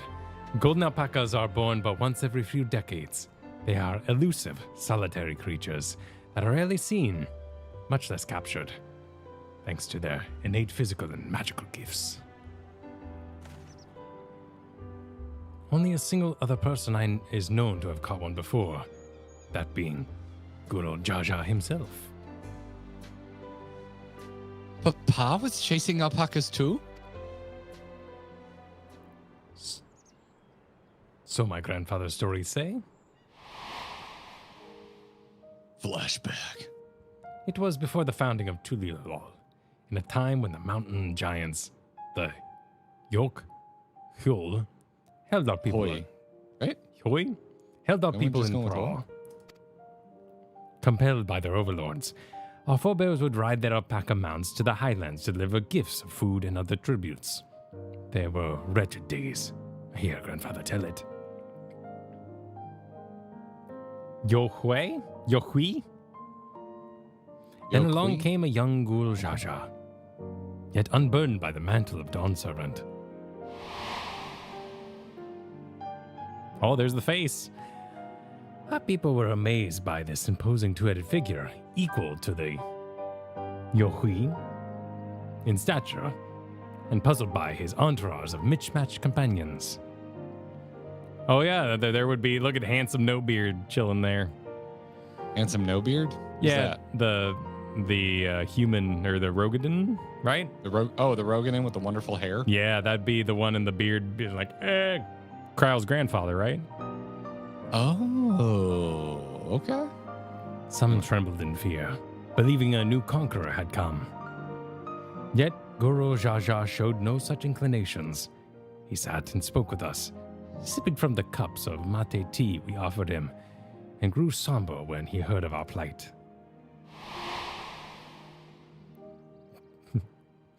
None could have anticipated what their visitor decided to do next. Guru Jaja ascended to the cliffs to face the giants and freed the Pelu Pelu from the Yokhui subjugation. Then he turned an appraising eye upon the riders and proposed that we take to the roads to peddle our beverages. The suggestion seemed obvious for one who traveled as he did, intent on fostering amity between the clans.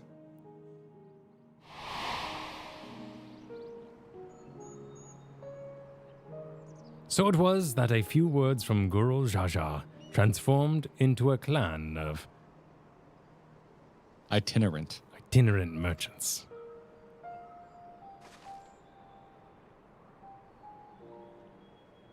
I've never heard the bond Papa forged with the Pelu Pelu spoken of in that way before. The saga is not so detailed.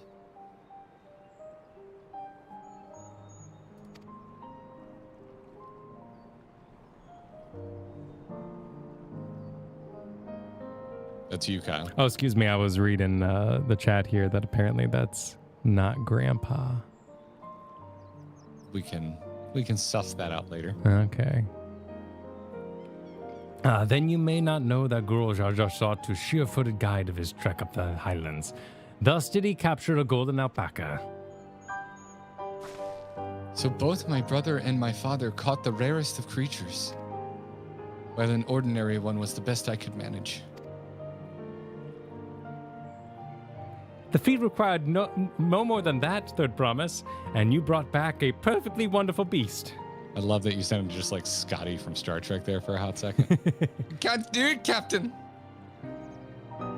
Mablu's right. You're a perfectly wonderful beast. If anyone's ordinary, it's me.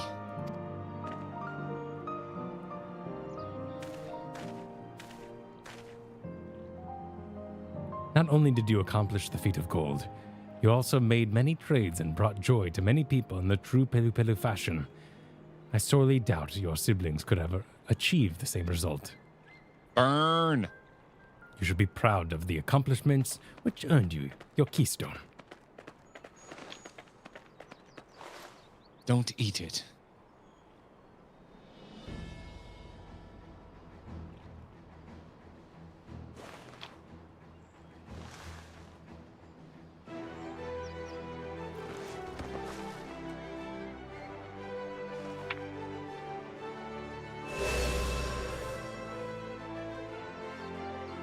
Five more to go. It bothers me that there's not 5 slots. Well, because when they came out, they each held one, so they have a stack in their inventory of all the plates. Oh, there's 5 plates. Yeah. Okay. It was kind of confusing because they walked out with a number that looked like they were giving one to everybody, but they actually had like a fat stack apparently, and everyone's inventory is full. Okay. Yeah. All right. Okay. Cool. That's not convenient, but okay. No, it is not convenient. Oh, that's right, because we did the path and they had a... Yeah, they were all standing around and they were comparing, yeah. Yep. Be well on your way, Third Promise.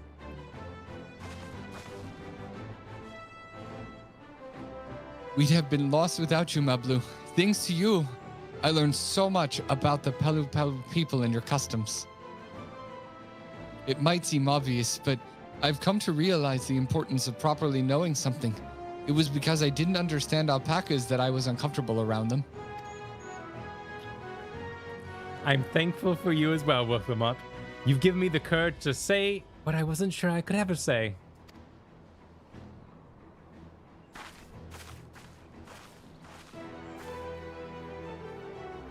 Tobli, I want to leave the ranch and become a merchant. I appreciate everything you've done for me, and I've loved every moment caring for the alpacas. But this is something I need to do. I need to walk my own path and make my own trades.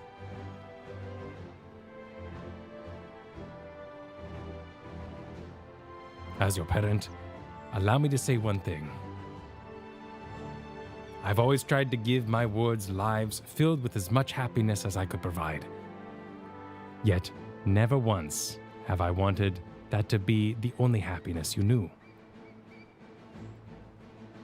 You have my blessing to walk the path you choose, Malbu. Mablu. It gladdens me to hear you found a calling you wish to pursue with such passion. You'll make an exceptional peddler. I'm sure of it.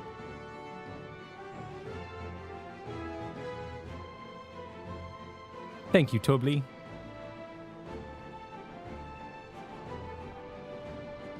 What did I tell you, Mablu?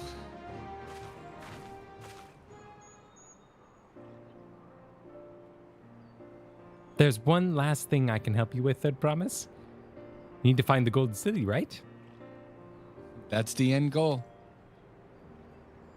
Then I suggest you talk to... Isn't that the person we were just talking about? The Yakoi. Yeah, They're the Yakoi. people, not a person. Yeah.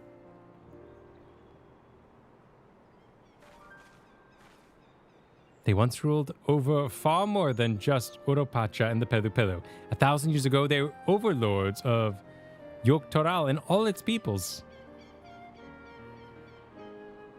During that era, the Pelu were commanded to search for a city of gold. They scoured every corner of the continent, but never found any trace of that fabled place. But if they don't find anything, what could the Yakoi have to tell us? They may not have found it, but the fact that they thought to look for it at all makes me curious. Perhaps there's value into delving into how the legend originated.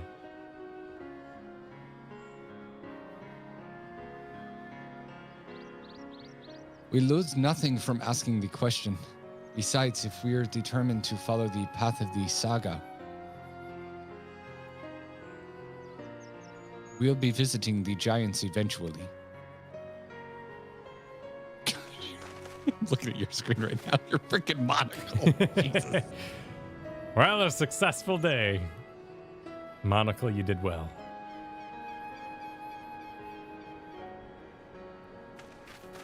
Oh, Kryl, I have a question I've been meaning to ask. And since we finished with the feet, where did you require that earring? My earring? Do you recognize it? Yes. Pieces just like it first became fashionable in Yogg-Toral around 20 years ago. Since then, it's become common to wear one as a charm for safe travel. 20 years ago, right about the time my grandfather made his journey. Yet the Dawn Servant implied the earring was connected to the Golden City in some way. Surely there was more to its significance than simple fashion. If you want to know how it first came to be crafted, I could find out. Seeing as it's a regular seller in many merchants, I'm curious to learn about it myself. That would be appreciated very much. Thank you.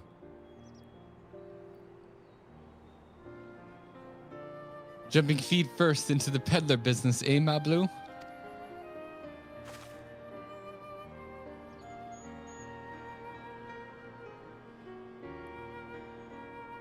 Right then. That's 2 keystones down. I say we head back to Tuliolal and plan our next move.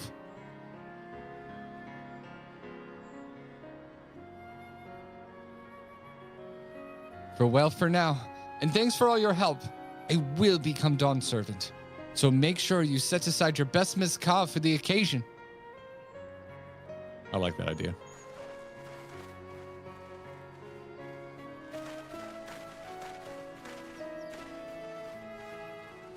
She has a fearsome opponent in that brother of hers. He even brought a golden alpaca to heal. But you've heard Zorjal's supporters talk. They might see opportunity in his expansionist ambitions, but they find the man himself intimidating, terrifying even. Whereas I've grown to love Urqopacha. Everyone she meets will come to love her too, and that's why she'll win the throne. You might be right, Mablu. You might be right.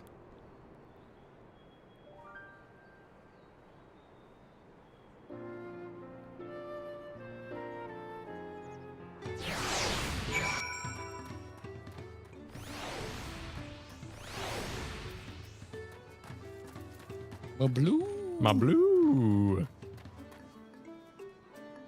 It feels good to have the feet of gold safely under our belt. Even if my victory pales beside Zoralja and his shiny golden alpaca, I know I shouldn't let it bother me, and gods know you've all been supportive. But I want to be strong, or wise like my brothers. To be a promise that people respect. Which is not likely if I stand here carrying on and on about things. Let's move on. Back to Chabalyav Tai with us. The contest has hardly begun. I need to look that one up and make a note. I get it wrong every time. You sounded confident, man. I'd say rocket. This is not fashion rules.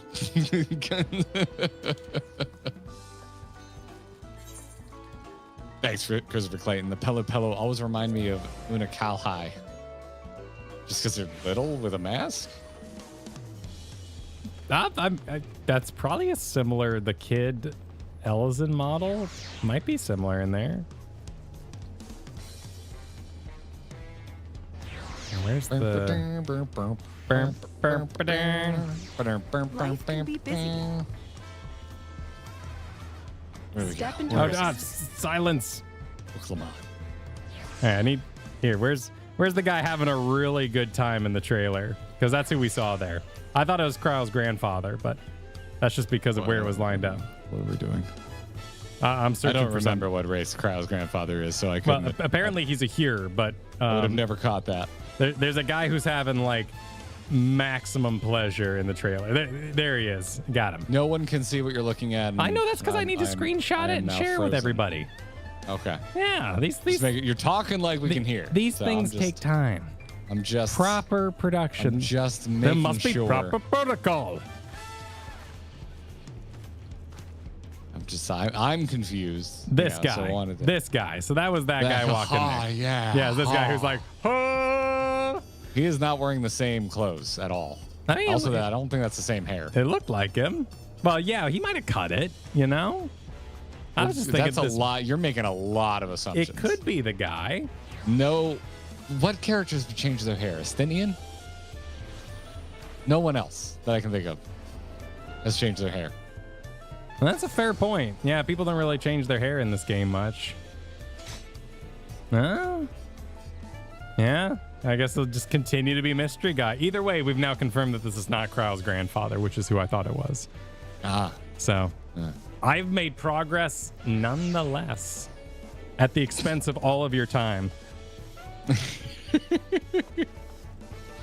They knew what they were signing up for. You'll roll in here expecting efficiency.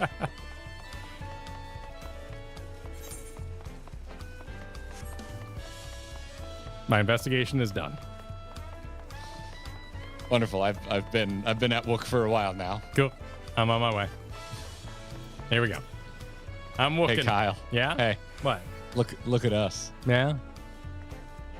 Now read. Hey, look at that. Okay. You believe it? The contest has barely begun and we already have 2 keystones. Surely even my talented brothers aren't doing this well. We can only hope. I mean, that's fair, actually, yeah. We did it! Since they did divide the Chosen across the 2 zones, you know, we could be ahead.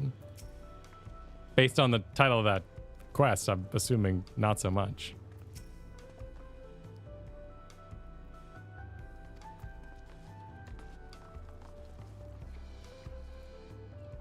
Do you have time for a corny quest? A corny moment? I don't even know where we find it, so we would have to. It's somewhere out there. I would love to save it for next time. Okay, all right. We'll save the corn for next time. The corn. The corn. Which is, I do feel bad because of your wonderful thumbnail of this false advertising. No, the Pelu Pelu are on there. We are aware of the corn. The cornamental. But I do have some post-flood chores I need to attend to. That is before fair. It gets dark. That is fair. So we do have some lovely comments. I do have some RL to attend to. All right. Well, before we go, we also have Silly Beans. Found the Pelu Pelu so delightful. Accidentally all the quests, just trying to talk to the NPCs more. And it was the first time ever I 100%ed a Zone's Gold quest mid MSQ. Hope you enjoyed at least half as much. Oh, that's really cute. That was really cute. I love the zone. Yeah, it's a good zone. I like the Pillar Pillar fun. They didn't just like do like a one note like merchants all want war, and I was happy about that. Yeah, I could see that. I could see that being the case. So no, this is enough nuance there to keep it interesting. Plus, who doesn't love alpaca spit? Yes. I mean, come on. Naturally. Though you've done all the yellow quests, Jim? That's nuts. I was hoping, Zoro Ja would like uppercut an alpaca or something like that, just to prove he was a bad person. But we found out he was a bad person. We just go out to a field and see a bunch of dead alpaca. Yeah. And be like, my God. Oh my God. You just find him just strangling one like, you will submit. You will submit. And it's like, never. Whatever sound alpacas make. Do they? Yeah, they probably, they look like an I don't know the sound an alpaca makes while choking. I assume it sounds something like a tauntaun if you choke an alpaca. Zoro Ja just out back choking his alpaca, Oh my God. Oh my word. That's not the sound a man makes when he dies. They meep. They meep. Oh my word. So we will be back tomorrow. Yes. Kyle. Yes, we will be. We're playing with Jackbox. Patron's Choice, doing some Jackbox games on a Wednesday. A Wednesday, Kyle. Yeah, there'll be Wednesday streams coming up. I'm excited. What time are we going live? 2 p.m. 2 o'clock Eastern. 2 p.m. Eastern. Not a.m. Jesus, oh my God. That'd be horrendous. Yeah. But yeah, bonus stream tomorrow. Patron's Choice. Our lovely patrons suggested games, then they voted on games, and Jackbox Games won. So be here tomorrow to watch our horrible art abilities. Amongst other things. And then Thursday, we'll be taking on that first dungeon chapter of the MSQ. MSQ resumes Thursday. I still don't have a great need to pause everything and do a video just yet. No, not well. We're culminating. We only just met the characters in adventure across the two zones, so we'll see. I mean, we could, no, I'm not going to produce on air. I have a message from the MS curator I haven't read yet, so you will know Thursday what our plans are for that Thursday. Yes, but if there's a dungeon, we're definitely going to do the dungeon. Exactly. We may have already done the dungeon. At some point in time in the past, before we knew what it meant. First truly spoiled piece of content. Played it and everything. Yep. You don't need to make a video about that excellent trade. This is where you get the juicy drama. What? I don't think an alpaca video would do very well. Well, yeah, that's just, but also that's just part of the world building and stuff like that. So. Yeah. You don't really stop. No, Kyle, this is not how you make it on the front page of Reddit. Oh, okay. Oh, yes. Grinding Gear guys say alpaca zone is filler. Damn it. Yeah. Wow. That's how you do it. Not since the trolley have I been so furious. And other beloved community moments that I find so frustrating. That's how you do it. You got to tickle those balls. You got to tickle those balls a little bit. Tickle the alpacas. Oh my word! Worse than the Ruby Sea, says Grinding. That would just be untrue. Llama Pelu Pelu were so much more enjoyable to be around than the Confederate pirates. They were just one note fuckers. I think that's an important note to make. Like that's something we both enjoy is avoiding the one notes, and it's not doing that, which shows it's got growth to go. And we'll see you more of it Thursday. So thanks for joining, everybody. Yes, thanks all for being here. We'll see you tomorrow for Jackbox Games, and if you're not inclined for that, we'll see you Thursday for more MSQ. What did you just tune into? The spiciest Final Fantasy 14 streamers on the internet. Oh, yeah. No one has hotter, more negative takes than we do. There we're bringing it full circle. Luke bringing us back, reminiscing about the old days. We just lost the game, everybody. We just lost the game. But shoot. Yeah. Damn. You enjoy that. Night, everybody. Well, I'm going to go watch Pirates of Dark Water. Bye, all.